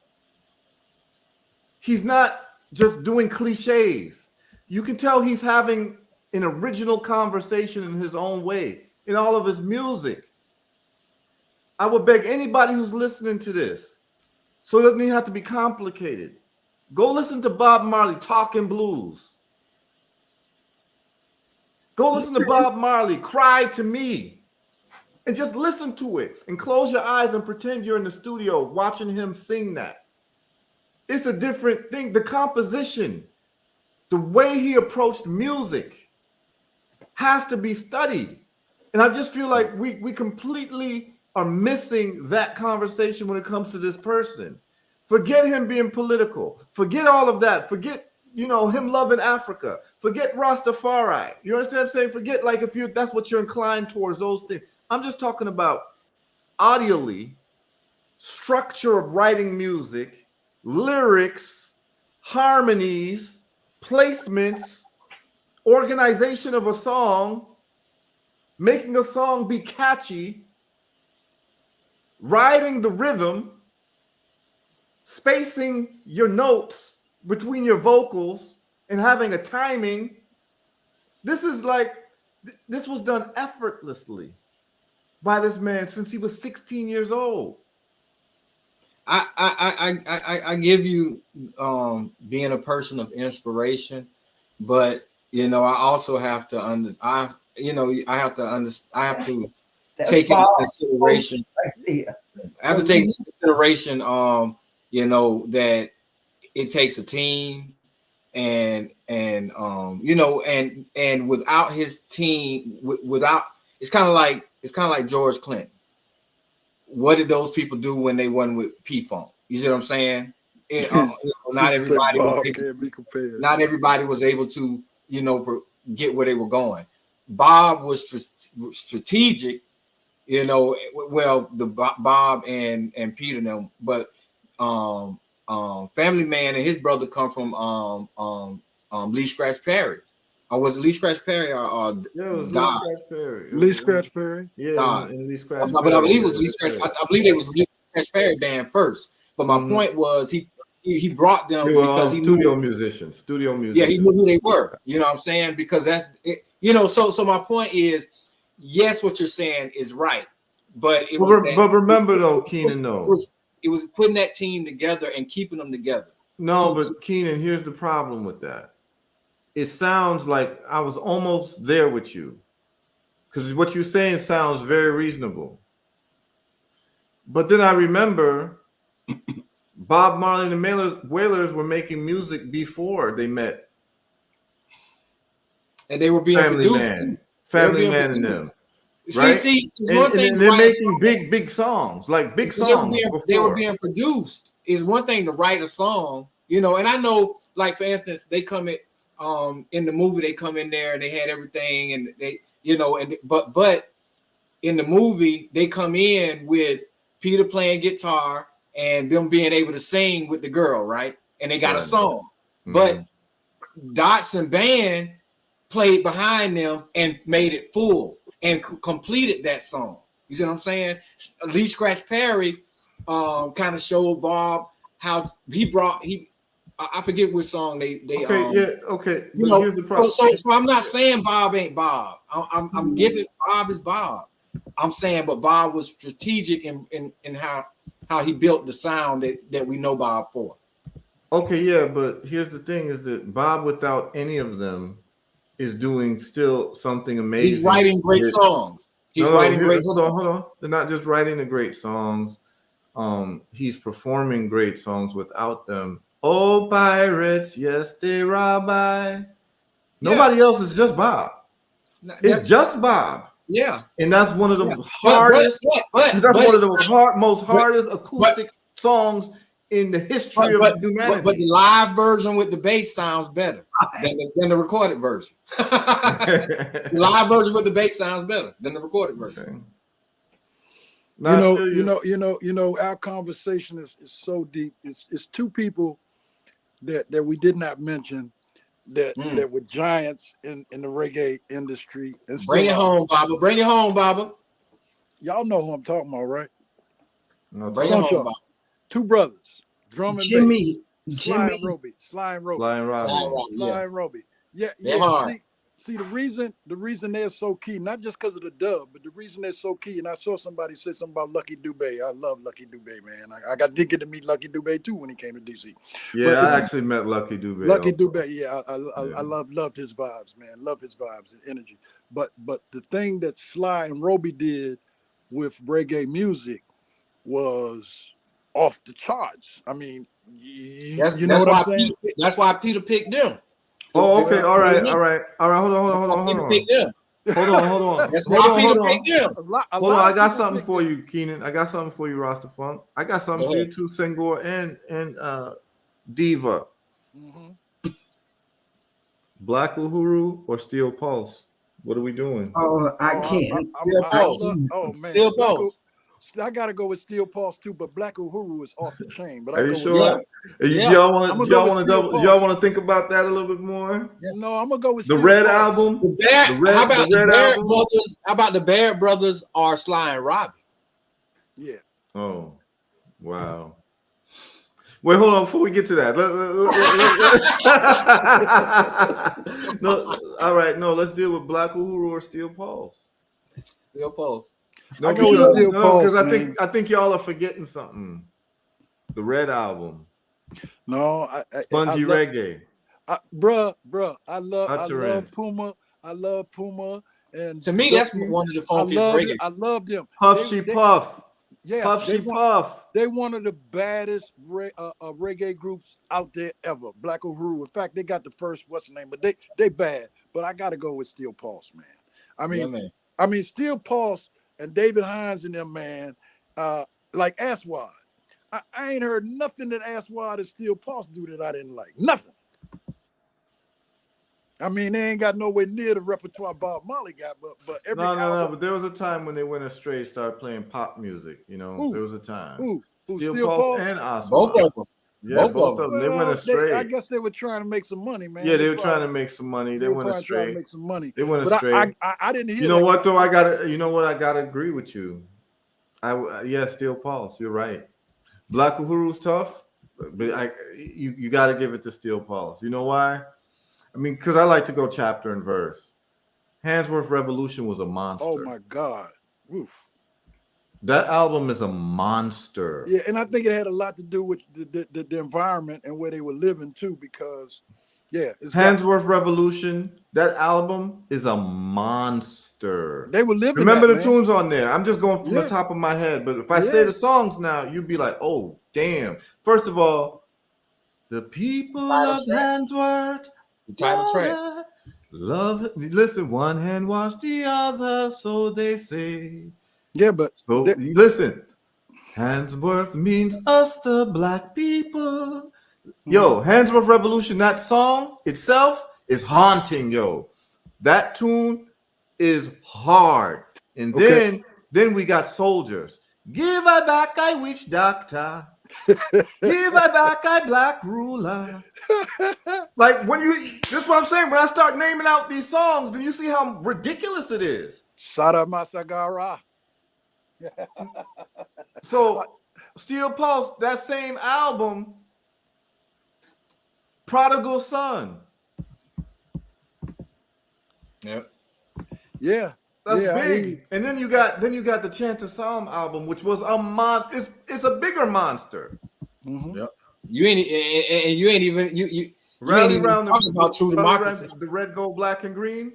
Yeah, and roller skates. Marcus say, yeah, that's different. All of this stuff, man, was Yeah, I have to give it to Steel Pulse. You all are right. Yeah, I go with Steel Pulse. But I love Black Uhuru though. I mean, you know, to me, you know, Black Uhuru was a premier group, just like what's Jacob Miller? What was Jacob Miller's group? What's Jacob Miller's group, y'all? Jacob Miller's group.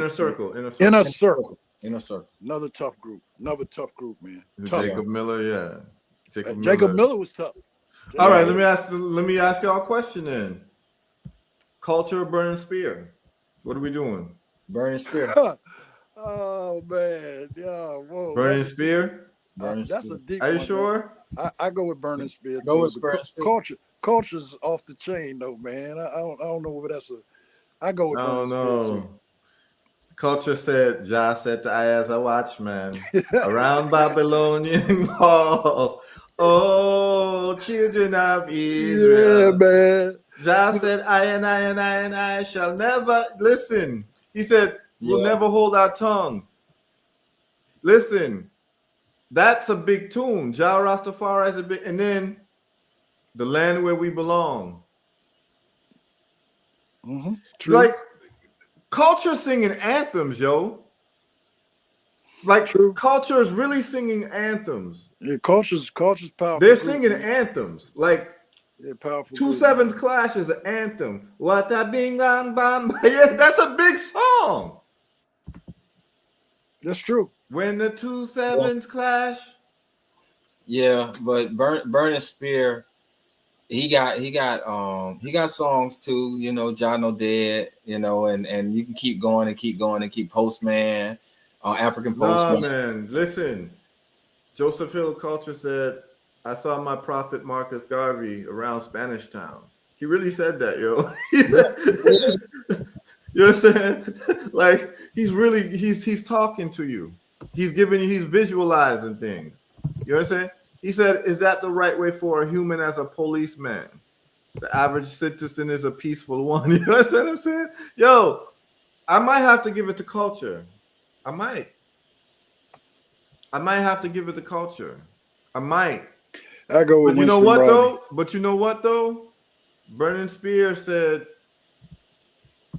Christopher Columbus is a damn blasted liar. He said that though. I mean, but Culture said, Culture had they had a counteraction to that. I don't know if y'all know that.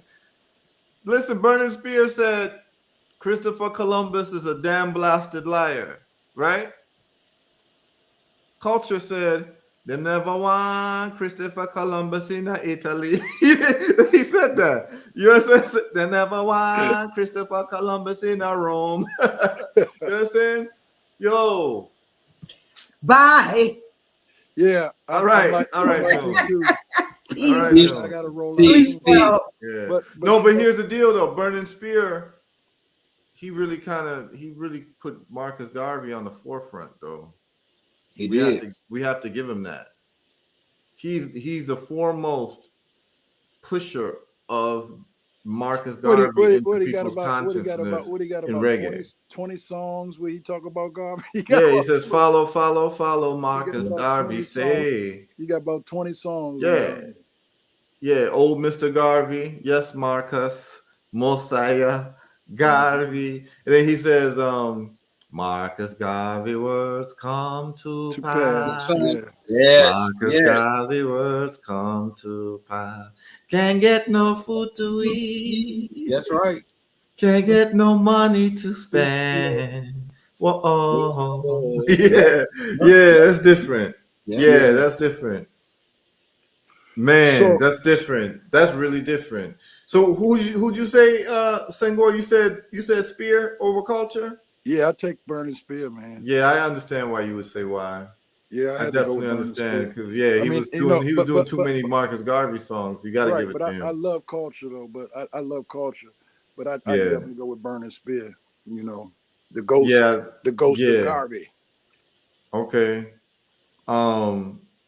Judy Mowatt or Marsha Griffiths, what you doing? I'm biased, man. I know. But I'm gonna go with Judy. Did Judy do Black Woman? Yes. Yes. Judy. I had a crush on Judy, man. I had a crush on Judy Mowatt, man. She was so beautiful. Yeah, when she was young, she. You know, when I saw Judy Mowatt for the first time when I was watching like Bob videos, there was a good 3 months when I thought she was the most beautiful woman ever. Man, like Judy Mowatt. It was about 3 months I felt that way. Judy Mowatt was awesome, man. And y'all hit the nail on the head when she did Black Woman. That was I thought she was so gorgeous, man. Like I thought she was like really the most beautiful woman on earth. Now I got more into Marcia when she started doing her own stuff, right? And I really got to listen to her. She really can sing. But when she was with the I3s, I was Judy Mowatt all day long, man. Mm-hmm. You know, Judy Mowatt. That was. In fact, her album. I got her stuff here, man. And man, she could blow, man. Judy could. Yeah. A lot of people don't know some old time Judy Mowatt song, man. Like She Kept On Talking. That's a big song. A lot of people don't know that song. You might not have ever heard it, but it's called She Kept On Talking. And she's talking about, you know what the song is about? I might play it. I don't think that's copyrighted. So this is her song, right? And it has this wicked horn line in it. Okay.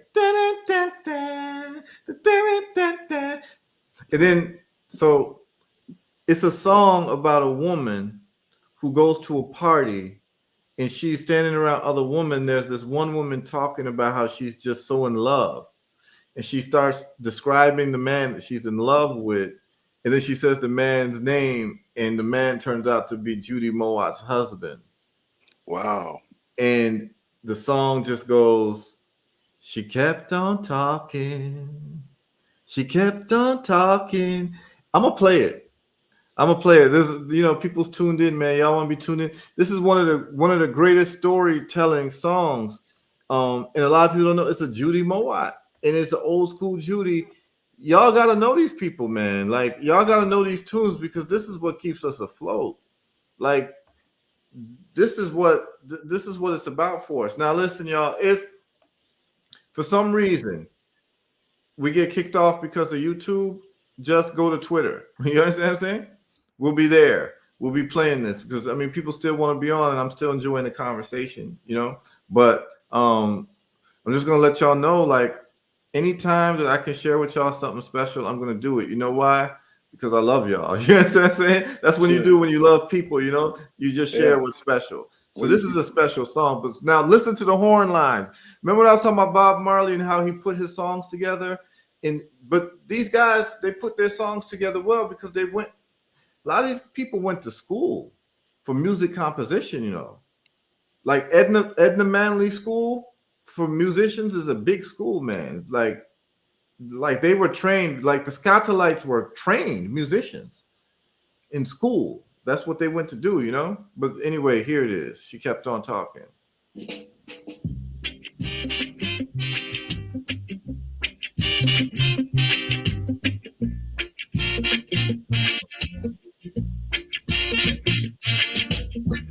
I was at a party. Yeah, I remember this now.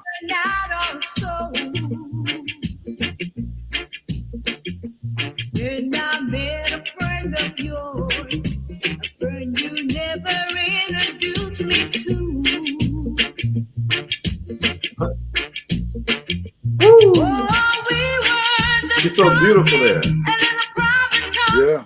suddenly she called my name. You see her picture, Keenan? I said, now, not a coincidence. The man I married to, his name is the same. All right, someone telling me to wheel it up. We'll wheel it. All right.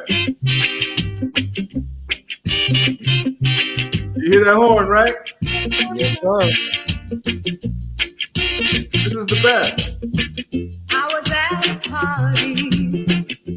It was just the other night or so. Then I met a friend of yours, a friend you never introduced me to. Friend you never introduced me to, you know? Hey, look at her, man. Oh, we were just talking, and in a private talk, then suddenly she called your name. I love women when they wear that Now, type of isn't hairdress. that a coincidence? The man I'm married to, his name is the same. You hear that? But you kept on talking. She kept on talking. Yes, she did. Wow. She kept on Mellow mood. talking. I don't know why it's freezing up. She kept on talking. Oh. She didn't know exactly who I was. She didn't know that she was ruining my life. You hear that? She didn't know that she was causing strife. If only she knew that I was his wife. She kept on talking. She kept on talking. Yeah. She kept on talking. She kept on talking. Oh, she was just bragging about the only love she ever knew.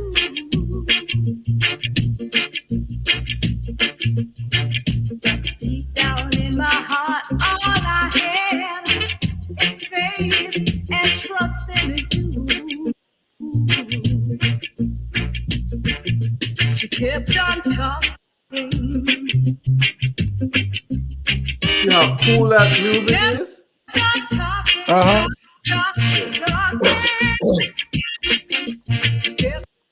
I don't know why it keeps going in and out. Beautiful That's a bad sister. recording. Beautiful sister. That's a serious tune.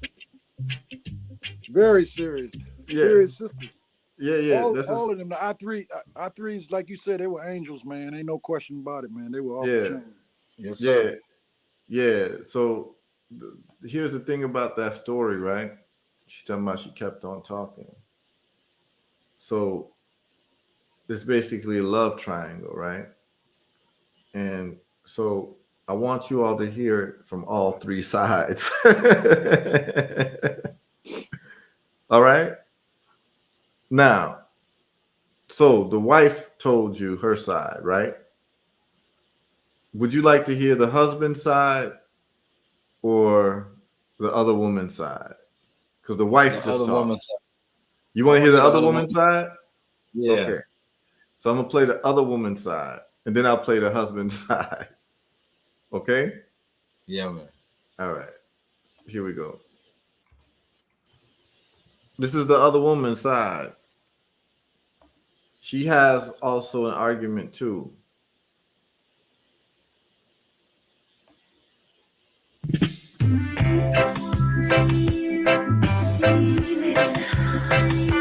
Listen to her story. Once I listen to her story. It's the other woman, you know. That's not the wife, it's the other woman. You held me in your arms and made love to me. Yeah. You, my heart's desire. Your lips caress me. Your body possessed me. Now I give you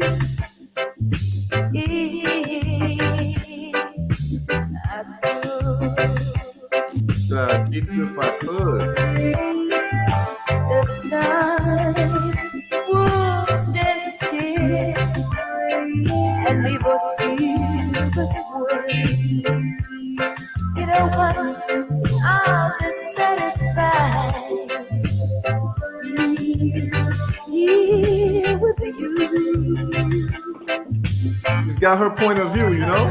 Yeah. You set my mind on fire. And they all have the point. Yeah, you set my mind on fire. She's sincere. My body and soul belong to you. She's really sincere. Oh, don't ever say goodbye. She has emotions too, you know? For real. Let's see the love on the side. See the love on the side. You don't belong to me. I don't belong to you. She's talking. Still we're together.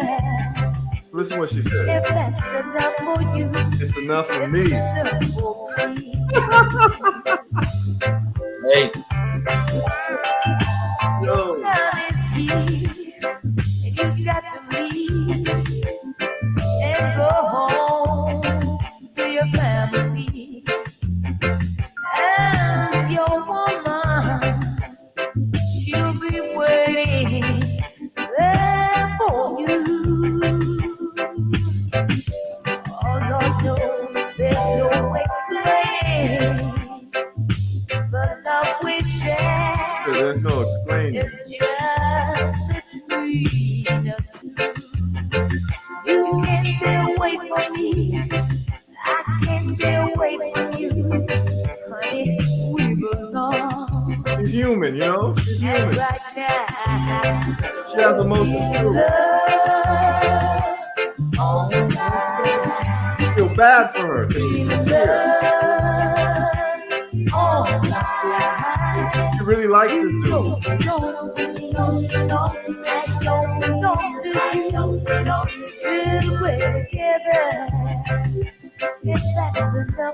It's enough for me. It's enough for me. There's still love on the side. Still love. What can you say when on the she's talking like that? You don't belong to me. I don't belong to you. Still we're together. If that's enough for you, oh, it's enough for me. Let's see the Well, love look at me can solve their problem. on the side. Still love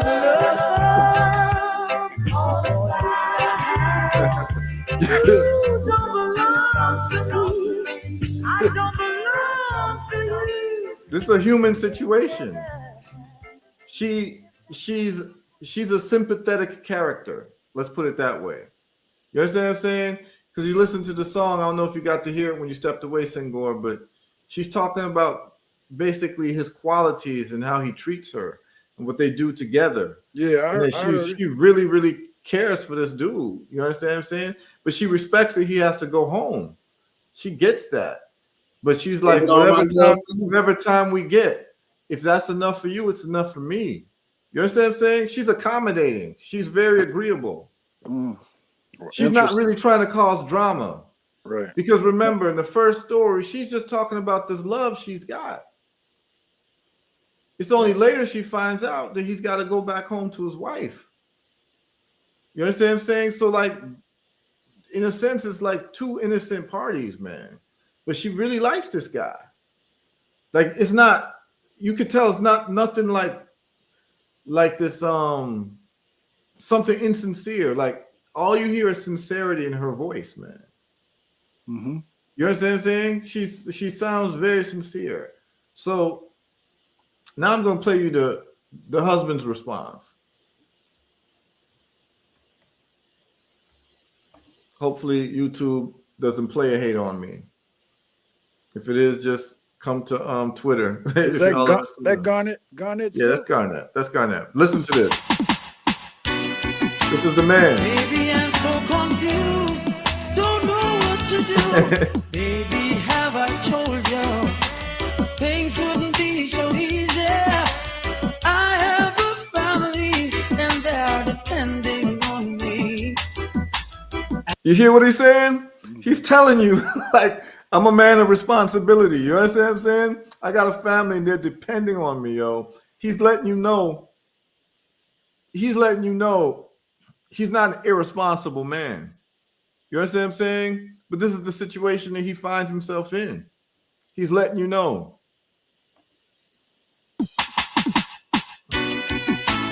Baby, I'm so confused, don't know what to do.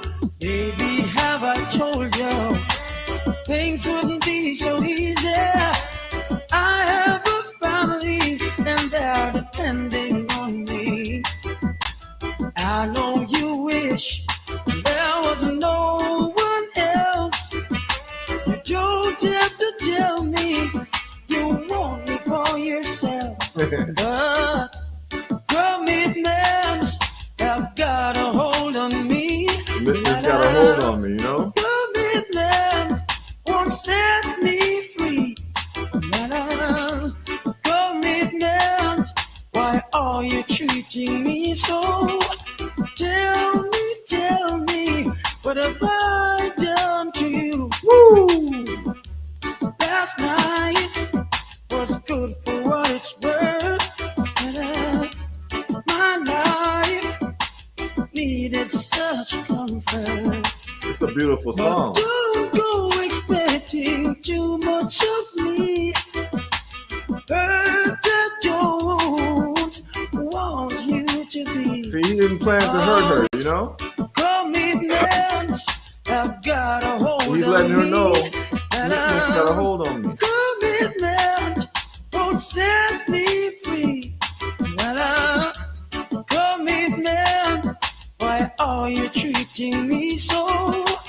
Tell me, what have I done to you?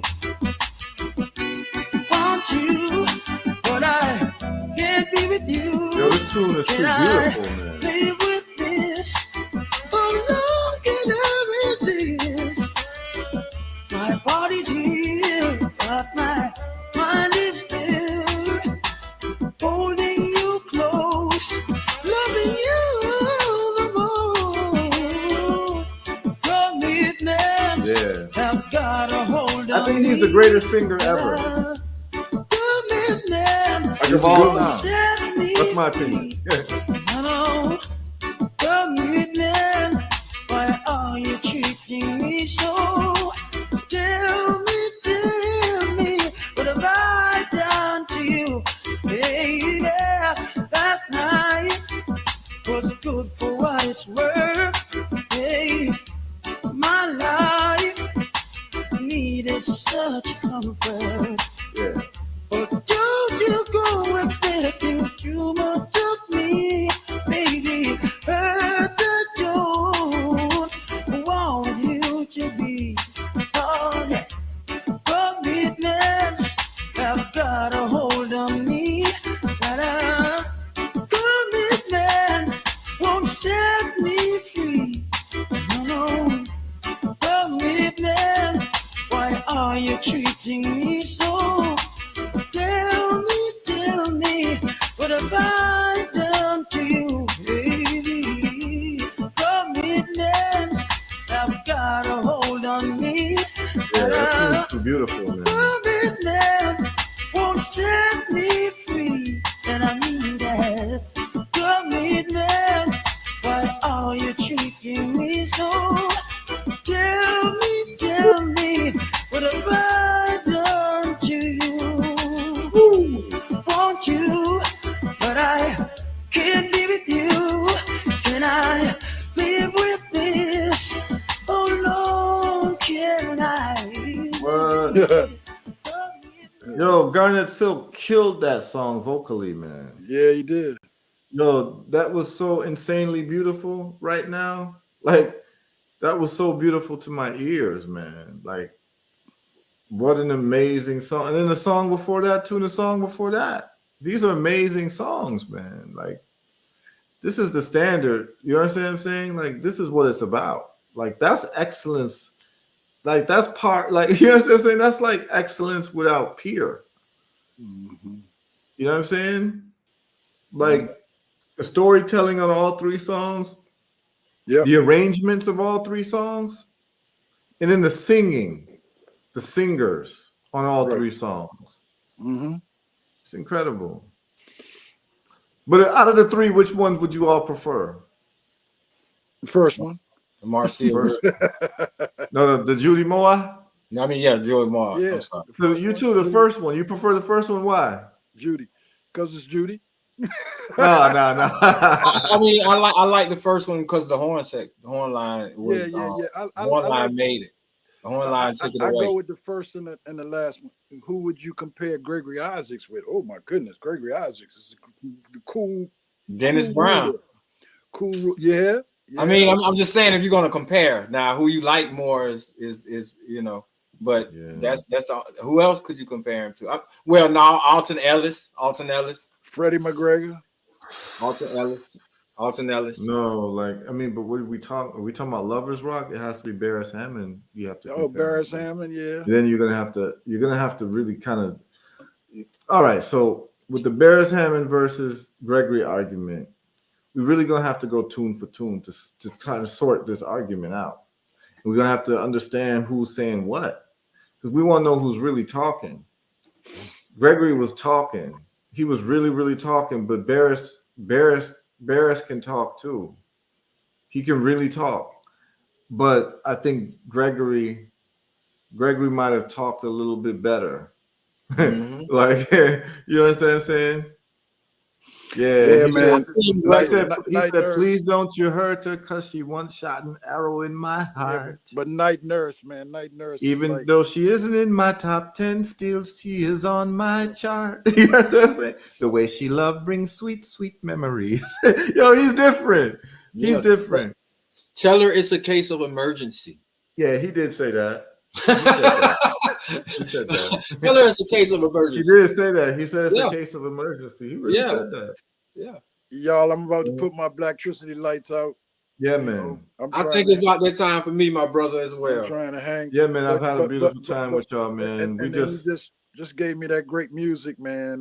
yeah. All We three just of chopped those it are up, nice. man. All I three of really those enjoyed are the nice. conversation. Big up to Joan. Oh yeah, absolutely. Yes, that You was understand beautiful. what I'm That saying? was Yeah, that beautiful. was nice. Just her drop in and just bless us up. You know what I'm saying? Yeah, Yeah. man. But you know, to all the And it's people good to see you too, Baba. Good to vibe with you too, Baba. Yeah, it's good to be vibing, man. You know, Yeah, man. good to be vibing. I told Heru I've been checking him out, but I just been laying back and taking it in, man. But y'all Yeah, call out the funk, man. Y'all call the funk out. Yeah. And you know, Heru called me earlier today, Rasta, and Yes, sir. you talked about this great project. I'm looking forward to it, man. Sounds like it's gonna be the bomb. Yeah. We just, you know, Keenan said he's gonna do it, so Yeah. Sound like I it's don't gonna be I the don't bomb. think I don't think the world is ready for a double album. Rasta Funk one side, Rasta roots reggae music, and the next side that funk. And when we're talking about like, Yeah, we're go not ahead. talking about like questionable funk. Right. We're talking about offensive funk. Yeah, pure. Like that sound that sounds offensive because the bass and the drum is just, they're doing their thing so crazy Yeah. that you can't do nothing but just, you understand what I'm saying? Yeah. That's the type of funk. That's the funk. Like bass and drum heavy and Rasta Funk singing over that. Yep. And going on between the notes, like you were saying earlier. Come on, man. Yes, sir. Taking time with the music, taking Going- time with it, not Yeah. rushing the music, letting it breathe, because the funk gotta breathe. That All of bass and that drum and how they operate. Yo, Bootsy Collins showed it. All He of it. actually showed how you. He has like a clip. He says this makes the funk. We'll end with that. We'll end with that. He gave a demonstration on what makes the funk. A lot of people ask about Bootsy Collins. He's the bass player. He's one of the architects of the funk.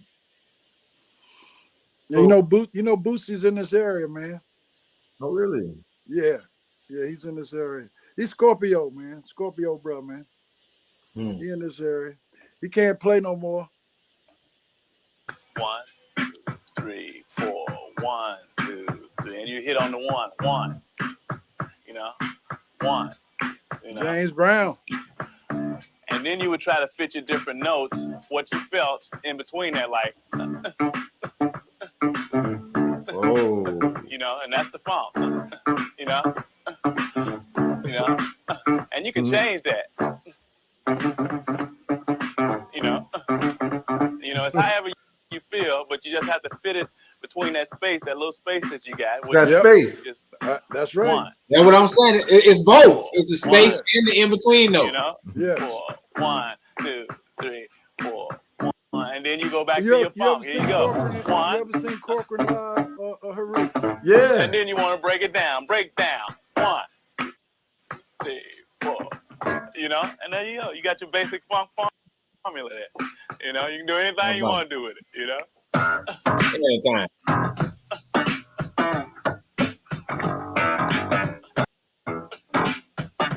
You know. And dance masters Noel Rodgers and Bernadette. I don't know why it's freezing up. Yeah, you see what he doing right there now? That's nice. But when you hear Larry Graham and Stanley Clark, you gonna see what I'm talking about, Heru. When you hear them. That's the funk. Yeah. That's the funk. Yeah. Right. Whenever you got Boosie, Larry Graham, or Stanley Clark on bass, man, you're gonna hear that. You're gonna like Rock the Funk said. They go in between the stuff. In between, slide it right in the between. And Larry Brown go back to slide. Yeah. Larry Brown go back to slide. Oh, no question. No question.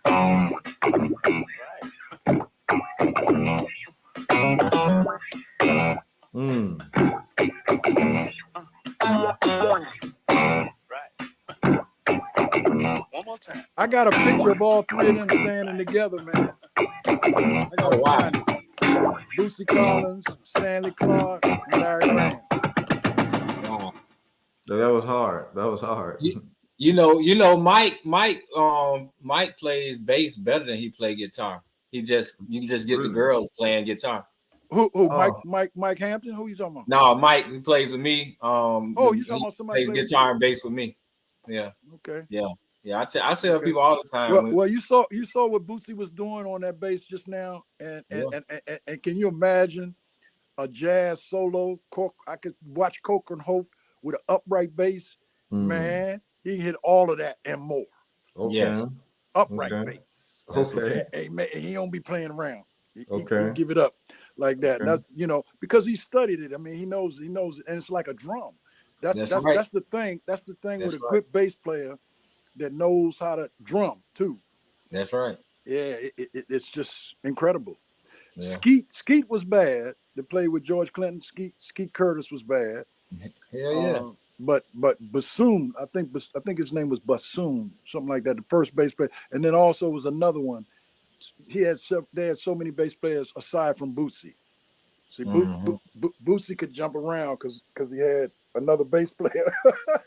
That's what I like about the Funkadelic. Oh, they have more than one bass player. A lot of times. More than for everybody. Ain't no telling who be on what's on the stage for what That's song. right. And then Bernie Worrell would hold the bass line on the Woo machine, on his board, his keyboards.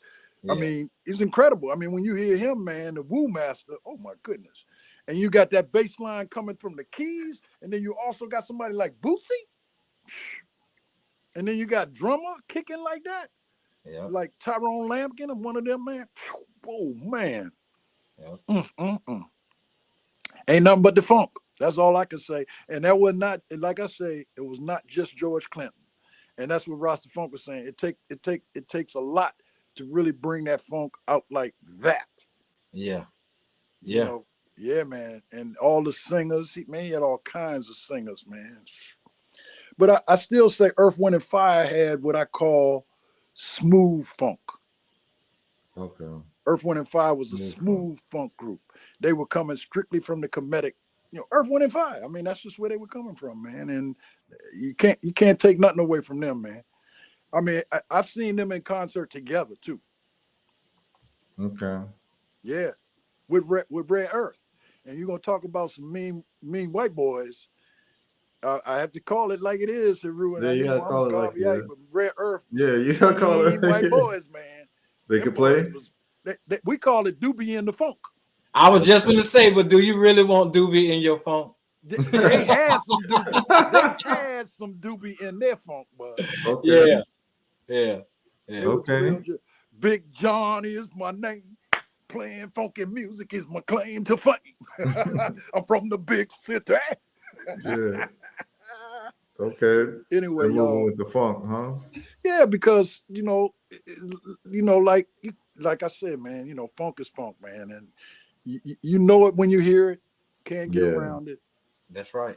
That's right. You just can't get around it, and that's why, like I said, I love DC is still loaded Rasta Funk with a lot of musicians. Man, you got to come to DC Rasta Funk one time, man. You got to come up here, man. I'm gonna make it happen. We got to do something. We got to do something with you at E-Life, man. We got to. I was just gonna say I'm gonna get with Baba Baruch and make it happen at some point. Get you up here hopefully, we might make something happen this year. We'll see. Yeah, man, we got to get something going up at E-Life, man. But I'm telling you, DC is so Heru because he didn't live here, but DC is saturated with great artists, man. Yeah, saturated. I'm talking about great artists, brother.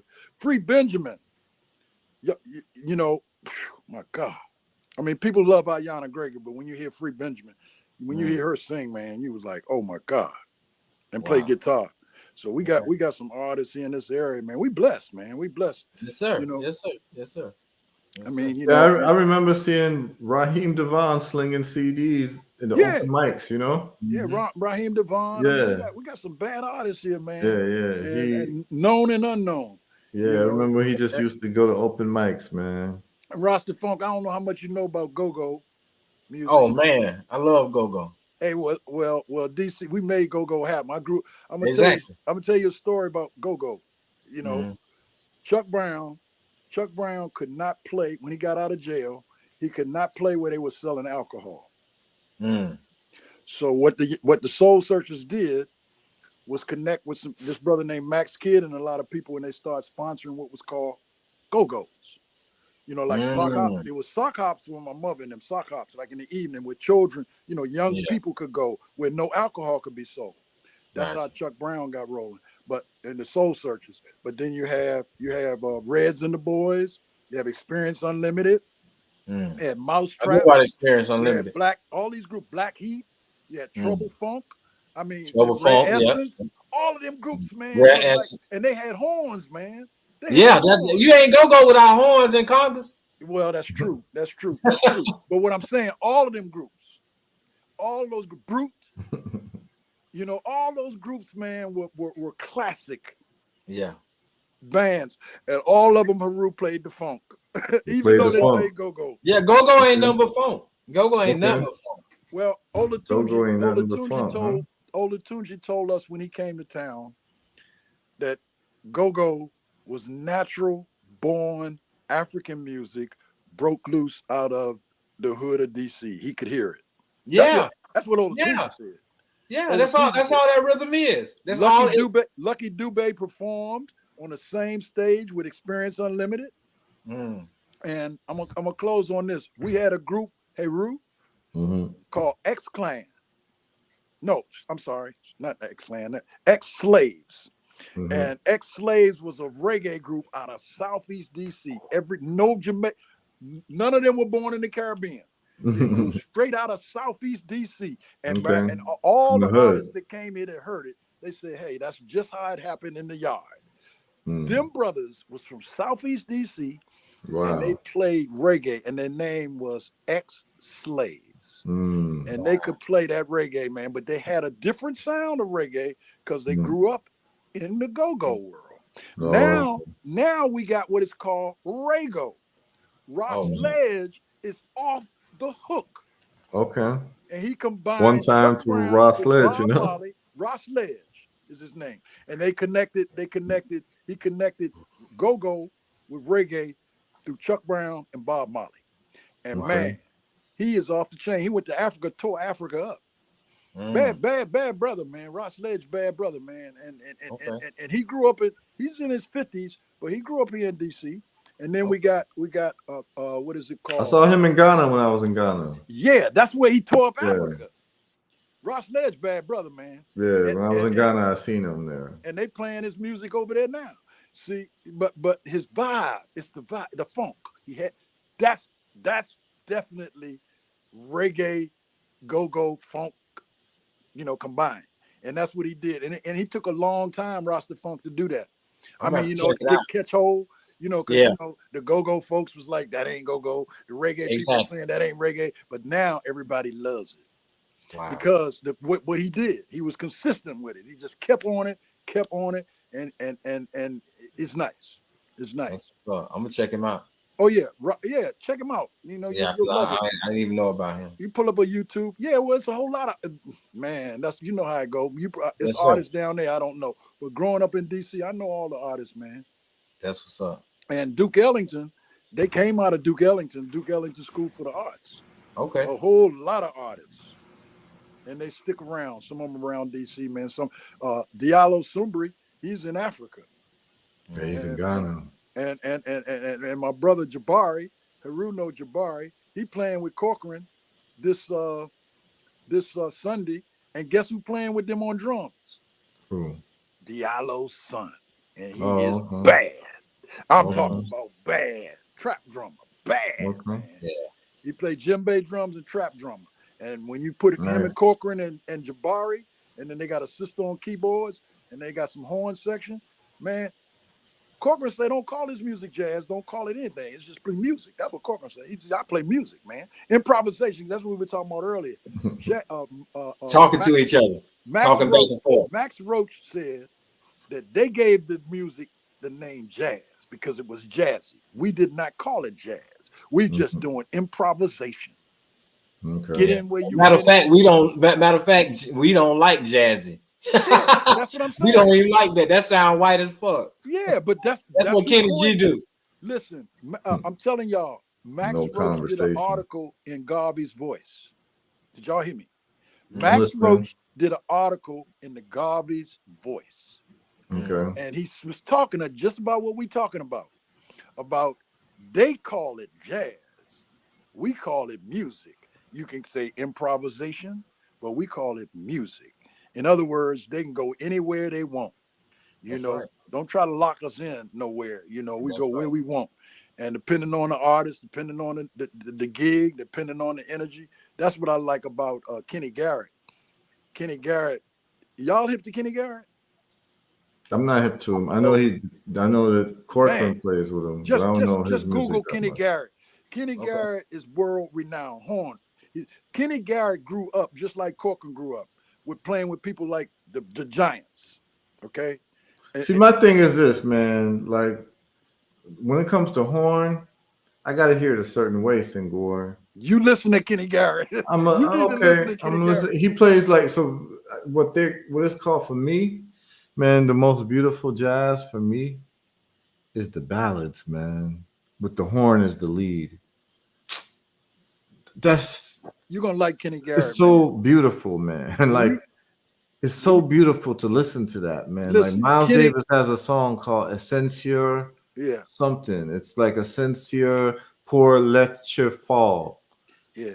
Hey, it's incredible, man. I know your taste, Heru. I'll tell people. So Kenny Garrett he'll fall into that type of energy. Man, Kenny Garrett is off the planet. He does ballads. All kinds of music, man. Like I say, you got to check him out, man. Kenny Garrett. Kenny Garrett. I'm writing that down. Right now, Kenny Garrett is one of the baddest artists on the scene that in that kind of genre of music, world renowned, man. I mean, listen, he playing 4 nights at Blues Alley. This tonight he played tonight. What in Friday, DC, Washington DC, Sunday in DC, yeah. Now, what I was talking about with Kenny Garrett, Kenny Garrett is bad, man. You Google him, you'll see. Oh yeah, I'm gonna listen to him tonight before I go to bed. You'll see what I'm talking about, man. What he does with a horn, man. Man. Yeah, I'm gonna listen to it tonight. I like ballads a lot, man. Now I like Maceo Parker. I like all of them cats, man. But you check out Kenny Garrett, man. What he I am does. gonna check it out. I'm just not into that fast jazz. Like I'm not into it. Like the jazz at a high pace. Like I for me the jazz that speaks to me Mm-hmm. is some nice minor key melancholy ballads I hear you. with the horns as the lead. Yo, on a Sunday morning on a rainy day in the summer at around 10:30, you sit back and you put on that type of jazz Mm-hmm. and you realize that heaven just might be real. I hear you. You understand what I'm All right. saying? Like I'm talking about, you know, when the rain's falling, when you can smell it. You can smell the rain when it's falling. You know So now that that we talk, smell, but that Heru, that now that smell, and then you have that sound of them horns on a Sunday morning. yeah, I know we get ready. I know we get ready to leave, but while we talking about this particular genre of music, let me tell you one of the most funky vocalists, Ooh, Leon Thomas. I'm gonna I leave it don't at even that. know that person. You don't know Leon Thomas? No, I don't. Not at all. I'm jotting the name down. What does he do? He sings. He's a Sings what crooner. genre? Funk? No, jazz. That's Yeah. what I said while we was Oh, talking. he Yeah, speak. Oh, jazz. Leon Thomas, jazz singer. yeah, Okay. Leon Thomas, man. Yeah, yeah, you'll see. I mean, we so creative, man. I mean, we just what can I say, man? But yeah, I'm gonna check it out, and I know that people listening are taking notes. You know what I'm saying?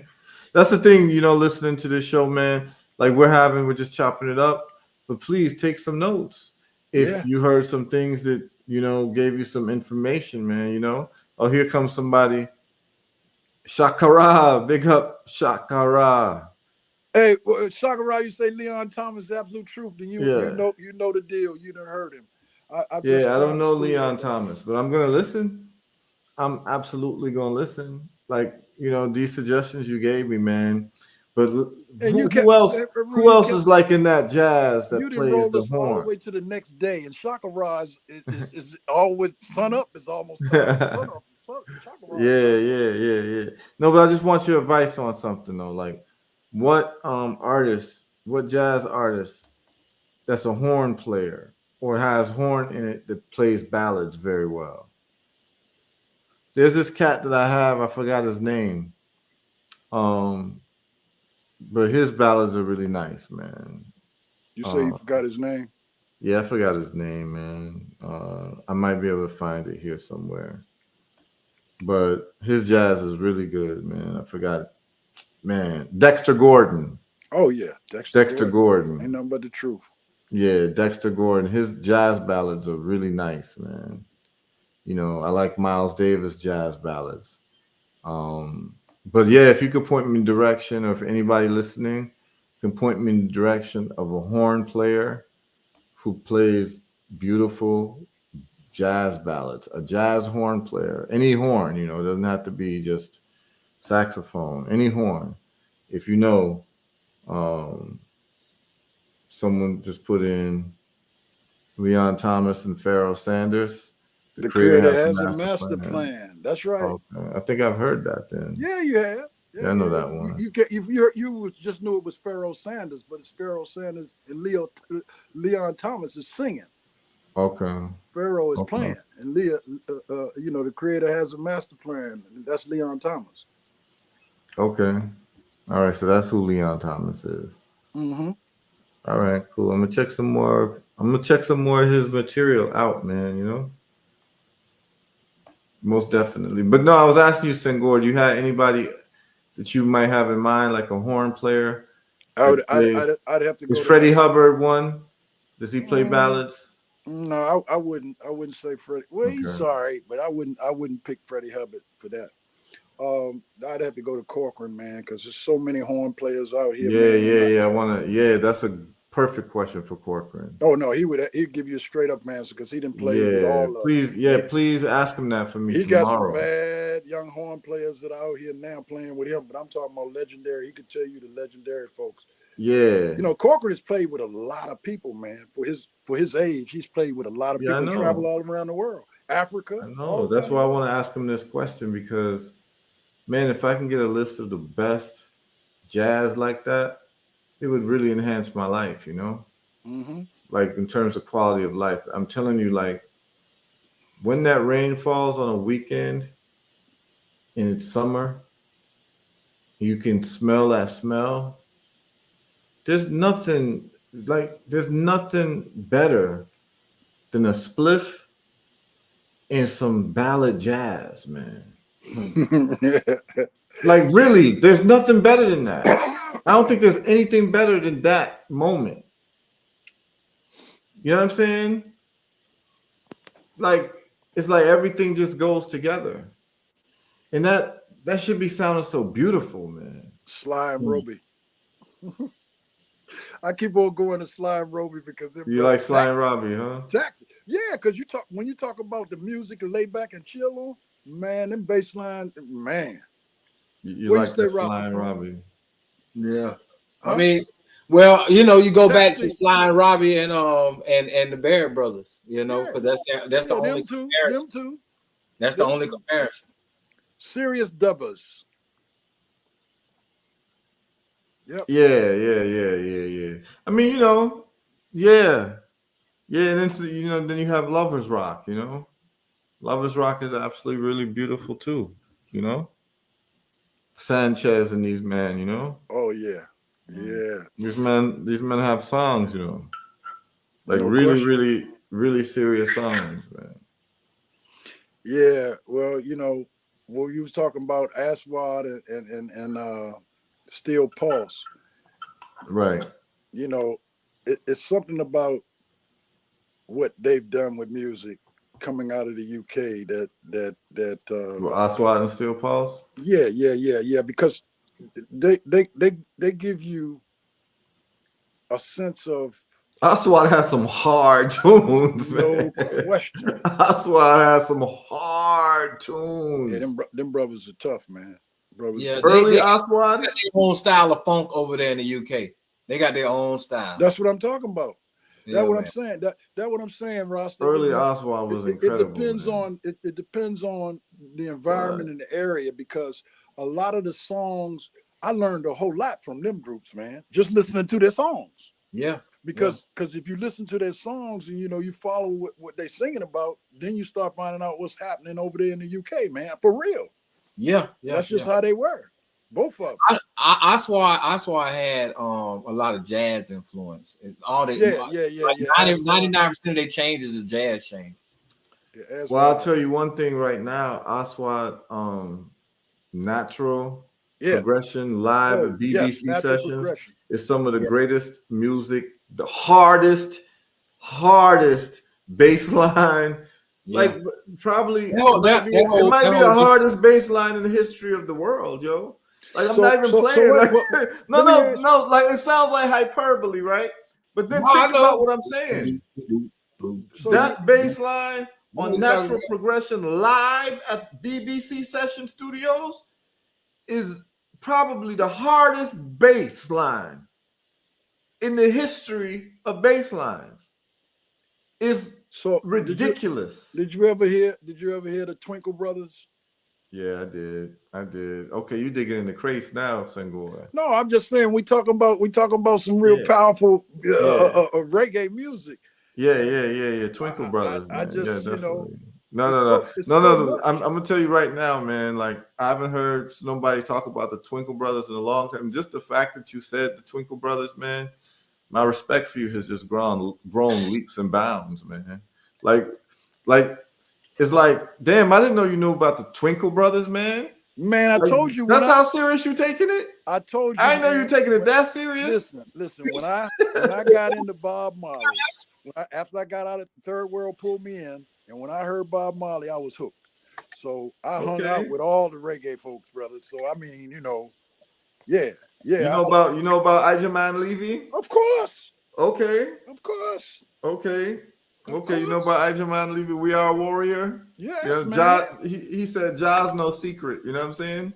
You know, That's listen, different. man. I became That's a funk. different. He Hey, said Jah's no secret. I became a funkadelic reggae maniac. Yeah. Shoot, Okay, I didn't reggae, know that. I didn't know that you were deep into it like that because reggae right pulled when me you in, said man. Twinkle Brothers, I said, "Oh, this is different now." Yeah. We're talking about a different level of conversation now. When you say Twinkle, Yeah, well, you say something like Barry Brown. You understand what I'm saying? you The a lot type of of memories, people. just a lot of memories come back, Yeah, man. You know, like Ross Michael, yeah. right? Ross Ross Michael. Michael and the Sons of Negus. Oh my God! Yeah, I jammed with Ross Michael. I mean, you know, we yeah, hung out. I mean, I'm just saying, nothing but the truth, man.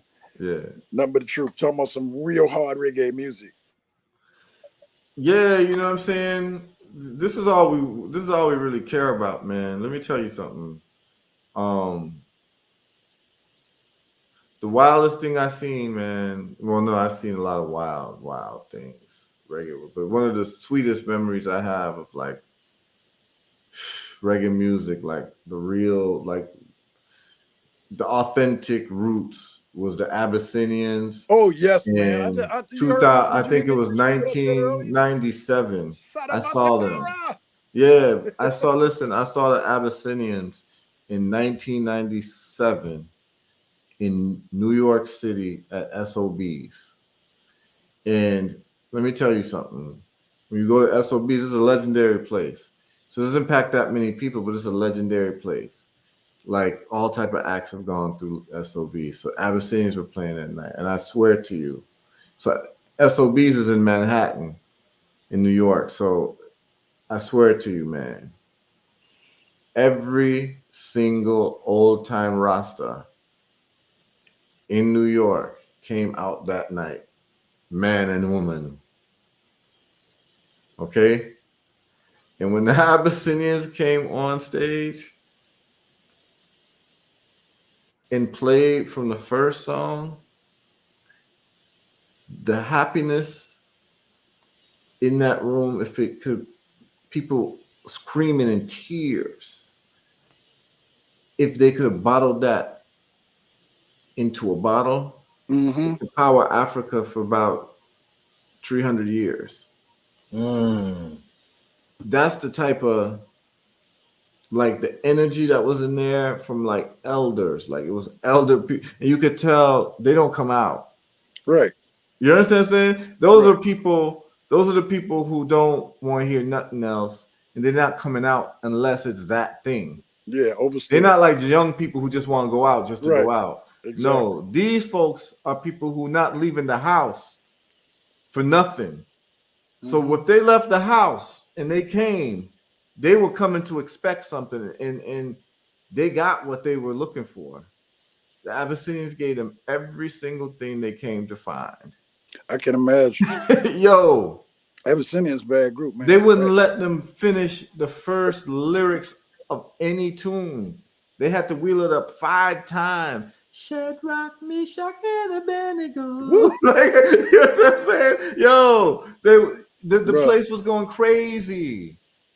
Crazy. I used to put that album on replay, man. Just play it and play it and play it, man. And you know, I recorded it and put it on cassette. I couldn't. What did Shaka Ross say? Ajaman? He said something about Ijaman, yeah, will Ajaman. take you through dimensions. He will. Yeah, He will. no question. All you gotta do is put his Jaws No Secret on repeat, man, and you'll go where you need to go. Trust me on that. You know? Twinkle Yeah, since Brothers. I threw away the comb away, threw the comb away, Twinkle You Brothers. Okay. bringing back my These people memories. know what they're talking about. Yeah. And it's Tribute to the Martyrs. Yeah, Tribute to the Yes. Martyrs is a monster too. No That's a question. monster album that we didn't talk about. But Tribute to the Martyrs, just that song itself is a masterpiece, man. Mm-hmm. It No was a question. hard task to take on. You know what I'm saying? Yo, that was different. He's telling a Man, story in that song. Tribute man. to the Martyrs is probably one of the best written. Hey, Ru, Crazy. when I first Wow. heard Tribute to the Martyrs is crazy. when Steel Pulse first came to DC, my God, Black Sheep. Enrico Sadiq mentioned Israel Vibration, though. Oh We can yeah, get yeah, deep yeah. into that. Yeah, man. when Steel Pulse first came here, man, and they played down at the Pension Building, and with Black Sheep opened up, man, that energy was so profound.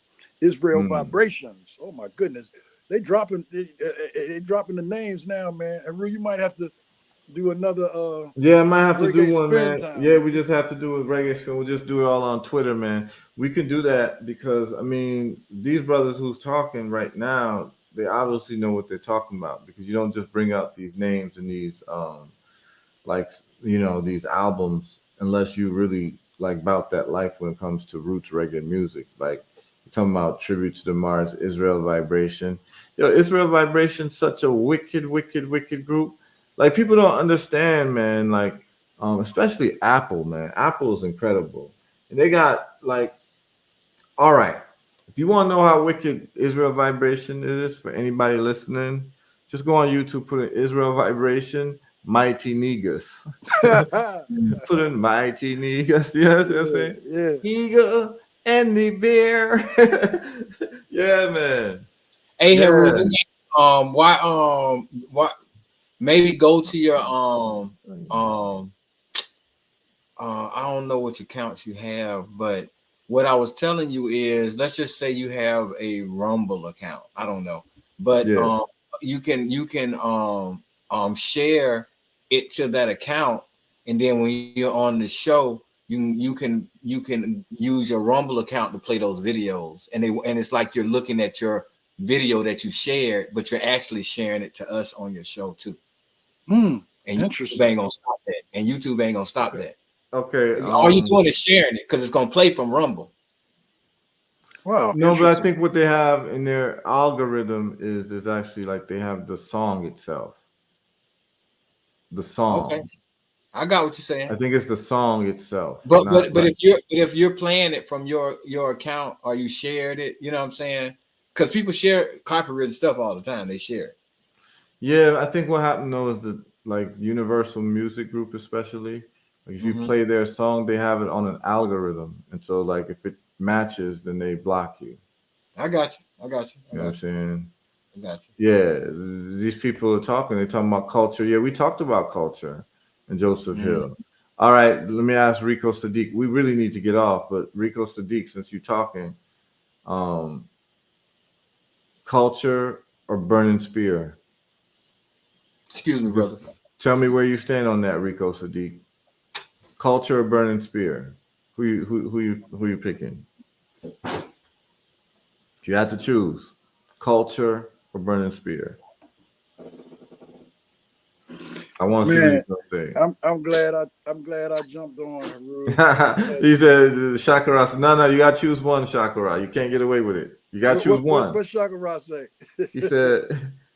He said impossible choice. I know how you feel. He said them questions is sacrilege. No, man, that's the point of this. The whole thing is to ask the difficult questions, man. No answer is the right answer. We just want to know, like, if you had to choose, like, which one and why.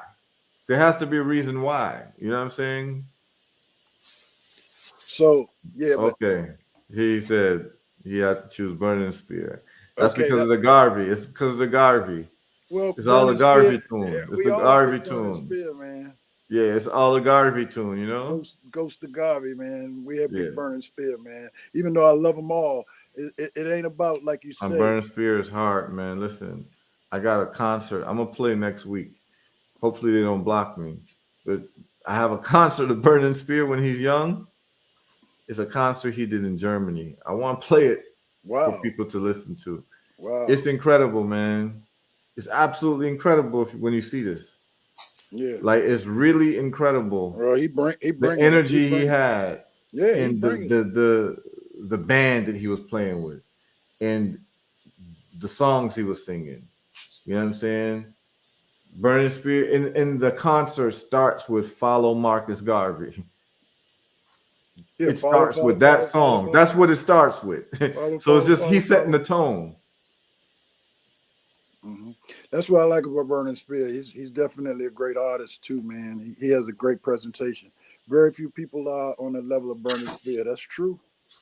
Yeah. That's true. Burning Spear Okay, definitely. Rico says Burning Spear, but Shakara actually says culture. Oh, well, culture's rough too. Culture's off the chain. Well, that just goes to show you, man. You know, they run neck and neck up there in some people's minds, man. Because culture definitely is the truth. Yeah, I don't know, man. Like if you gotta choose, that's a tough one.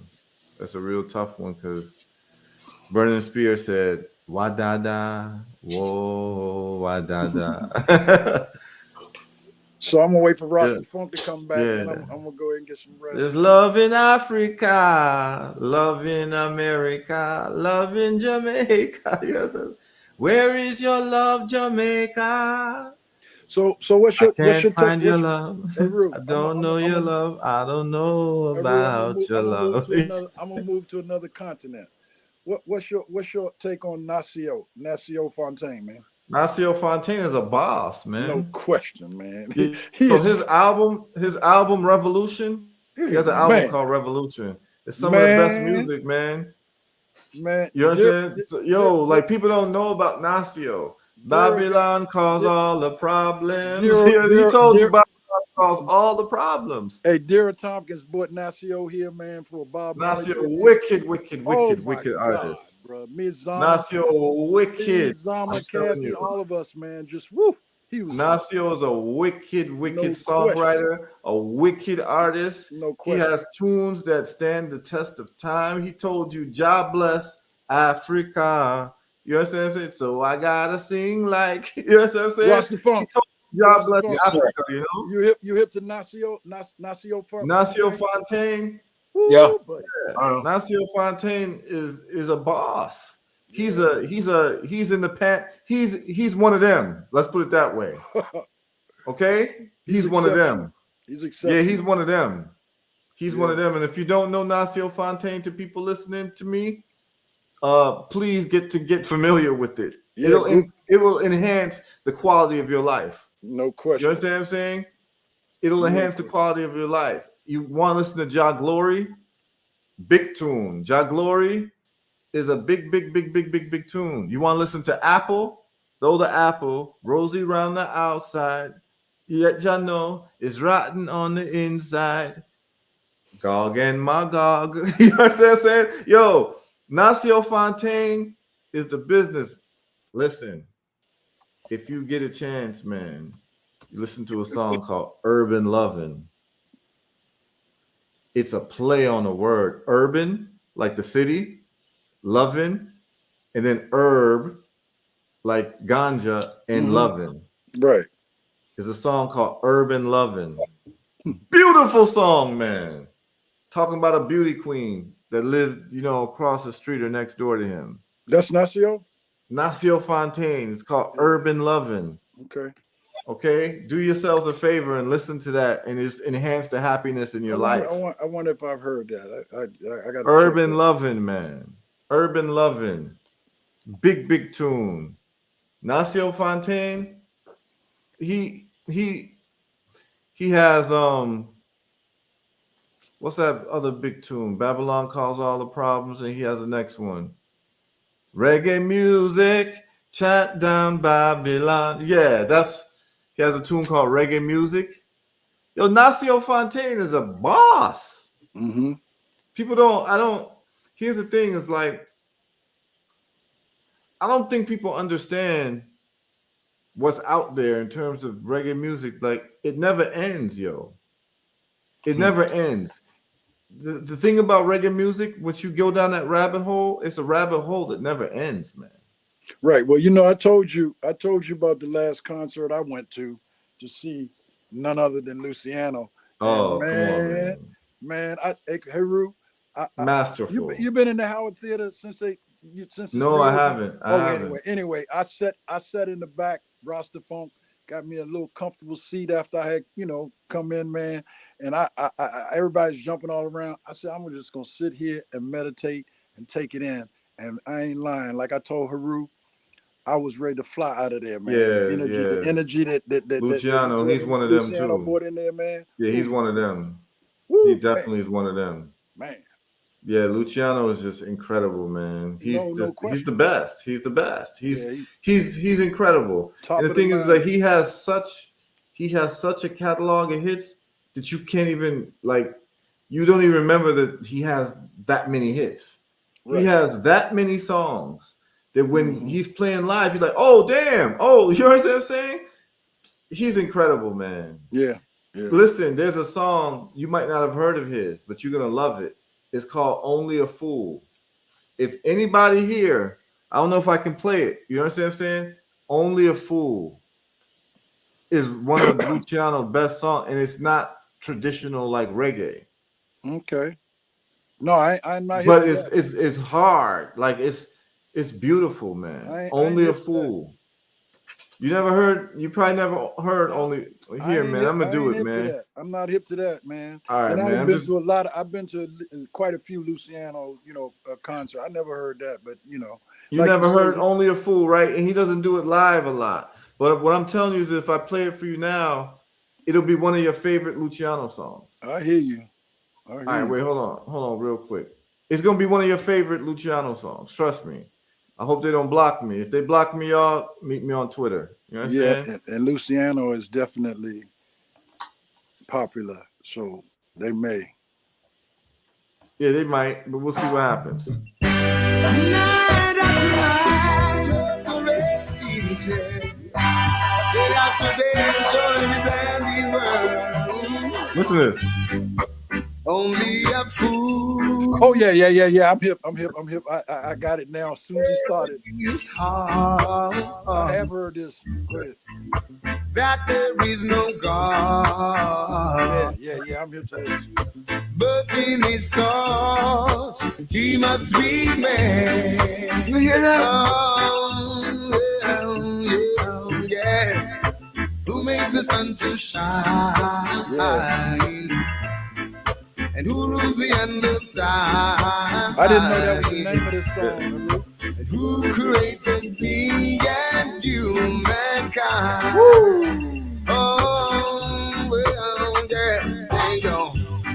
I sing you a song. I hope you're listening along. What I am saying, Jah rules in the heart of man. He made the birds to fly. He made the mountains so high. Yo, this tune don't move you. Only a fool shakes in his heart. Listen to that. That there is no God, but he must be man. Yo. He must be God. Who made the sun to shine? Who rules the end of time? And who created you and me? Mankind. Woo! Mankind. Hope that you learn. Listen to that, man. The words I sing to you. What I say. He's the spirit to me and you.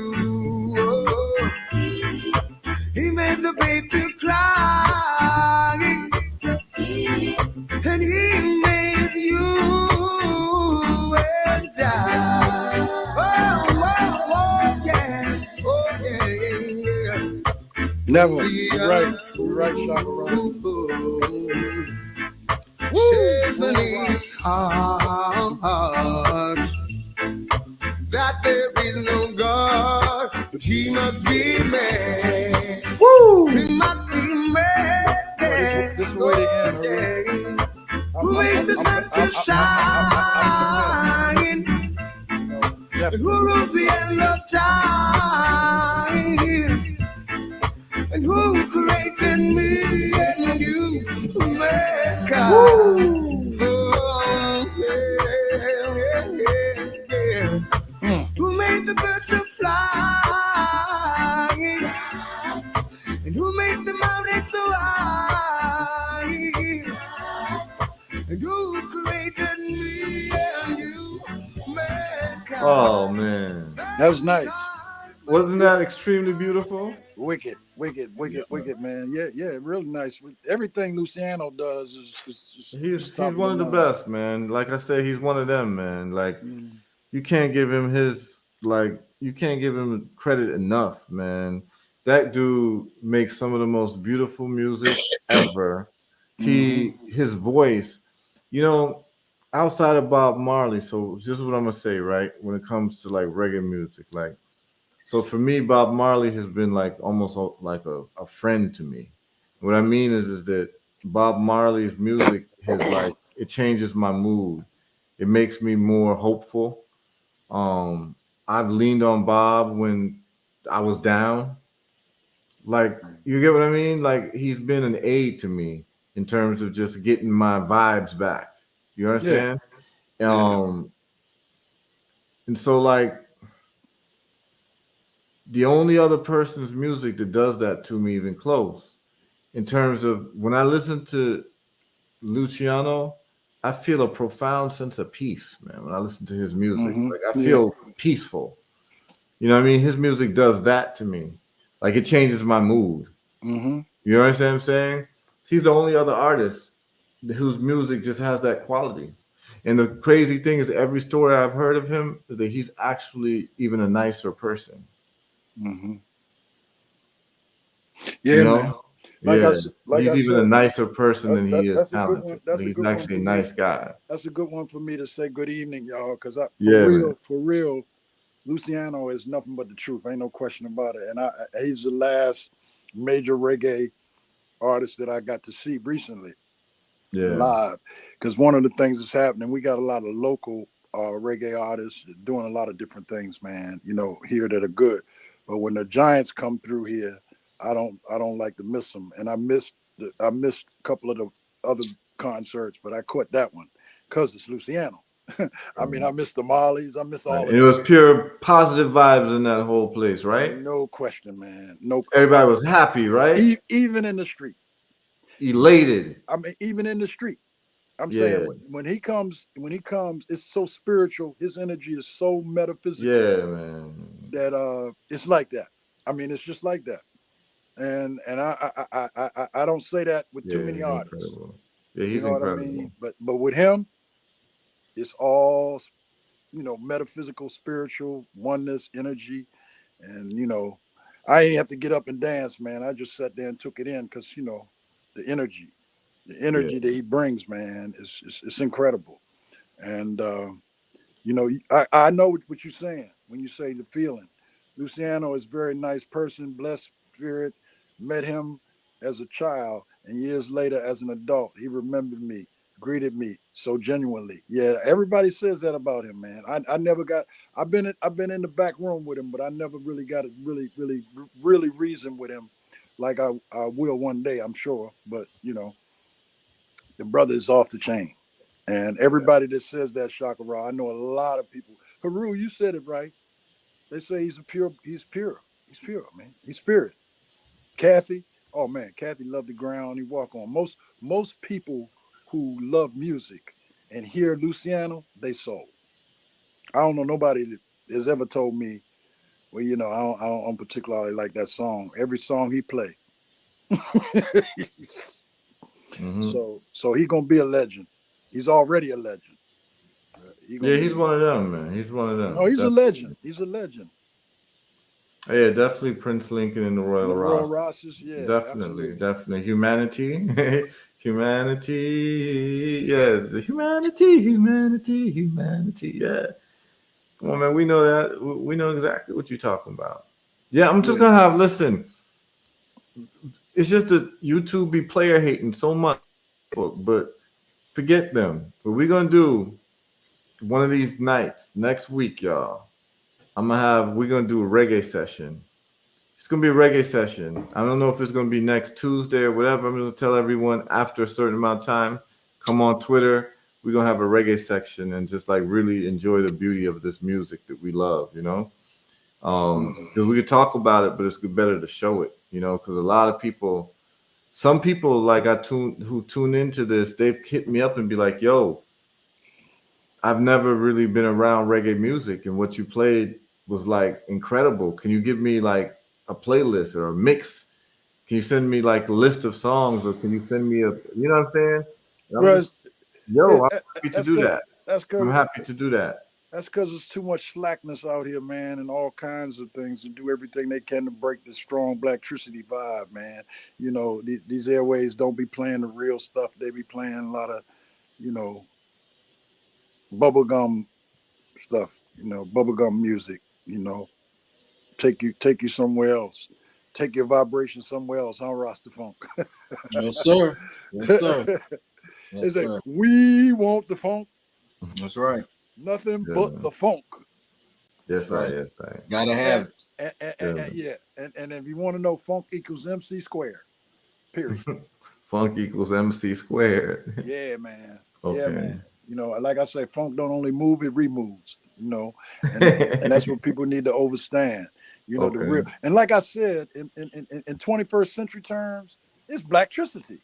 Because see the Blacktricity, you know, as above, so below. And out of love we were created. That's Blacktricity. Okay. Blacktricity, huh? Yeah. And when we procreate, that's Blacktricity. Yeah, that's out of darkness Blacktricity. comes the light. That's Blacktricity. So Blacktricity is in everything living on the planet and in the universe and in the galaxies. You see, that carbon-based electricity. Huh? Carbon-based electricity. Serious element. Yeah, that's right. Blacktricity is well. Is it a carbon-based? Is it a carbon-based electricity? It's a mysterious element. No. Yes. Mysterious element. Yes, I Rastafari. That's right, man. Mysterious element. Yes, I. Cheers, you know. And you know, ain't about me. It ain't about me, he or she, but we collectivity. If you really want to get rid of individuality and come back to collectivity, you got to ignite your Blacktricity. Yes, How about it? How about it? Yes, right, Jones still awake. Jones is still awake. Talk that shit. Joan is still awake, y'all. Joan is still awake. Hey, Joan, I got you melanicity. I got you melanicity. Yeah. So anyway, good. No, but is it a carbon-based electricity? No, like it's different. Mysterious elements, man. Like I said, it's deeper than that. Anything that you can think of is produced by that. So it's deep.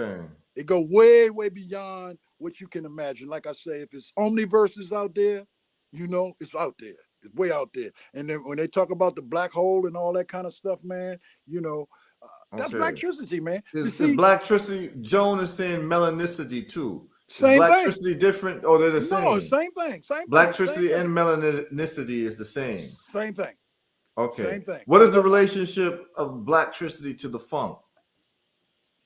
Well, without Blacktricity, you wouldn't have no funk. It's the essential element of funk. Yeah, it helps you be funky. You hear what I'm saying? Help you be funky. Yes, it's like this from vibe to spirit and then to soul. From vibe to spirit and then to soul. But before it's a vibe, it's Blacktricity. Before it's a vibe, it's Blacktricity. Before it's a vibration, it's Blacktricity, man. Yeah. Okay. So Blacktricity is not the vibe, it's before the vibe. Right. Well, before vibrations, yes. So Blacktricity is before vibration. You don't have no vibration. You can't have no vibrations without Blacktricity. So it's an indispensable element of vibration.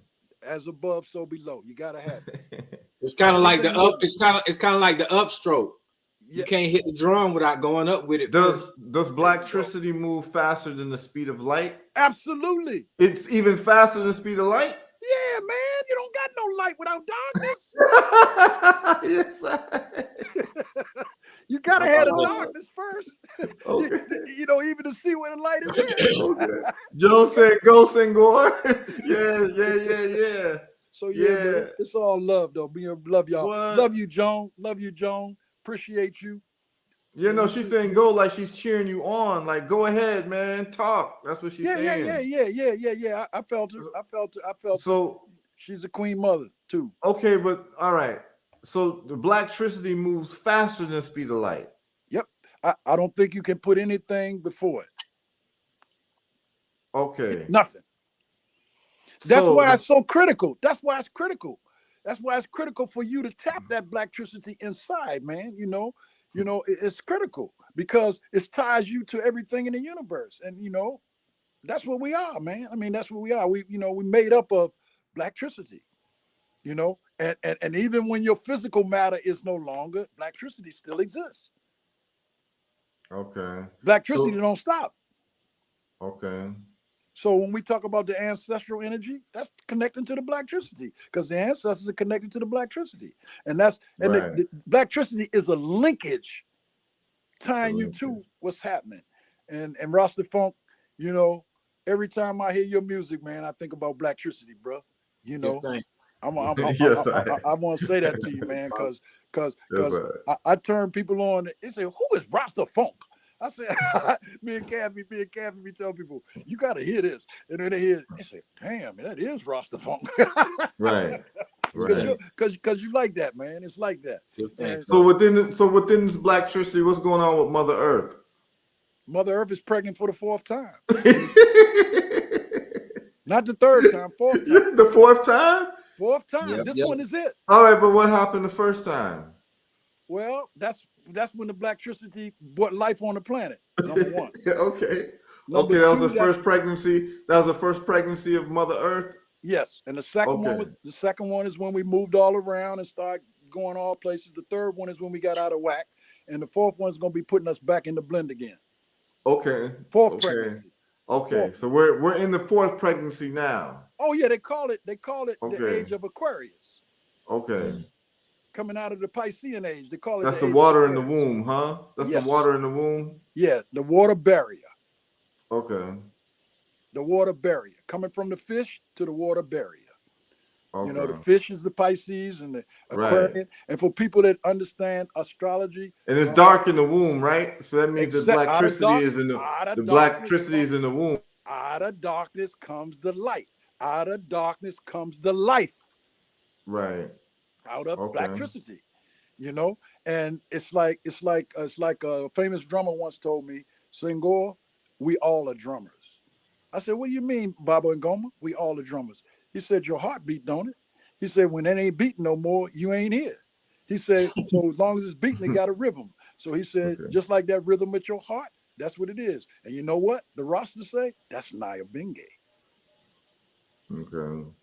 That's the heartbeat, Naya Bingay. Okay. So, and it's simple, man, for us to really understand our Creator. However you look at the Most High, however you look at that, if you look at that, even if you just want to deal with science and think that it just happened, some kind of explosion took place, it was Blacktricity.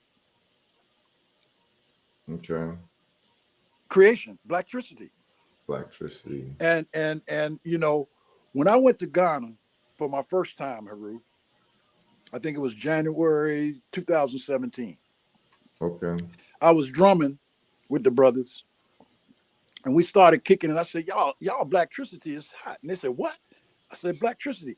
Bruh, they still talking about it because they understood better than most Africans in the East, in the West, how important that concept of Blacktricity is. You know why? That's the Black Star State. Ghana, huh? Ghana is the Black Star State of the world. They understood it right away. They took it and ran with it.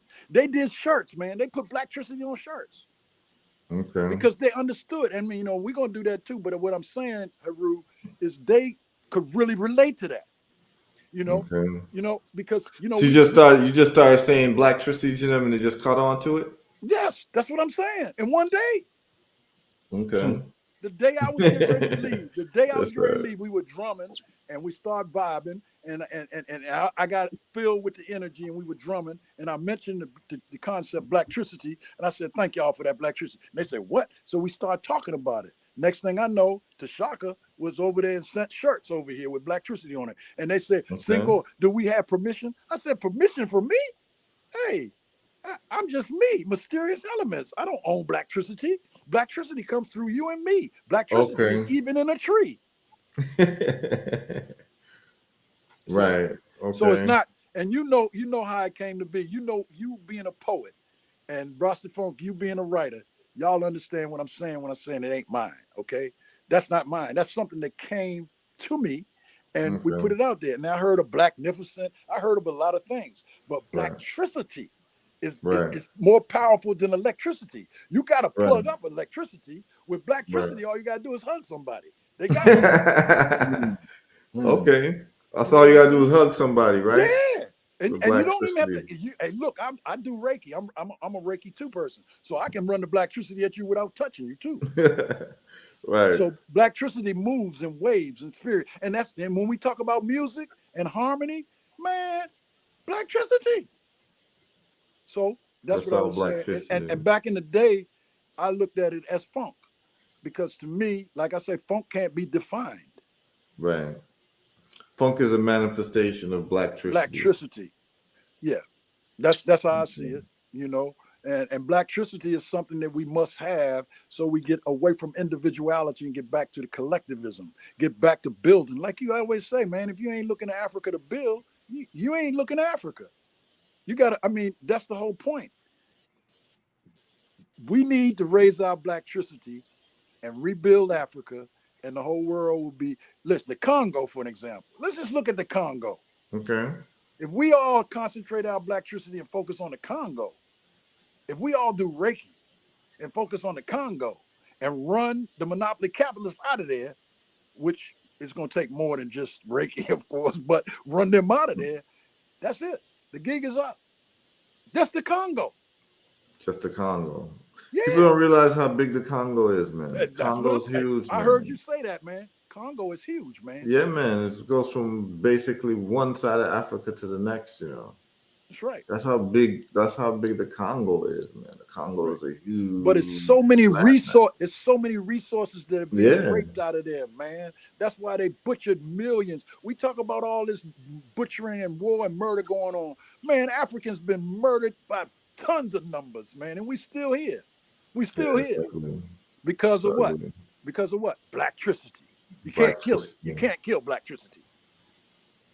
You know, because see, from an African tradition, and I know all y'all out there listening, so while we running it, from an African tradition, you don't die. Garvey taught us you don't die. You return to from which you came. Okay. Your physical body leaves. And we spiritual beings having a physical experience. But the spirit, especially if you nurture your Blacktricity, it's deep. Like what Garvey say. So how would you advise people how to nurture their Blacktricity? Oh, first of all, you got to know yourself. That could require some work. And to know yourself, you got to do a lot of work, because hopefully it don't take a lot of those folks that's listening to this as long as it took some of us like me to come to the know yourself. You could do that quickly by stop looking at so much of the boob tube, concentrate more on listening to good music, meditate, do yoga, learn how to take care of your body, eat right, and it'll come to you. The ancestors will grab you up and take you to the Blacktricity land. Okay. Yeah. And I really believe that. So your willpower, Blacktricity. So it took you a while to get to Blacktricity land. Yes. Yeah. When you got there, what did it feel like the first time you got there? Free. Felt free. Free inside of my spirit, but not free physically and mentally. Free spiritually, but not free mentally. Yeah, they would call that having a baseline experience. Yeah, exactly. Well, yeah, yep. Okay. But as long as we are under oppression, as long as our people are doing the kind of crazy stuff, it's hard for you mentally and physically to say we're free. That's for me. Okay, that's mysterious elements. But spiritually, I'm free. Can't nobody touch my spirit.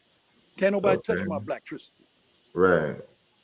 These mysterious elements. Yeah, mysterious elements. Me. Yes, I mean, mysterious elements. Yeah. Mm-hmm. I Mm-hmm. like that word sound, you know? Just like SOOUL, subject of universal life. Okay. The You're soul, all acronymed out. subject of universal life. Yeah. But what you got to do is raise your blacktricity, raise your vibrations, and raise your spirit so that you can tie into that soul. And we were talking about Aretha Franklin earlier. I wasn't in that part of the discussion. Y'all were talking about Aretha Franklin as a soul. Mm-hmm. That's what you feel when somebody like her sings. That's right. When people shout, Heru, for Yeah, I'm listening. all y'all people listening, when you shout, when you get the spirit, what is that? That's moving you around and you don't have control of your physical body. If it's something that's moving you around, people call it possession. People call it possession. That's blacktricity. That's blacktricity. Oh yeah. Oh yeah. Oh yeah. Y'all know what I'm talking about. When you know people move objects without touching them. That's real. That means you're mastering your blacktricity. When you can levitate and do that kind of stuff, building the pyramids, they had blacktricity. They had some serious blacktricity. Oh, Anyway. definitely. Definitely. They are actually talking about they're saying that there's a possibility that the stones, because you know stones of the Great Pyramids there's 2.3 million stones between 4 and 8 tons each stone. How did they get there? Yeah, so it's like, how do you get them up? And people are saying that they learn levitation through sound vibration. Bruh, we sure didn't Like carry sound vibration, there's like a way to do like lift things through the Mhm. vibration of sound, you know? So people are kind of speculating that, but I can't really cleave on to that until someone shows me how to move something with sound. I mean, now you can move something with you sound. can, You bro. can break I've a seen it window. done. You can break a window. Yes, I seen it done. I seen it done, bro. I'd like to see it pick something up, though. That's what I'd like to see. I'd like to see it pick something up. Like it has to disturb the force of gravity. So I'd like to Yes. see how powerful it is. Mm-hmm. Right. You know? Well, I seen some stuff that I couldn't figure out in my mind how they did it. I'm just saying, I've seen some stuff. I've seen stuff move, and I've been around. I've seen a lot of stuff, and people say it might be magic, but I really believe in the ability that if you really put enough energy and practice into doing things, that it's unlimited what you can do. I believe we can fly. Why? I mean, you understand what I'm saying? I believe that. I mean, we talking about the pyramids. I believe we can fly, but Fly like birds can fly, or you mean fly like planes? Like, what do you mean? Like, more like birds. Not plane is more like a bird. Fly, through the sky. Levitate. I mean, levitate. it's same thing. Same thing as levitation. Leaving. I believe that can be done. Now the question becomes is how much energy and how much knowledge and how much know-how what you got to have. I mean, I'm busy trying to make sure that we build the Garvey movement. Like I say, Marcus Garvey said, count on him to be the real Marcus Garvey. If there was power in death, he would return in the whirlwind. You see, that ancestral energy. So, blacktricity, man, it's important. Yeah, that whirlwind is blacktricity. Yeah, absolutely. Absolutely. Absolutely. And the more we she said this is it.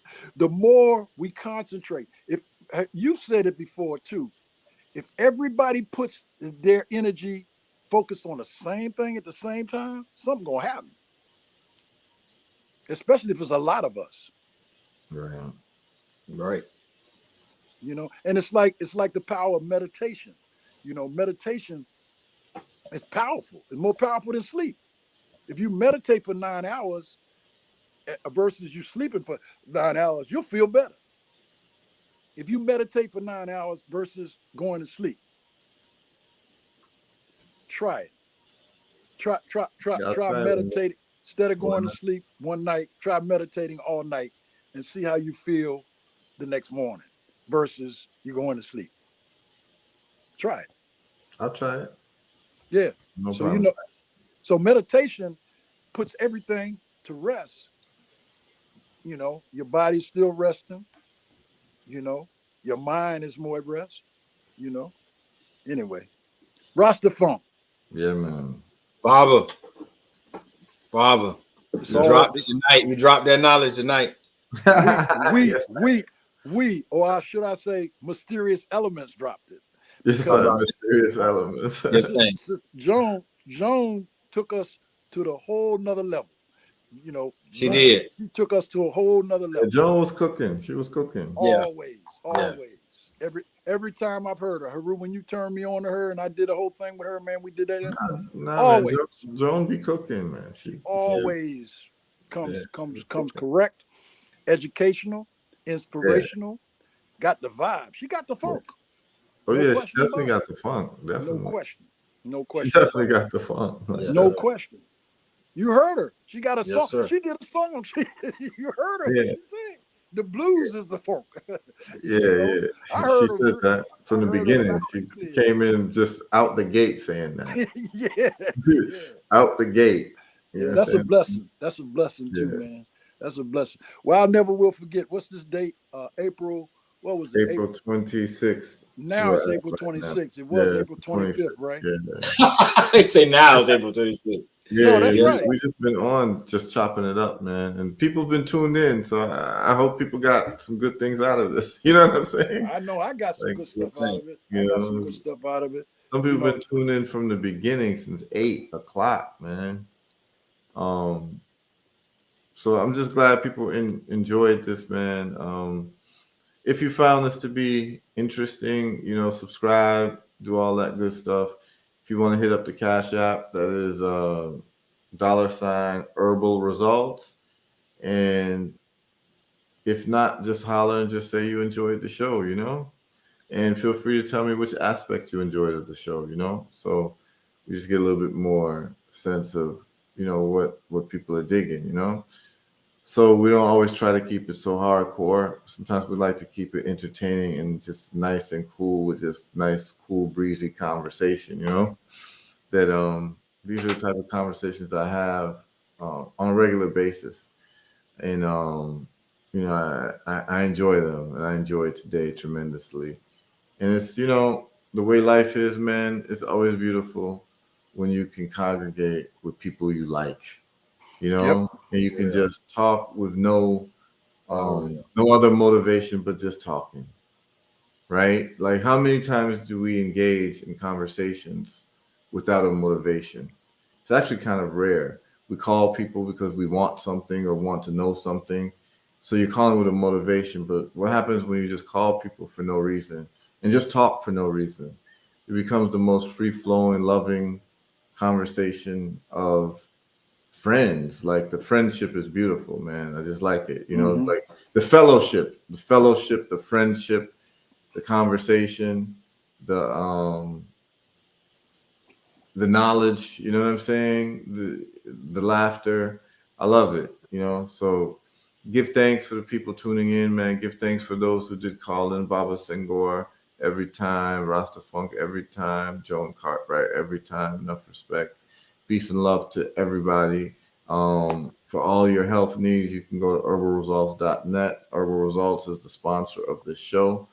Tomorrow or today, Rasta Funk will be going live at 8 p.m. Eastern Friday. So Yes. check in for Rasta Funk. Who knows? I may call in and chop it up some more. You know what I'm saying? Come on, brother. Come on. Come Yeah, on. man. Yeah. You all just get used to this is really how it is. These are the types of conversations we have, and we just decided, like, look, we need these conversations to be public, and I think they could be very educational and thought provoking, and that's what we've been doing. So that's what this whole show is about: is to be thought provoking and to give you something more in terms of information, knowledge, or an approach to life that you didn't have before, something you didn't know before you watched this show. And I think since we've started, we've been consistent with every single Oh day. yes. Every single day, there's some aspect of ism that we're dropping for the people watching. You understand what I'm saying? So it's my pleasure, man. Just want to tell y'all, love is a powerful thing, you know? Like, yeah, love is a powerful thing, man. And to have it and to feel it is very comforting, and it's also very inspiring, you know? So let's try to trigger those feelings within us more. Whatever causes you to trigger those feelings of love, just try to engage in it as much as possible, because that's what gives us the proactivity to what we want instead of focusing on what we don't want. You Yep. understand what I'm saying? So just salute to everybody. Sleep well. If your day just started, have a productive day. And I will see y'all on Monday. We'll be coming with I think we're gonna talk about evolutionary biology on Monday. All right. Wow. So yeah, we're gonna talk about that. We're gonna watch some debates and really get into it to give us a window into life and actually having an understanding of human beings and behavior and biologically informed taste, interests, and values. Let's put it that way. You understand what I'm saying? Yeah, man. So we'll get into all of that. Big up everybody. Sleep well. Bless. Bless Right, up. man. Bless Yeah, up, Baba. Bless up, bro. Bless up, y'all. Bless up. Right.